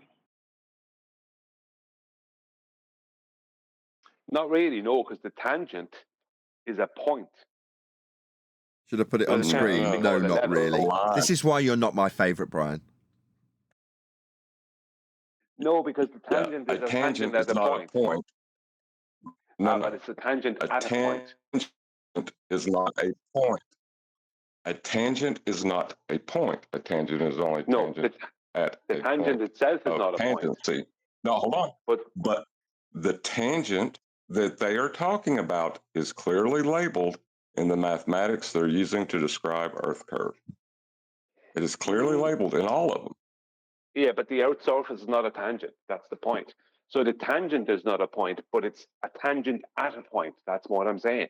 And the point it's a tangent at is a point on their globe surface. So the tangent is not the surface. No. The point is the surface. Surface level. The tangent, the line that they're claiming is tangent to their sphere, is labeled surface level. That's what they're calling a tangent. Surface level. Surface level is not a tangent. A tangent can't be the surface. Yeah, no, it can't be in physical reality, but it is in their maths.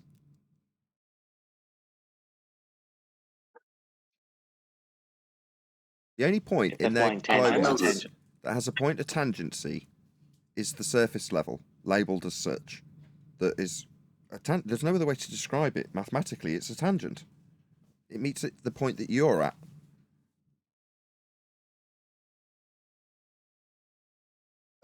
What's a tangent again? Point where a straight line meets a curve. Oh, Yeah, if they were flying tangent to tangent, the plane would have to kiss the Earth. Hold on. Where's the curve? Just one sec. Go ahead, Raymond.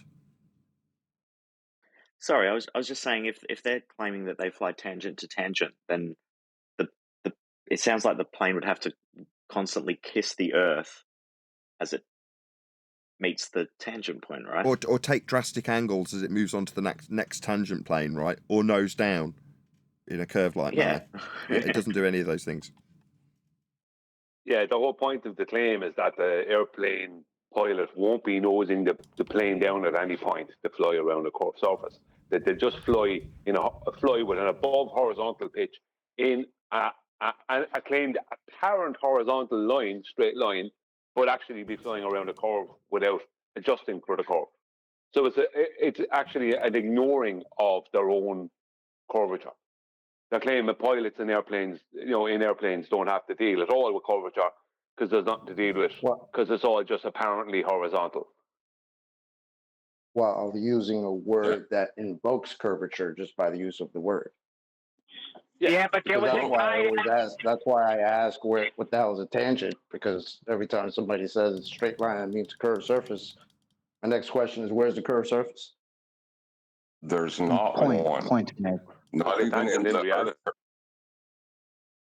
even in their claim to be Earth curve calculator, there is no point where a curved surface meets a straight line. That never happens. Brian, can I tell you the demonstration a guy showed me? He attached a toy plane onto the big hand of the clock with, like, say, a 3-inch piece of metal, like, that attached it to it, and he moved the hand around with the make-believe plane and said, "You see how it's flying around the ball? 3 inches the whole way." That's what they reverted to. Yeah, that's impossible. They won't have any lift. That's the Was point. it a spherical clock? What kind of clock was that? Yeah, they used it as a boy. He just took the little toy plane and said that's how pilots do it. But as it was going over the face of a clock, that's what you said, right? No, was it a spherical clock?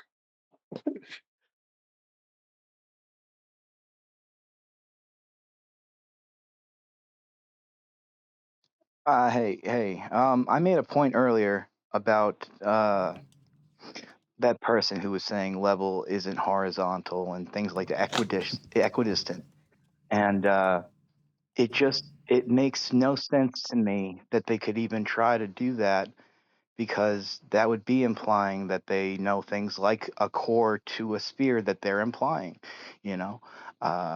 It seems a silly argument to me.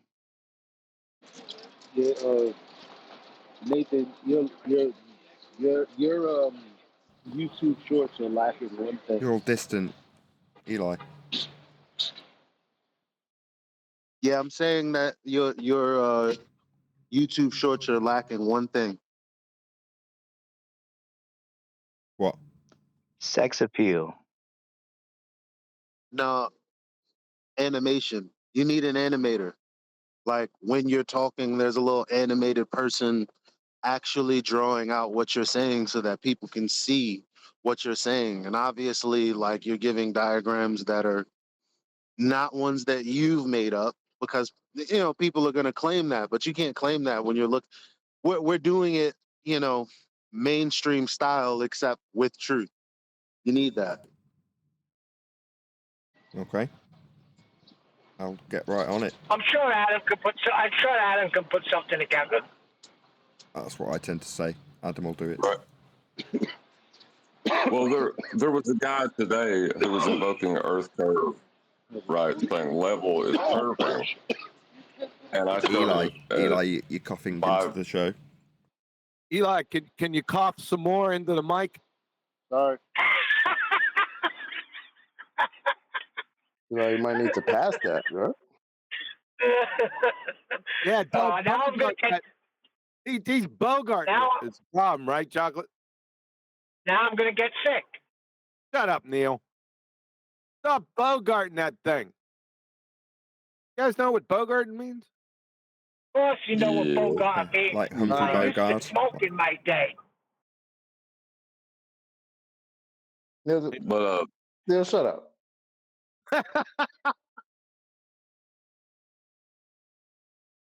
That guy I never today thought I who would was hear trying to that. say Hold on.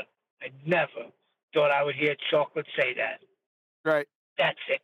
I'm out of here. You're out of here. Bye, Neil. And shut up while you leave. Shut it up. Funny. You know, I was going to send you some freaking comments I got the other day. Chewy. About what? People claiming see, even Chewy sees how annoying you are. They seem to think I left the show because I was annoyed. I didn't. I was driving, and every time I tried to speak, I was getting, I was cutting people off. Yeah, nobody cares. All right. Yeah, nobody cares. So I left. But they took it. Shut up, Nathan. They took it like I left because I was mad. I didn't. I just said, all right, forget it. Yeah, you're good. You're fine. Yeah, they're numpties. I wouldn't be concerned.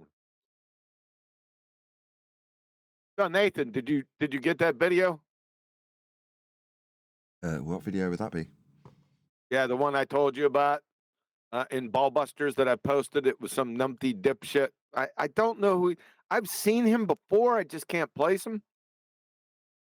You might want to go through that. I time-stamped it. I did listen to the beginning of it, and it was really slow, but I got to the point where he started talking about you. Oh, okay. No, I hadn't seen that. Sorry. Yeah, it's in Ballbusters. I posted it in there. You can do with it what you will. You don't have to review it or anything. I like I said, I didn't listen to it. Okay. More people talking about Nathan? Boy, there's a surprise. I thought that was an interesting tack that we're bad people because we don't make Nathan put up with their bullshit. That whole Eddie Bear thing today, where he was like, and you all are enabling him to talk like this to people. I was like, if you don't want to see Nathan mad, quit trying to make him mad. Stop poking the bear. Oh, I'm enabling a grown-ass man that lives across the ocean. That's yeah. Wow. We not only put up with it, we encourage it. Yeah, no, I do.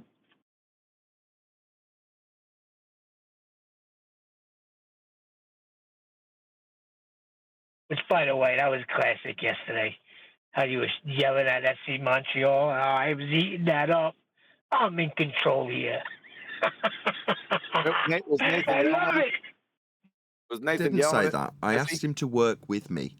I said, if I can't be in charge, then obviously I can't run the show from here. That's what I actually said. I didn't say I'm in. Maybe I did say that. I don't know. Later on, you did. Yeah, you said that first, the way you said it just now. You did. But then they kept being little bitches.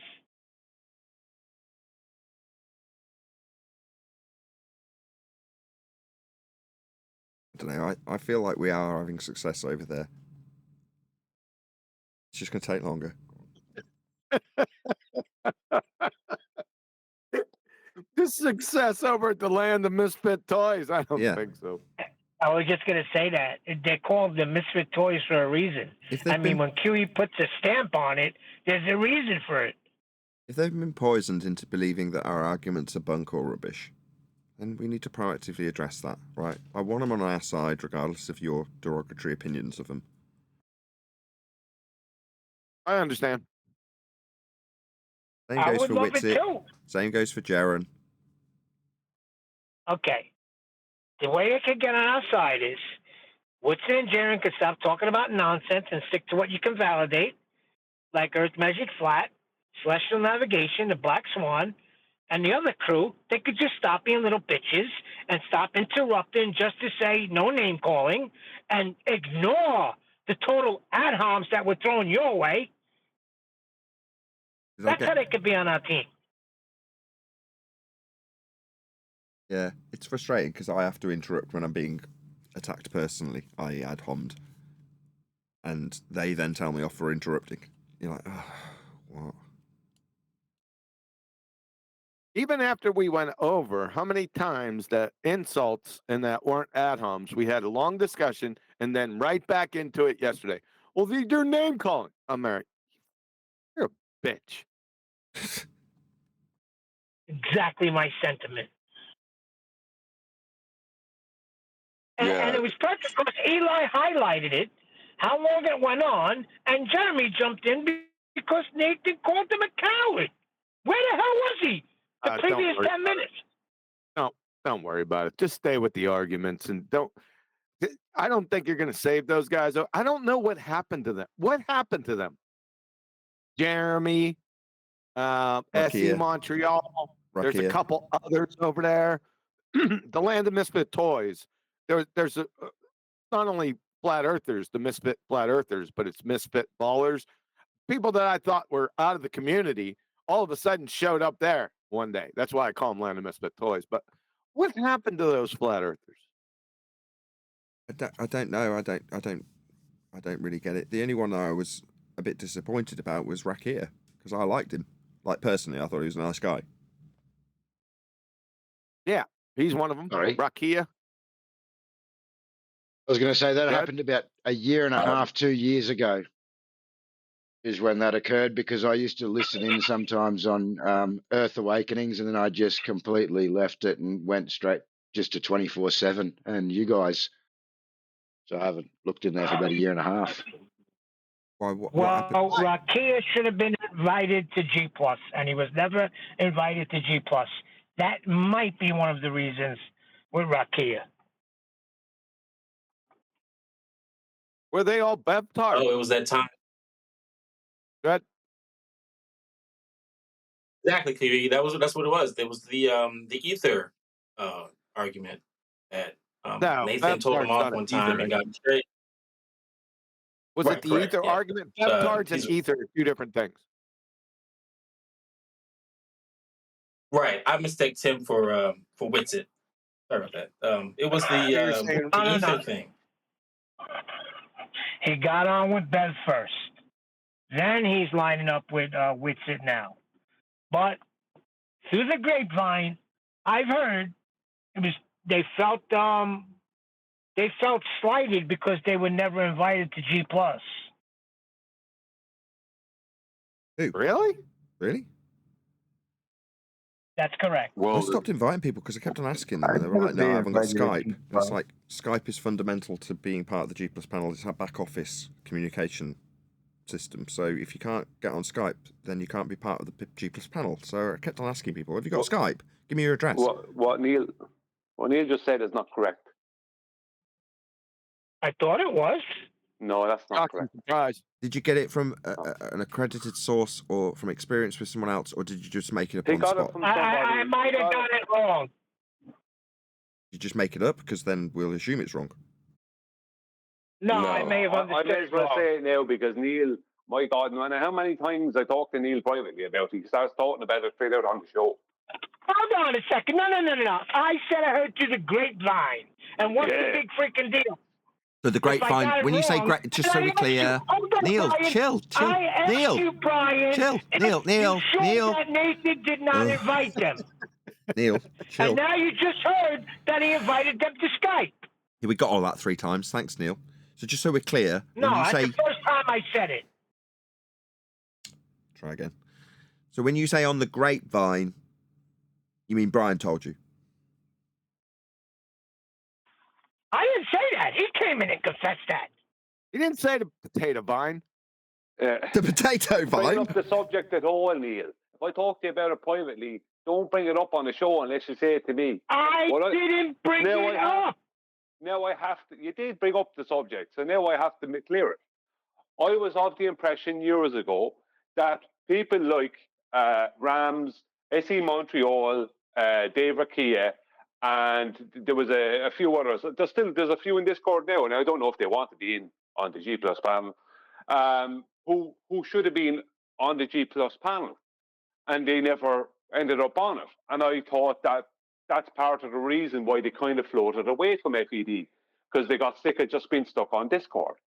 I wasn't saying it as an absolute fact. I was saying it's a possibility that the fact that some of these people got stuck on Discord so long that they kind of floated away and then ended up part of the Try Thinking crew eventually. I'm just saying that maybe could have been avoided, if they had been given if they were given the option, do you want to come on to the panel? That is the case. We know. That is now the case. We know, Nathan. Brian started this. Hold on a minute. But Brian gets Everybody clear the airwaves. Sorry, did everybody not hear John start talking? Excuse me. Well, I was Go definitely ahead, John. before John, so I know Don't forget about it. John's his favorite. I know you fucking lying. I was definitely talking before John. Hold on a minute. I'm the favorite. Neil, Shut the hell up and let Nathan talk. Shut up. What, Nathan? What's your take? I was just going to ask John to go ahead. Go ahead, John.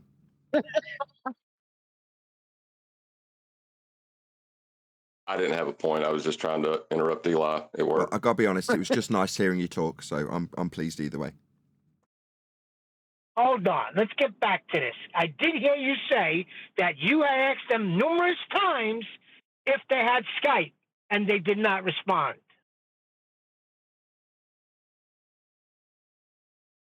Yes, he did. I heard him a few times.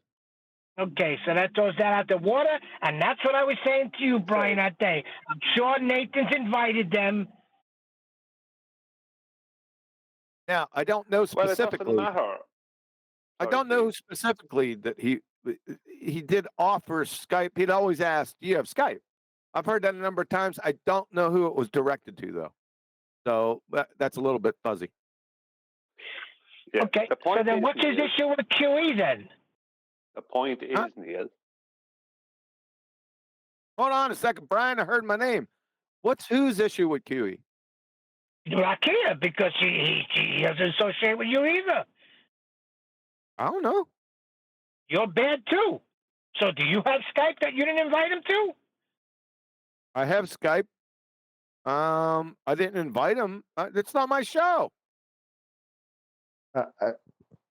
As a grown man, I don't want to believe that this is the reasoning behind all this nonsense, is that somebody didn't invite me to a specific chat. Please tell me we're kidding right now, right? Let's go ask him. Okay, let's I don't give a land in this with toys. What are we going to ask him? Why do you behave quite hostile and give favoritism to our opponents?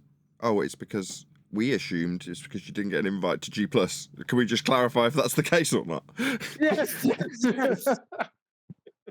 Yeah, exactly. No, that's exactly why Brian didn't want me to bring it up. So don't do that. No, I don't want you bringing it up because I spoke with you about it privately. That's why the whole to bring it up. Shut up, you two girls. Let's go ask him. I didn't say it. I said, Shut up. I heard gives a All shit? right, fine. Yeah. Stop fucking with your little Fine. pillow fights. Fine. Let's get over there. Let's go ask him that question. I want to know.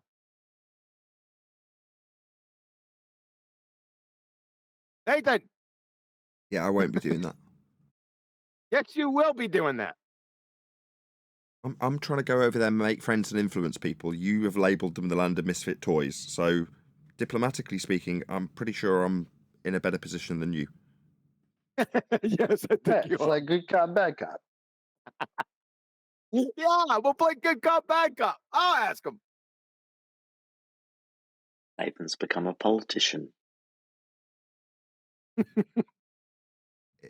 Yeah, you've got to be of a certain frame of mind when you're trying to make friends and influence people. And that's what we're trying to do. Now, it seems bizarre that I have to, cuddle up to people to let them know Earth's measured flat, but that's how things have presented themselves to us. So be it. I can't do anything about it, can I? Other than continue to work with what I got. Well, guys, a lot of people who want to be defensive against what, in my opinion, is the best possible evidence you could ever have. So, would you be, next time you go over and if I come in, would it be a problem if I said, wait a second, especially if Rocky is in there, even if he's not, if I asked him the question? Do whatever you want. All right. Go talk to Neil privately. Can we go now? I'll stop, Brian. I resisted you about that then, too, because I knew that wasn't the reason. He lined up with Bevtard because he's a Bevtard. He doesn't like the way Nathan talks to people, like the same bullshit. They're offended at the way Nathan talks to people. Shut up, now. John sounded mad 10 years old just now. Can we go now? Can we go? First of all, where were you, Brian? I did not see your icon. I did not see your icon when I leaked Can that. you give Where the people hell did you 30 come seconds from, to and how did breathe you up? hear that? What the hell? Neil, relax. Relax, Chocolate's Neil. trying to say something here. Oh, sorry, Chocolate. I've got a special admiration for how Chocolate handled Brenda with redefining words and their meanings. Very subtle. Doesn't even need a tick box, Chocolate. Don't elaborate on that because you were so subtle. Like I say, didn't even need declaration to YouTube. Perfect. Thank you. Yeah, you refresh my memory. What do you say? No, because I will probably skirt the lines too closely. You'll have to go back and listen. It's what he didn't say. It's what he didn't say. But yeah, you took the words out of my mouth, Neil. I almost blew it, though, because I was going to say that. You're talking to a person, and I won't go on, but you know what I was going to say. I can imagine, and I would have probably done the same. Chocolate's Chocolate's got the gift of subtlety. QE hasn't. I made an intonation to that, too, but you didn't catch it. Well, you don't have to worry about Neil not saying something he shouldn't say. I almost told the guy in the politics server off because he kept saying Brendan. And then I was like, look, man, come on. But I didn't want to jump the gun and assume that he was saying Brendan, but that's what I was hearing. And then it turns out there is actually a different guest called Brendan.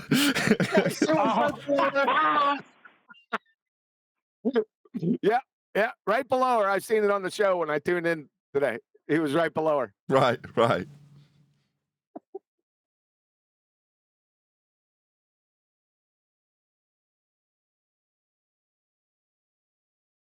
So back to SE Montreal and those guys. Can we go over now?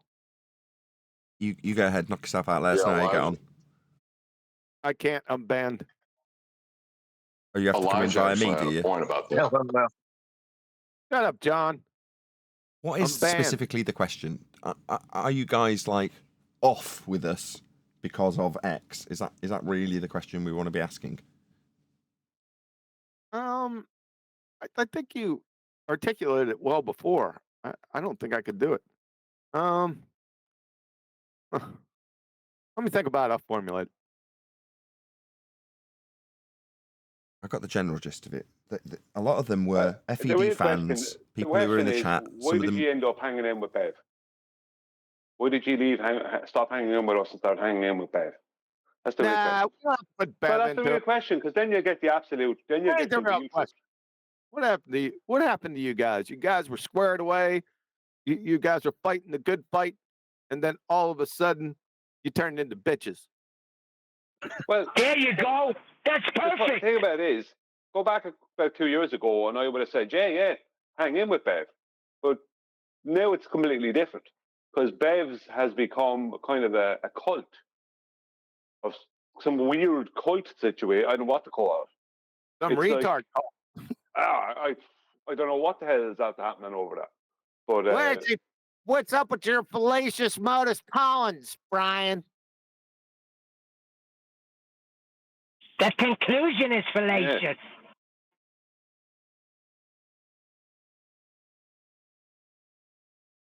Fallacious modus tollens. Oh my God. So back to my question. Where the hell were you, Brian? I did not see your icon when I leaked that information. What, you just pop out of nowhere? I came back in and I heard you say it. I got cut off by my internet. Damn, I wasn't fast enough. Brian, I could have resisted that, though. Come on. If I robbed the bank with you, you'd never. No, that's you. No. That I charged to you because you threw me under the bus. I'm not finished. I said if I robbed the bank with you, you'd never, ever rat me out. But what you would do is very loudly tell someone in a shop in front of a detective that you robbed the bank with blah blah fella who lives in such and such an apartment. Stop! You did that to me. Only weapon me. How dare you, Brian? How dare you question his criminal integrity? What a freaking outrage. No, he should have denied because he ratted me out one day. He said it was Neil. And I said, gee, I'll never rob a bank with you, Brian. I did rat him out one day. I remember it. It was very funny. Timing is everything, Neil. It's okay to rat someone out and completely betray their trust, so long as you get a laugh.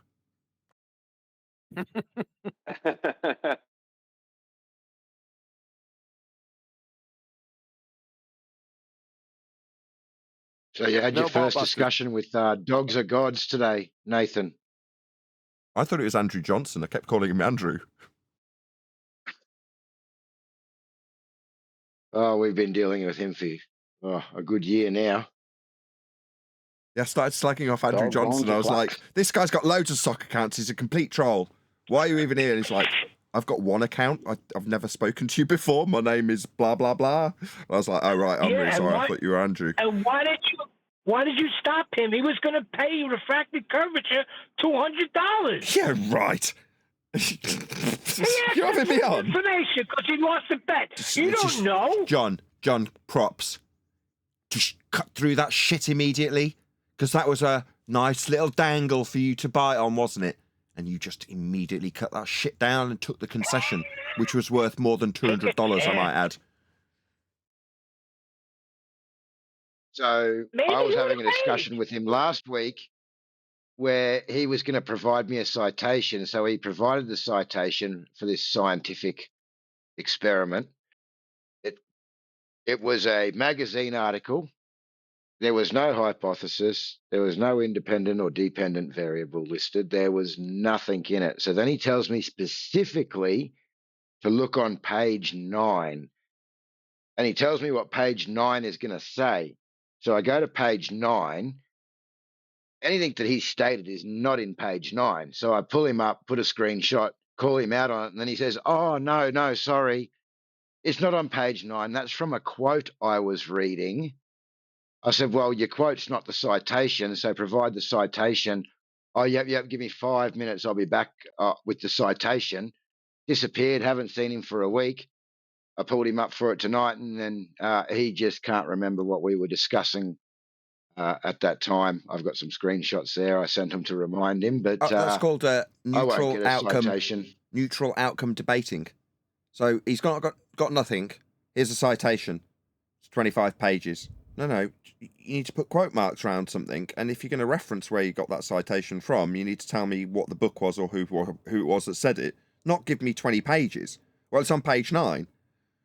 Okay, well, that isn't what I asked you for, so I've got to go searching down this citation. Right, okay. So then you go to page 9, and there's nothing there. But for a time, temporarily, the people who have listened to him say, I've got a citation, I've posted it, it's on page 9, think he's winning. Got to lie to Glurf, so I called it right about him then. It's just a liar. Oh, yeah, Or do you want to 100%. do You'll that? never get anything from him. Yeah, and you missed it. He just didn't say, wasn't just reprimanding that guy. He didn't want to be his friend anymore. What? That guy that came in and you were debating, when he was talking about, what do you call it? The guy Andrew today. When he first came in, you were saying that he was reprimanding somebody about the argument. Not only that, he befriended the guy. Yeah, that was the I tail end. unfriended him. I'm sorry. Yeah, I got you. That was the tail end of the conversation we joined in on. But the justification for the tail end of the conversation was that a flat earther's getting berated because he didn't understand how seismology proves Earth's a globe. Therefore, he was getting shouted at and spoken down to, berated, justifiably according to this dude. I'm like, you need a flat earth for that. You need a horizontal plane of reference. You're getting return angles. So the conversation continues. And at some point, although I didn't do that, I was, in the back of my mind, I'm like, at some point, if I absolutely tear into you, I'll give the justification you gave. You were wrong. Therefore, justifiably, I can rip you a new one and then make out like nothing's happened.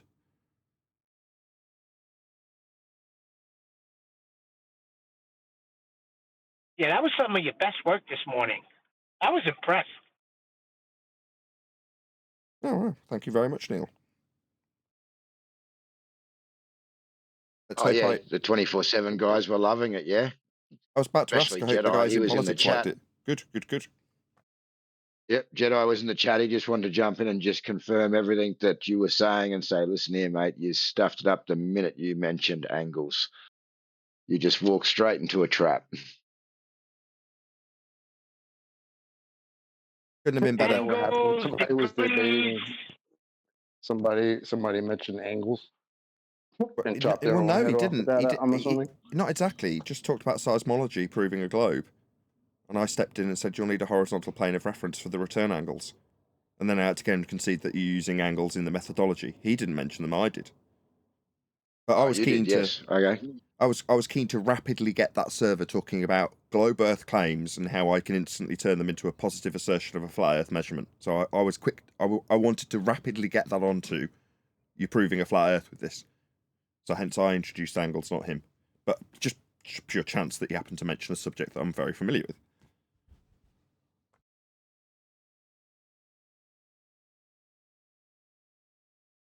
Sonogram, or is that different? What's that, sorry? The sonogram, the principles are the same, right? You're getting a return angle.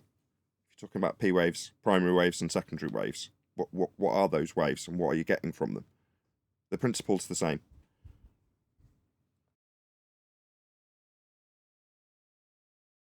Or anything else. It doesn't really matter what they bring up. Radar, you need a flat Earth for that. Mapping, you need a flat Earth for that. Building, you need a flat Earth. It doesn't matter what they bring up, does it, Neil? All roads lead to a flat Earth. It's only a couple of connections at worst case scenario to get them back to the flat Earth measurement they need.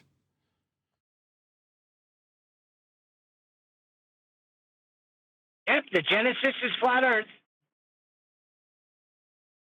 Well, I've had some very interesting discussions this week because the 24/7 server has branched out again like they did in politics, but into a Islamic server.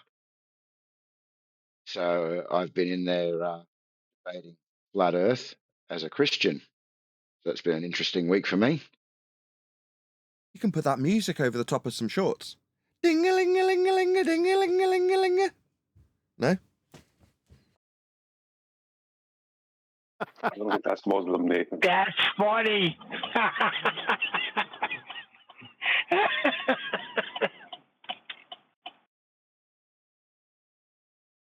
What is it, just Christians, in your case, Christians versus what? Islam?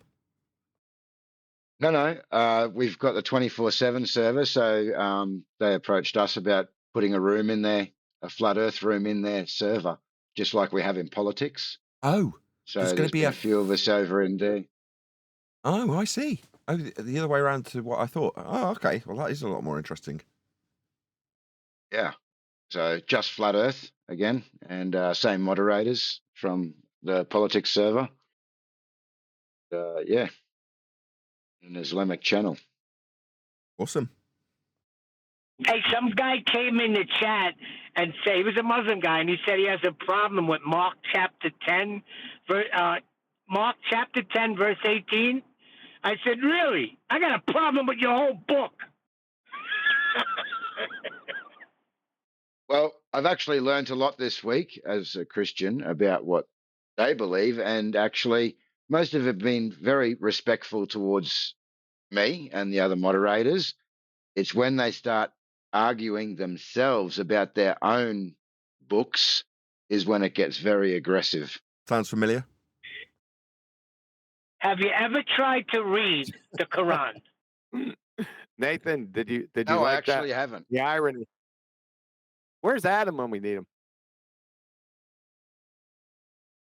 Well, what I've learnt this week is that some of them will just go by the Quran, which says the earth is flat, and they will be flat earthers. And then others go by the other book. Oh, man, what's the name of it now? Can't even think of it. But there's another book that's written a fair few generations later that's found about 1,000 miles from where this dude. Yeah, the Hadiths, that's it. So apparently, that's just sayings of imams. That's right. Yes. So some of them take it very seriously. So the ones that don't and go by the Quran will say it's flat, but the ones that go by the Hadith and hold a lot of weight in that will say that it's not due to the sayings in there and the explanations in there. But from their description that they gave me, the Hadith's basically a commentary. Yeah. So I just started telling them I don't want to hear about their commentary. Just tell me what your Quran says, because from my understanding, it's flat. It's exactly what the Talmud is to the first 5 books of Moses, to the Torah. It's sayings of rabbis. That's lovely. So what's it exactly say? It says it's flat. There's various different flat Earth videos from various different high up clerics or whatever you'd call them in the hierarchy of that religion, talking about what the Quran says, and it says it's flat.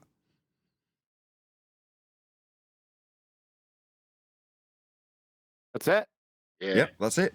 That's it. I would dig you out a few clips of them reading from it, but I can't be bothered. I don't lend any credence to this at all. No offense. If you're a Christian and you lean on your book for flat Earth proof, I don't lend it anything at all. It wouldn't make any difference if it was Buddhists. But there we go. All right, fair enough. Did they say it's not moving and contained?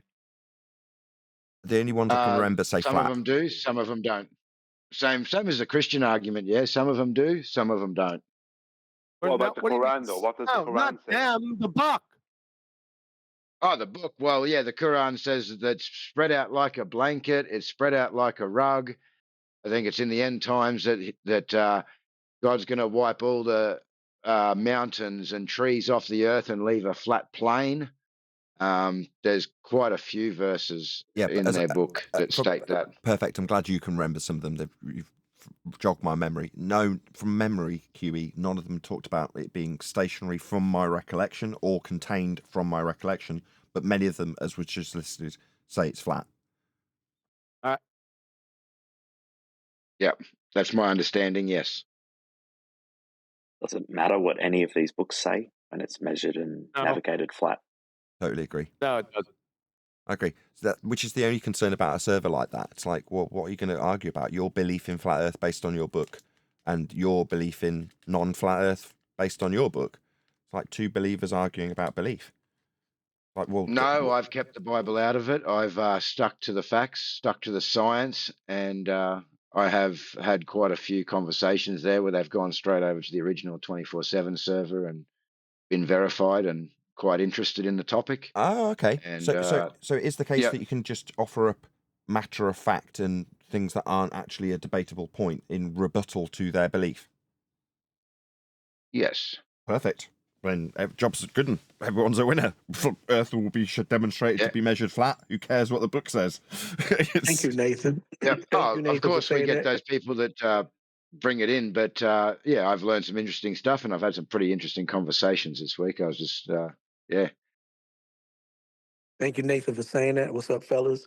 I'm glad you said that because that's one of the things that I always say. I said in the past regarding belief, because you give a glober a gateway, open door to claim to use anything in the Bible, no matter how almighty you think the Bible is, which I've always said to Tenth and everybody. At the end of the day, man transcribed it, and it is a belief faith text.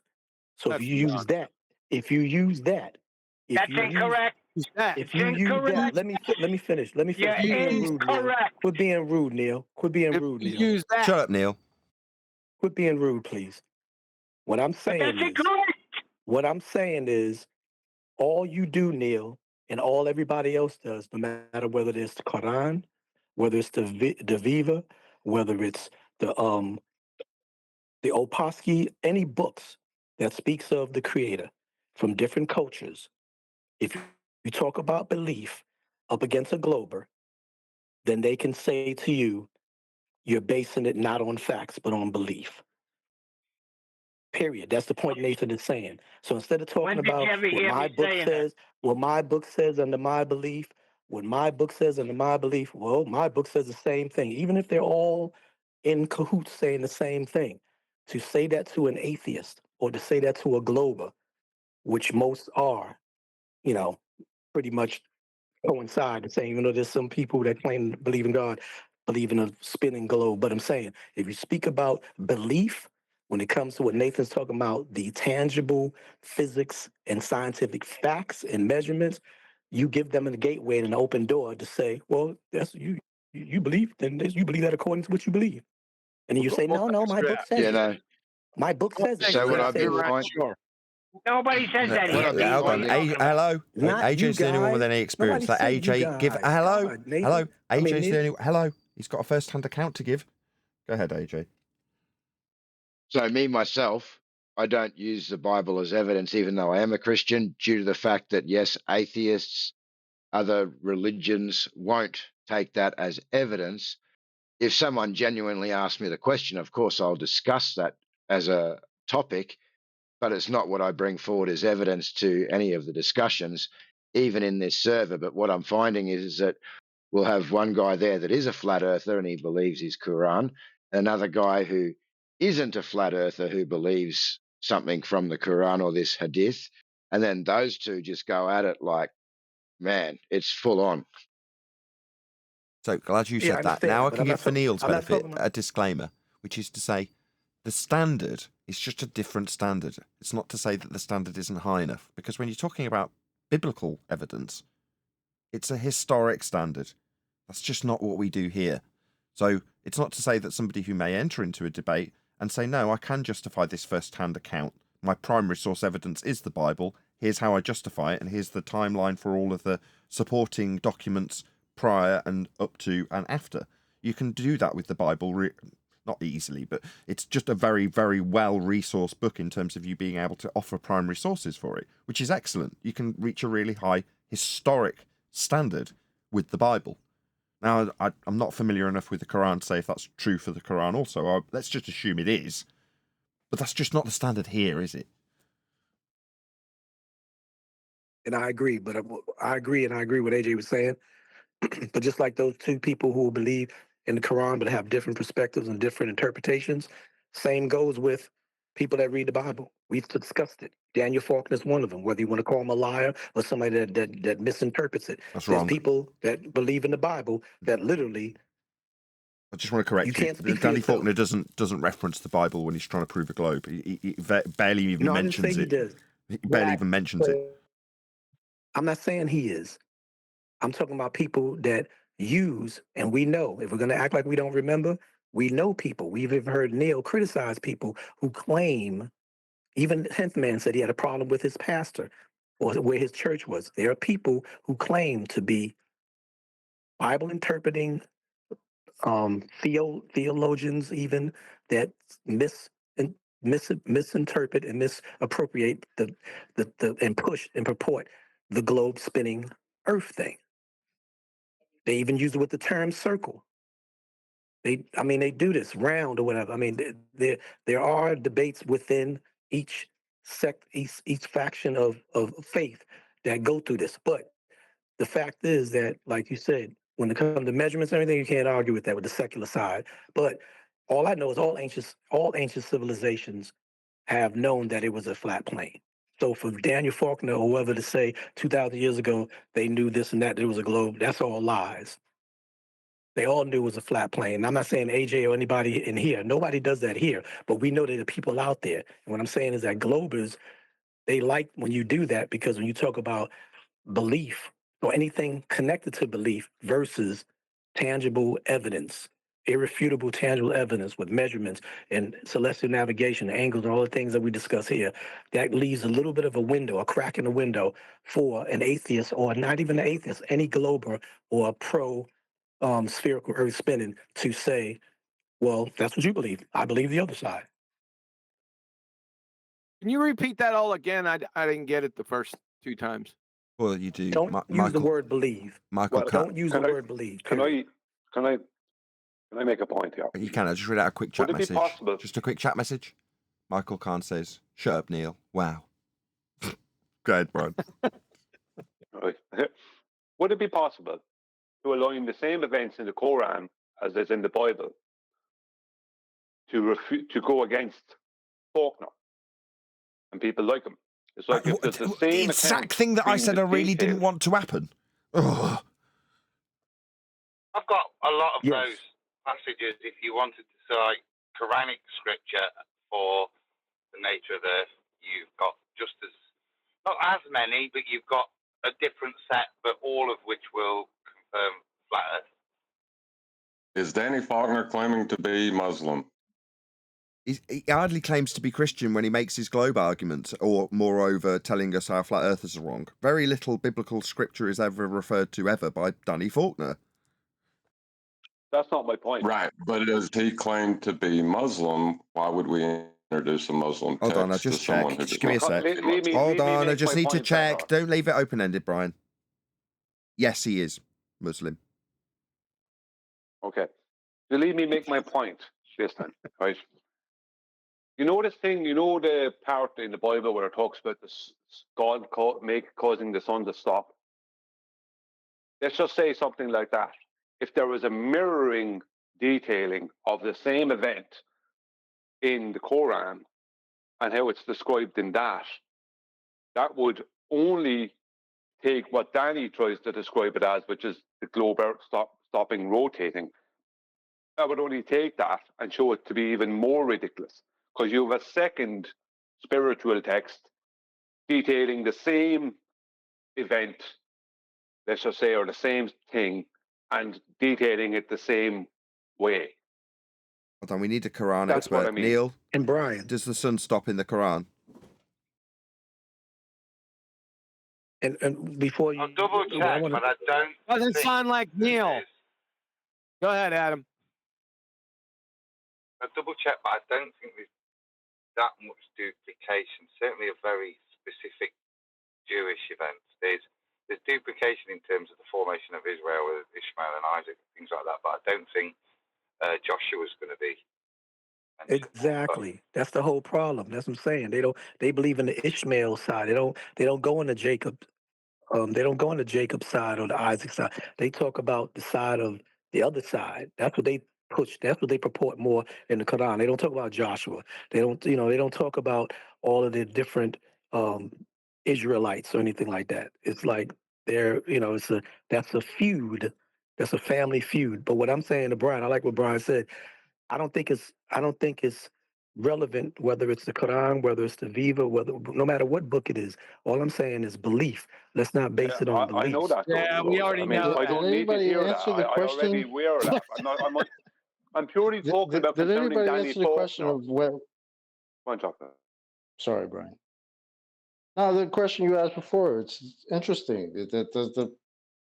Does the Earth stop or the sun stop in the Quran?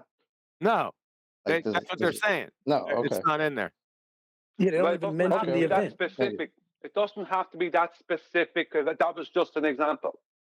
The point I'm making No, I get is to it. show. I'm just saying it Yeah. was an interesting point I never thought about. That's why I asked. Go ahead, man. Sorry. Yeah, I'm just saying that it would just show up Danny Faulkner to be even more anti-Bible when the same thing is being described in both books. Nah, all we need is the Christian Bible. We're good. No. All we need are the measurements. Thank you, Nathan. Thank you. AJ, back to you, mate. The Bible is Danny Faulkner. The problem is that Danny Faulkner is taking something that's in the Bible and he's turning it around and making it heliocentric. Whereas if there was a slightly different description of the same event in the Quran, it would lead credence to the one that's in the Bible and show Faulkner up to be completely false. We got you, Brian. We understand what you're saying. But no. I actually changed my mind. I think it's an excellent idea, and you should chase that down to the fullest extent, Brian. So we're going to indict Danny Faulkner's Christianity based on a Muslim book. Yeah, that's precisely right. Because he accepts that fully. He'll accept the contradiction when shown in a different religious book. I'm certain of it. Because he is Muslim. I looked it up. Good. Can we take us on a different slant? I don't want to get past this by since D Rose is in here and Brian needs to do some research on a topic and D Rose is the principal. I'll be doing none of it. You can ask Adam. What the hell has this got to do with me being a principal? You're the principal in Brian's research on a point source of light and what is the limit of how far we could see it.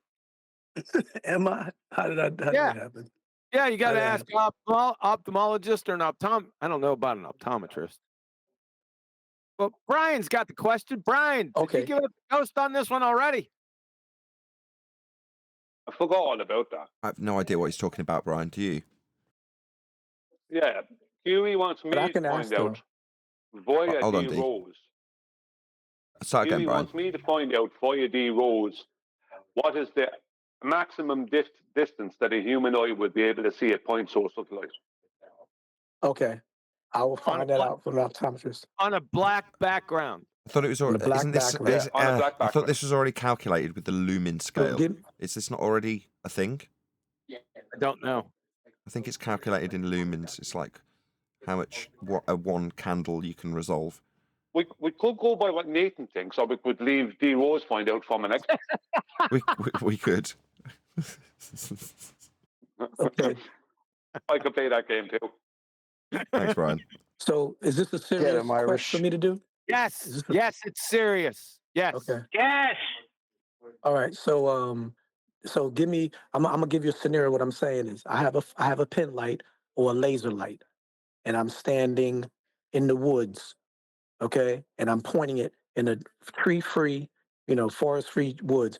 I'm trying to figure out what's the distance of that light beam, that light ray, from that device to hit and touch or to reach the distance of in the black background at night, for instance. No. That's basically the metaphor, right? That's the metaphor, No, right? we just want to. No, don't start using laser lights because then they start giving equations to do with it. Oh, I got you. So how far away can you resolve a light? Don't on a black background. Source of light. Yeah, on a black source background. Of light. Yeah. Holy shit! Shut up, D-Roll, so you can hear it. Yeah.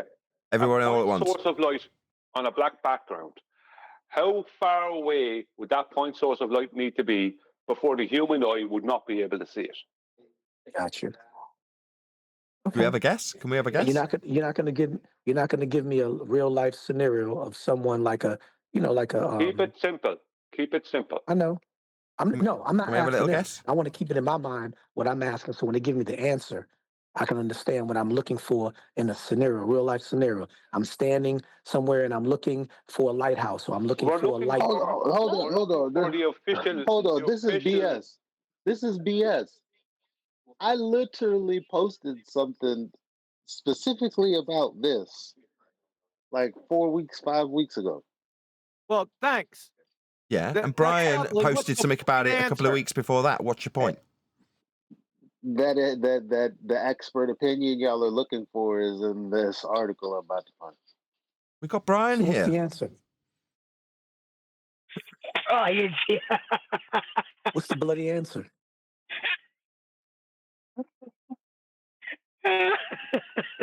Now all you got to do is follow it up with an impersonation of QE. You're right on. So we could wait and find out if this article is still around, or we could get D-Rose to find out off I got it right expert. now, buddy. Get out of here. I really don't understand what's going on here. Why is D Rose being set homework exactly? Because he works with optometrists. Okay, so I'll ask right now. Hold on, guys. Okay, you did mention that. There you go. That's the guy that's on the team. Several times, Nathan. Several times, Nathan. Keep up. First ask here, so we know what you're asking, and then ask. I have more questions for you, D-Rose, when you're back. So let's just acknowledge Eli. Yeah, fine. You did it 4 weeks ago. Yeah, confused I've been in like 7 years. Okay. They're all at lunch you got right now. because you got a bunch of retards in here. I don't know what the hell's going on. They're all at lunch right now. I'll ask later. Did you say later? Are you saying goodbye? No. I'm saying I want Chopper to reiterate the question better than, being that he's the one that posted allegedly. What am I, concisely, what am I asking? That was Eli. Chocolate. That was Eli. What distance must one be before the natural human eye can see a source of light? That's the simple question, right? I'm going to go with a black background. On a black background. I'm going to go with 8. Say, for example, 8. What black? Any other guesses? I'm going to go with 8. Anyone else got a guess? No. 8 what? 8 miles?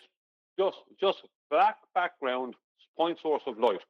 How far away does that point source of light need to be before the human eye can't see it anymore? Cannot Keep it see simple. it anymore. No, 7. Don't bring scenarios into it. Don't bring Isn't the example like a candle? No examples. He just said no examples. Just keep it simple. When you asked for an example, exactly. he told you to keep it simple. So just keep it simple. What's your problem? Like a candle. It could be a candle. It's a point source of light on a black background. It's really simple. Not a laser. Not a laser. Make Here's that a good clear to example. him. Here's a good example. QE is Frankenstein. No, QE is, shut up. No, Neil. Bloody hell. QE is in the woods. He's Frankenstein, hiding from the township. He sees a torch. How far away does the person with the torch have to go before Frankenstein QE can't see it no more? That was a good one. That's fine. I don't mind that. You can use my name in it. Just don't use a laser. What's the current rhetoric with how light behaves from a heliocentrist point of view? It bends. Bends around the globe. But also, mathematically, the globe just expands. So it's kind of a bit convoluted. Mathematically, they don't really know what they're saying when they say light bends, because light isn't bending in their maths, the globe expands. But they say light bends, it's all refracted, which means they never get a horizontal plane to reference, or a straight line to anything ever for a tangent. It kind of destroys their geometry when they say it's refracted, but they've been saying it for 4 years. They're idiots. So, okay, that's within that interesting. paradigm. So, are they? How do they describe light coming from the sun to Earth? Is it parallel? Is it almost parallel? Almost parallel. Official, because they can't claim it's parallel. They can't. This is the thing. They can't claim it's parallel. Not almost. They say slightly. Light is not bending. It's funny how we laugh at that, but they've literally said that though. Like, they do. It's just a little bit. So close to being parallel. So close to being parallel that you could consider it parallel. She's almost pregnant. She's almost pregnant. Almost. It can be thought of as a force, but it's not a force. But you can think of it like a force. She's not quite pregnant. 90%, 95% pregnant. So, just I'm trying to wrap my head around it. So, if that's their argument that light's coming in almost parallel from the sun, every other star in the heliocentric rhetoric is essentially another sun to some degree that would be emitting light in very much the same way. No. No. When you assert that the light is all coming in parallel, number one, don't get too hung up on why. Almost. But almost parallel. That the lights are at infinite distances when the practical application for having them parallel comes into effect. So for them, this is a bit of a sticky wicket. They've got set distances through Kepler and Huygens, but when it comes to navigation, that's describing them all coming to the curved surface. They won't give you angles parallel. The only reason they do that is so they can transpose it to hell with Danny Faulkner's angles from hell on the equatorial plane. So don't get too hung up on the reasons work. That doesn't work. That doesn't work. No, it doesn't. I'm just telling you what happens. The airplane and the Mariner, the pilot in the airplane at 6 miles above the Mariner will get the same angle to the same star at the same time. I know. And so that's not I agree. I just agree with you. Does not explain that. You moan at me for not letting the rhetoric of the globe come through. Here we go. Right. Yeah, they do disclaim that and have all the light meeting parallel planes at varying altitudes in the celestial navigation book. So you've got a globe in the diagram, and then you've got a tangent to the top of the surface of the sphere Earth, and then you've got a whole bunch of parallel planes that run up to the aeroplane that's on one of them. And then the light comes in parallel to that plane and all parallel planes below, and therefore can go to the centre of Earth in the page 87 justification for why, it still kind of works on a ball, here's how. It doesn't work, you're absolutely right. Just to make clear, I should have really let you go because you clarified why it didn't work, but there we go. But that's how they say it works. That's the justification to answer the question about it coming in parallel. It's so they can transpose it onto a flat plane in hell. However, the point I interrupted and said you were wrong was when you said, no, they've got these set distances and they're all certain sizes. That all gets thrown out the window for navigation for the globe. They're just infinitely distant. Yeah, but his question was more about the heliocentric model. Yes, all these stars are also suns, and all the light from all these also suns is also almost exactly parallel hitting the globe surface. That's what it starts with the sun being their local star, and they extrapolated it. It all starts with Eratosthenes. So I suppose sort of what I was getting at, and I might be way off base with this, but it was the idea that, okay, so you've got parallel or close to parallel light rays coming from millions and billions and trillions, however many they want to ascribe, of light sources in the known galaxy, universe, etc., presumably unimpeded, which is why we can see them in their rhetoric. Why isn't the Earth completely illuminated all the time?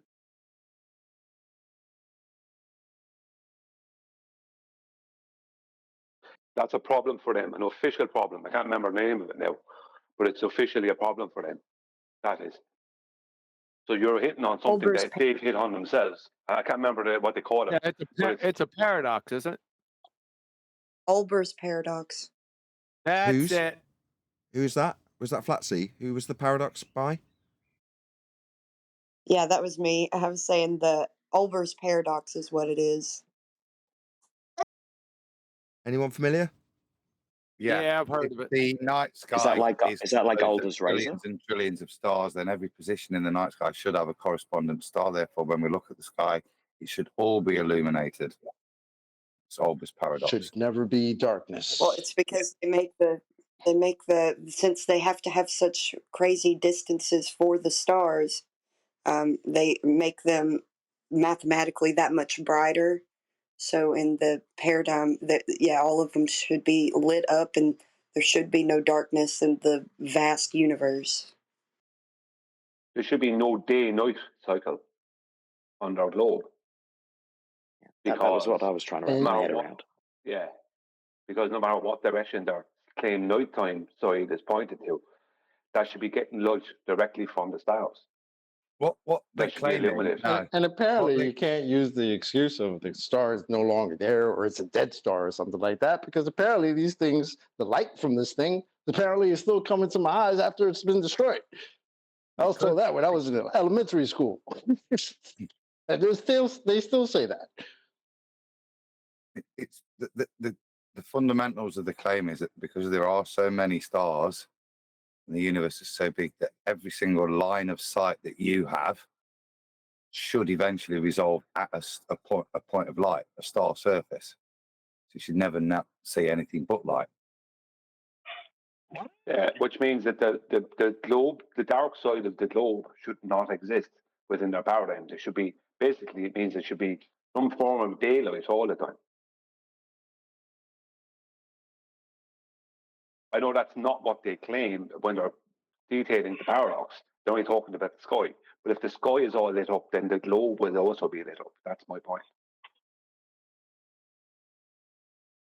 Wow. Yeah, if the light's all coming in at parallel and it's unimpeded the entire way. So you want to know? And what? I'm sorry to interrupt. You want to know the answer to the paradox? Sorry. Yeah, go on. The paradox is resolved by the fact that the universe is expanding, which means that distant light has not yet reached us. That's non sequitur. Hold on, that's a contradiction in terms. If you're looking at the light, to say because the universe is expanding, the light that would be filling the area of blackness hasn't reached us, it's like, well, what's reaching us in terms of the pinpoint light? That's not completely self-defeating. It's a non sequitur fallacy. Totally self-defeating. Yep. Well, that's not an answer to the paradox. That's the official line. That's the address to the official line because it's expanding. The official line comes from Physics World, IOP Science. That's their answer. I got an answer. Science? Yeah, that's I got an answer, gentlemen. Back to the body of science. Go ahead, D. All right. From one source, Dr. Jan Guo, my ophthalmologist, cataract cornea specialist, he said, consider that question and answer it for yourself. There is no limitation for as look up to the sky in a black background as you see the stars. I knew he was going to say that. That's what he said. That's what he said. Yeah, but there's no... But hang on, did you ask someone or did you just go and Google that? I asked Dr. Guo, whom I work with. He said, I asked him the question. He said, there is no limitation known, calculated. That's the questions. Bring his dumb ass in here. Put him on the mic. He said, because if you look at the sky at night, it's a black background and you can see. We get it. We get it. Yeah, but that's begging the question. That's pre-assuming. Non sequitur. Get his ass on the microphone. May I say that the answer to the question you're asking is in candelas. It's in candelas. Candelas are calculated from intensity of light. That's what he said. Intensity of light, depending on the intensity of light. Hold on a minute.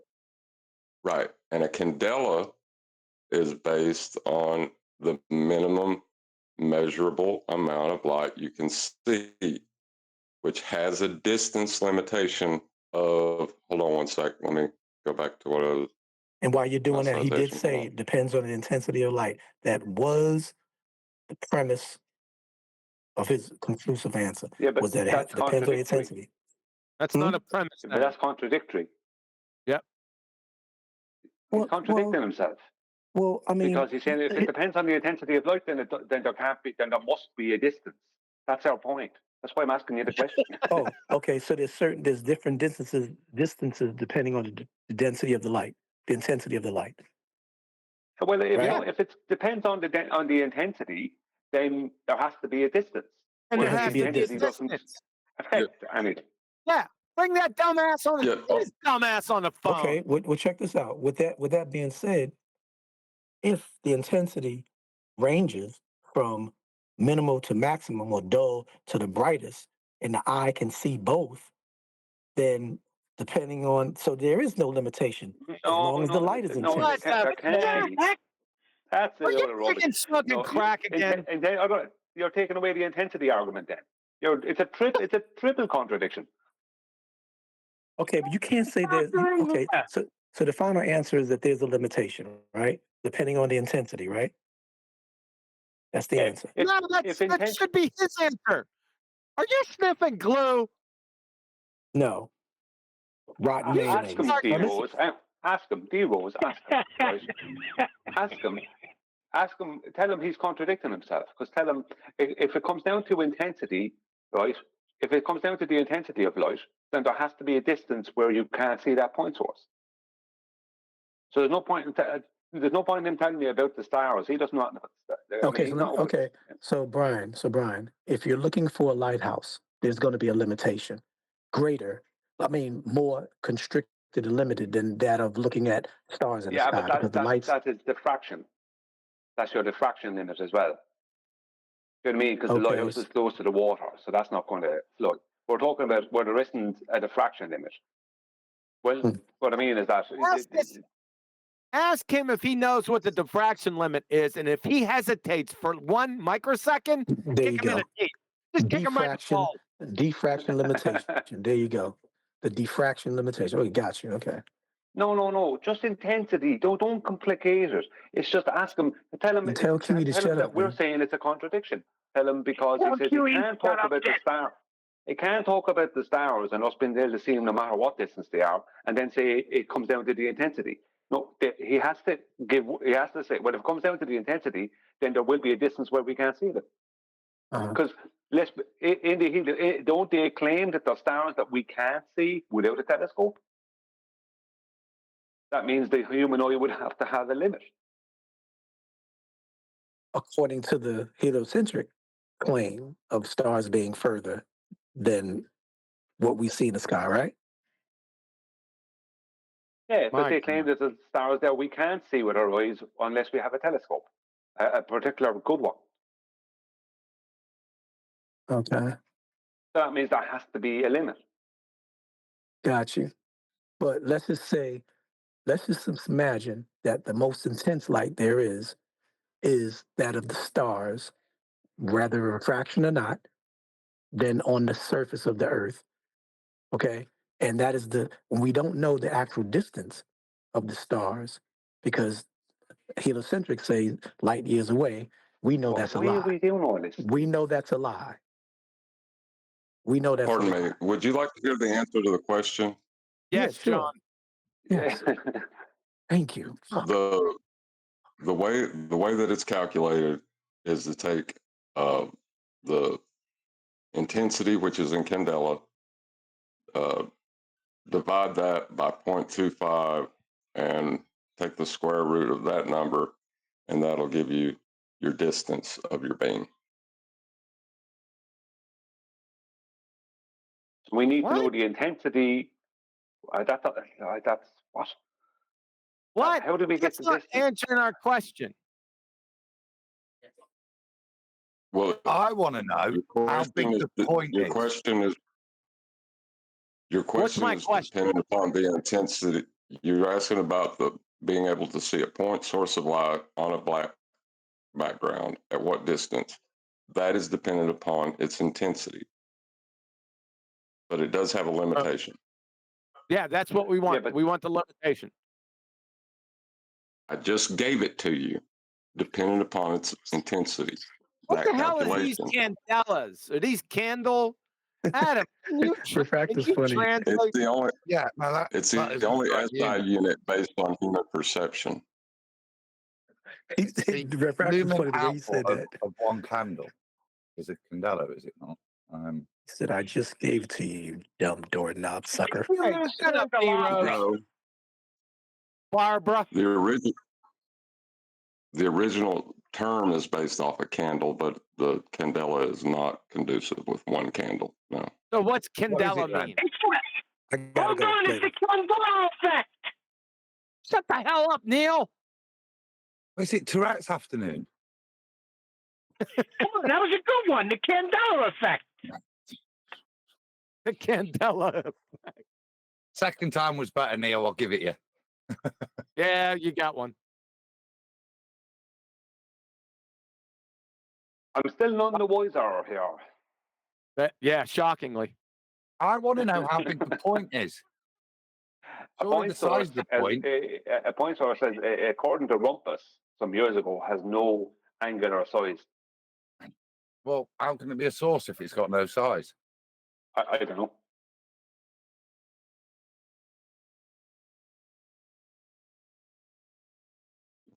Way into the details there, Adam. What's it going to be?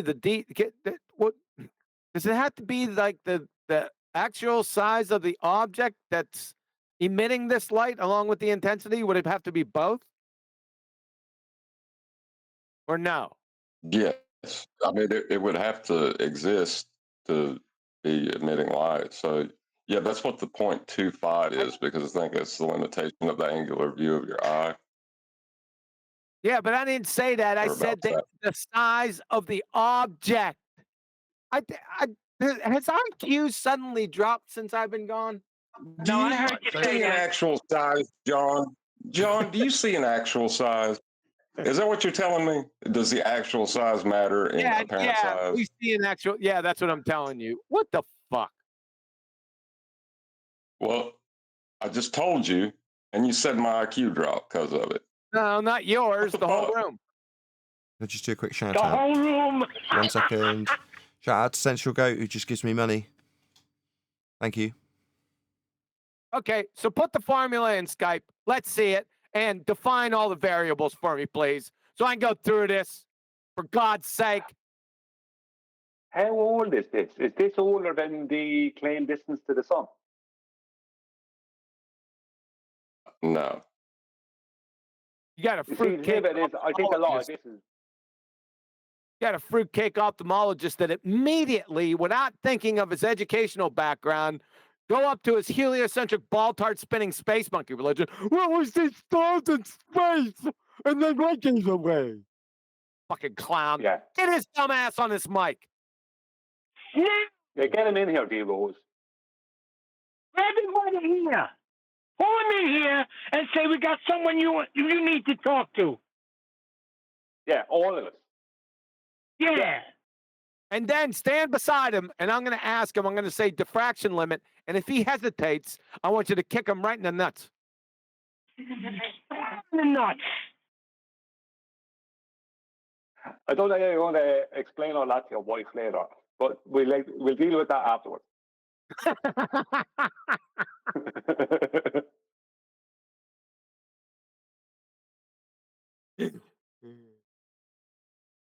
Okay, where's this formula at, John? Mr. IQ.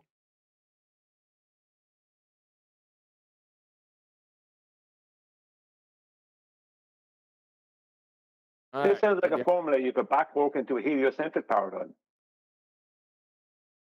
I'm reading. It's posted. Okay, thank you.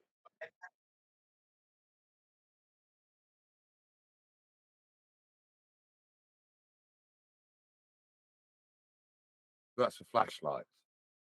So what I've got here, stellar luminosity and spectral analysis of more distant stars. The way you calculate a current star size in this is to use parallax. But stellar luminosity, this method involves measuring a star's apparent brightness, how bright it appears from Earth, and comparing it. This is the switcheroo, and comparing it to its intrinsic brightness, its actual luminosity. Yes. Astronomers analyzed the star's spectrum, which reveals its surface temperature and composition. Based on these factors and theoretical models, they can estimate the star's intrinsic luminosity. By comparing the apparent brightness to the estimated luminosity, astronomers can calculate the distance to the star. Then, similar to the parallax method, the star's angular size and estimated luminosity can be used to determine its diameter. There you go. That's a reverse stuff horse shittery. As called by Brian. Yeah. You could backwork that into any kind of heliocentric nonsense. Yeah, even rubbish. Yep. Yeah, but that's not the actual relation for lumens, what you just described. No, that's Nathan could turn that into what he did with ether. What Adam just described is, it looks this bright, but it must be this bright instead. that's what it's like, let's be honest. Because they're this far away. Yeah, because they have to be really big and really far away, so it must be this bright.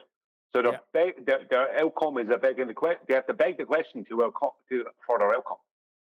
Can you read that? They have to compare the thing that they measure from Earth, as it appears from Earth, to its intrinsic brightness. And this is the point. Where do you get that from? So they measure the brightness, and then they go, well, I know that's what we measured, but that's wrong. Well, its actual brightness is this, because it needs to be this far away. We're back to circle. We're back to fossils and rocks, aren't we? We've got exactly. Yep, you just got circle jerked. Hope you got dinner with it. I think this will be good on a ball busters.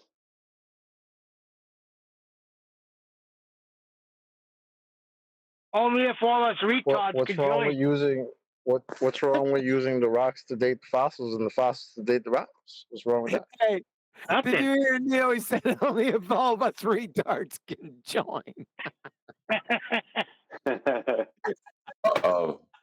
I will say that you need an actual intensity before you can get a calculated intensity.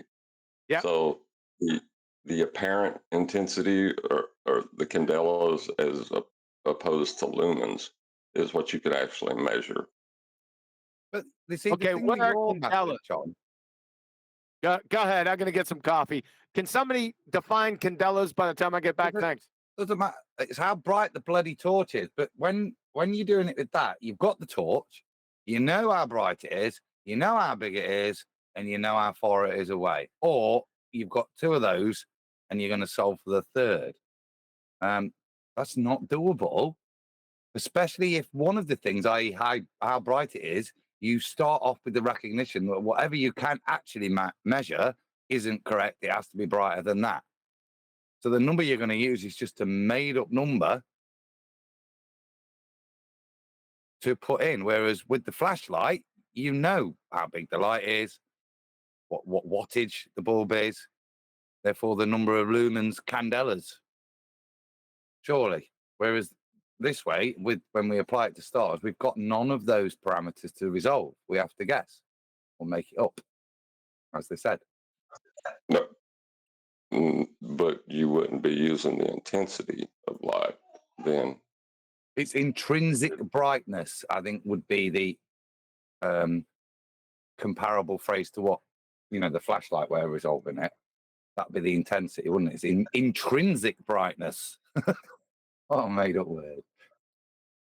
Yeah, but then that's not the lumen calculation or the candela calculation. You bastardized it at that point and made it into something it's not. Yeah, so that you can make it so big and so far away, you have to. That's what they're saying. The method involves measuring a star's apparent brightness and comparing it to its intrinsic brightness, right? Well, you don't know its intrinsic. How can you know? The only thing you can measure is apparent brightness. How then do you establish its actual brightness, its intrinsic brightness? But you can't, can you? But it doesn't have an apparent brightness. It just has a brightness. That's the point. There is no apparent brightness. It is as bright as it is from your position. It's that bright, yeah. Well, it is apparent, I suppose, but it's this intrinsic. Well, it is if you don't know the distance to it. But the point is that if you calculate the distance based off of its measured brightness, it won't match what they need it to match. Right. That's their problem, isn't it? If I've got 50 different flashlights, right, and what I do is I wander out into the desert, Brian's at one end, and I just switch one on at an unknown distance. Brian doesn't know which flashlight it is, so how big the flashlight is and which intensity it is. How the hell could he make any determinant without any of the knowledge? If he can't look at the flashlight and know its luminosity, in fact, if he has to make the statement that the apparent brightness he receives, he knows is incorrect, you can't derive anything, can you? No. And the candela is the only SI unit based on perception, solely on perception. There's my learning for today. I didn't know that. I like that, John. Yeah, I'm apparently a retard for stating that, though. All right, what's the answer? Yeah, you are a retard. Go. So, what's the answer? I Be don't careful, get that's Nathan's favourite you're talking about. Can I just read out another chat quote? That's Studio 68 says, quote, Luke, I am your father, end quote, Nelson Mandela. Thanks. What's the damn answer to the question? What the hell is a candela? Oh, Candela. I thought you said Mandela. Sorry. It's an offense. We never looked it up. I thought it was a relevant chat comment. I was just wrong. Sorry. My bad. So, what the hell? Define a candela. It's a bit like a lumen. I said it's an effect. Brightness intensity. Guess I'm not getting an answer. the Adam, intensity. go ahead. Sorry.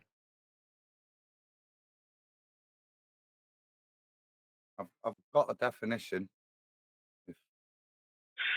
Well, let's hear it, retard. It's okay. Here we go then.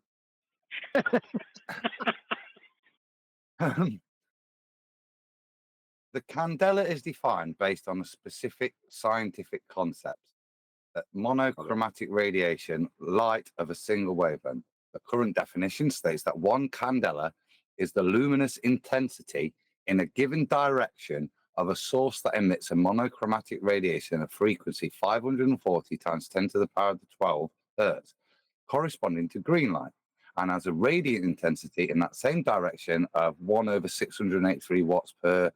All right, shut up. radian. Shut up. I don't mean to be rude, but my phone went off as soon as I asked you. Can you start over and go slow? I can.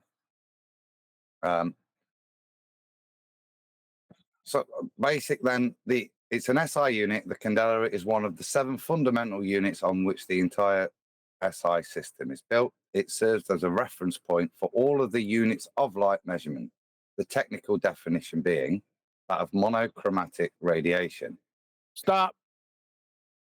That's just monochromatic.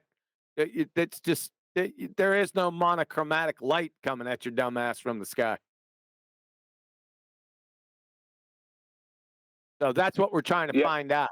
That's not monochromatic light. No, but that's how they're going to give a value to the lumen or the candela, or that's what they're gonna use the amount of a source that emits a monochromatic radiation of frequency 540 times 10 to the 12 hertz. That's what they're going to use as their scalar for intensity of luminosity. Hold on. If they're giving it in hertz, that's a frequency, right? So they're talking about the frequency of the light. Yeah. So it's about the diffraction pattern of the light, then. No, it's about that specific frequency of that ray, that part of the light. How much of the light in that frequency you're detecting. It doesn't matter what other frequency of lights you detect in that same point source. The way they're going to determine the luminosity is the amount of 540 times 10 to 12 hertz. That number. Yeah, that bit of light is what they're going to measure to determine luminosities. That's what I'm reading anyway. Okay. John's. Okay, thank you. Is that it? This sounds like something that was backworked with a heliocentric paradigm belief. Why? It's just the way it's, from what Adam's saying there now, obviously I'm not getting all of it correct maybe, but it just sounds like it's backworked, pre-assuming that the stars are suns and we're getting radiation from them.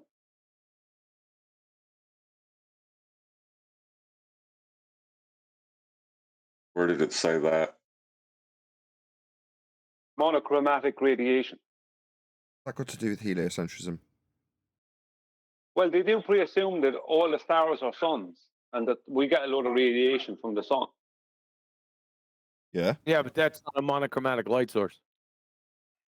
Well, I don't know what's going on. Obviously, it's above my station. Then. Yeah, a monochromatic light source like a laser with a specific frequency. Do they also call it a black body? I know what you mean. Yeah. They also say it's a black body, don't they? Oh, God. No, that'd be the opposite. The exact opposite. Yeah, it's got exactly. one wavelength.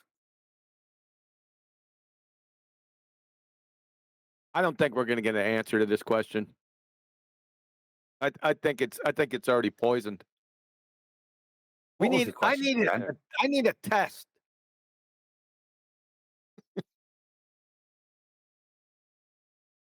I think this has too many variables, and everyone's gonna, just like that ophthalmologist or optometrist did. He's gonna automatically go to his fairy tale heliocentric belief, right? He's not gonna rely on his training or his knowledge, right? What's the first thing he said? Yep, because it's dark, it's sky. Good luck. Yeah.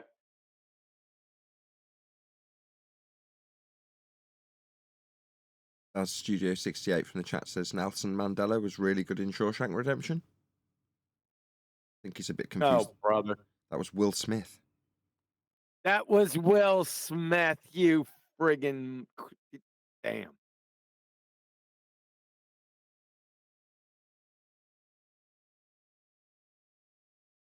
Right, sounds like that's my cue to round out this stream. With that, I'm going to say another massive, enormous thank you to both Discord and G Plus panels for making today's live, pre, after, and members-only live stream possible. Another thank you to Politics Server, although they're not here right now, and of course a massive thank you to my Flat Earth Debate Discord server for making this particular live stream section of the show possible.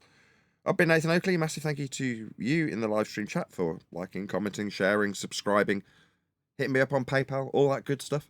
I'll see you all in the next video.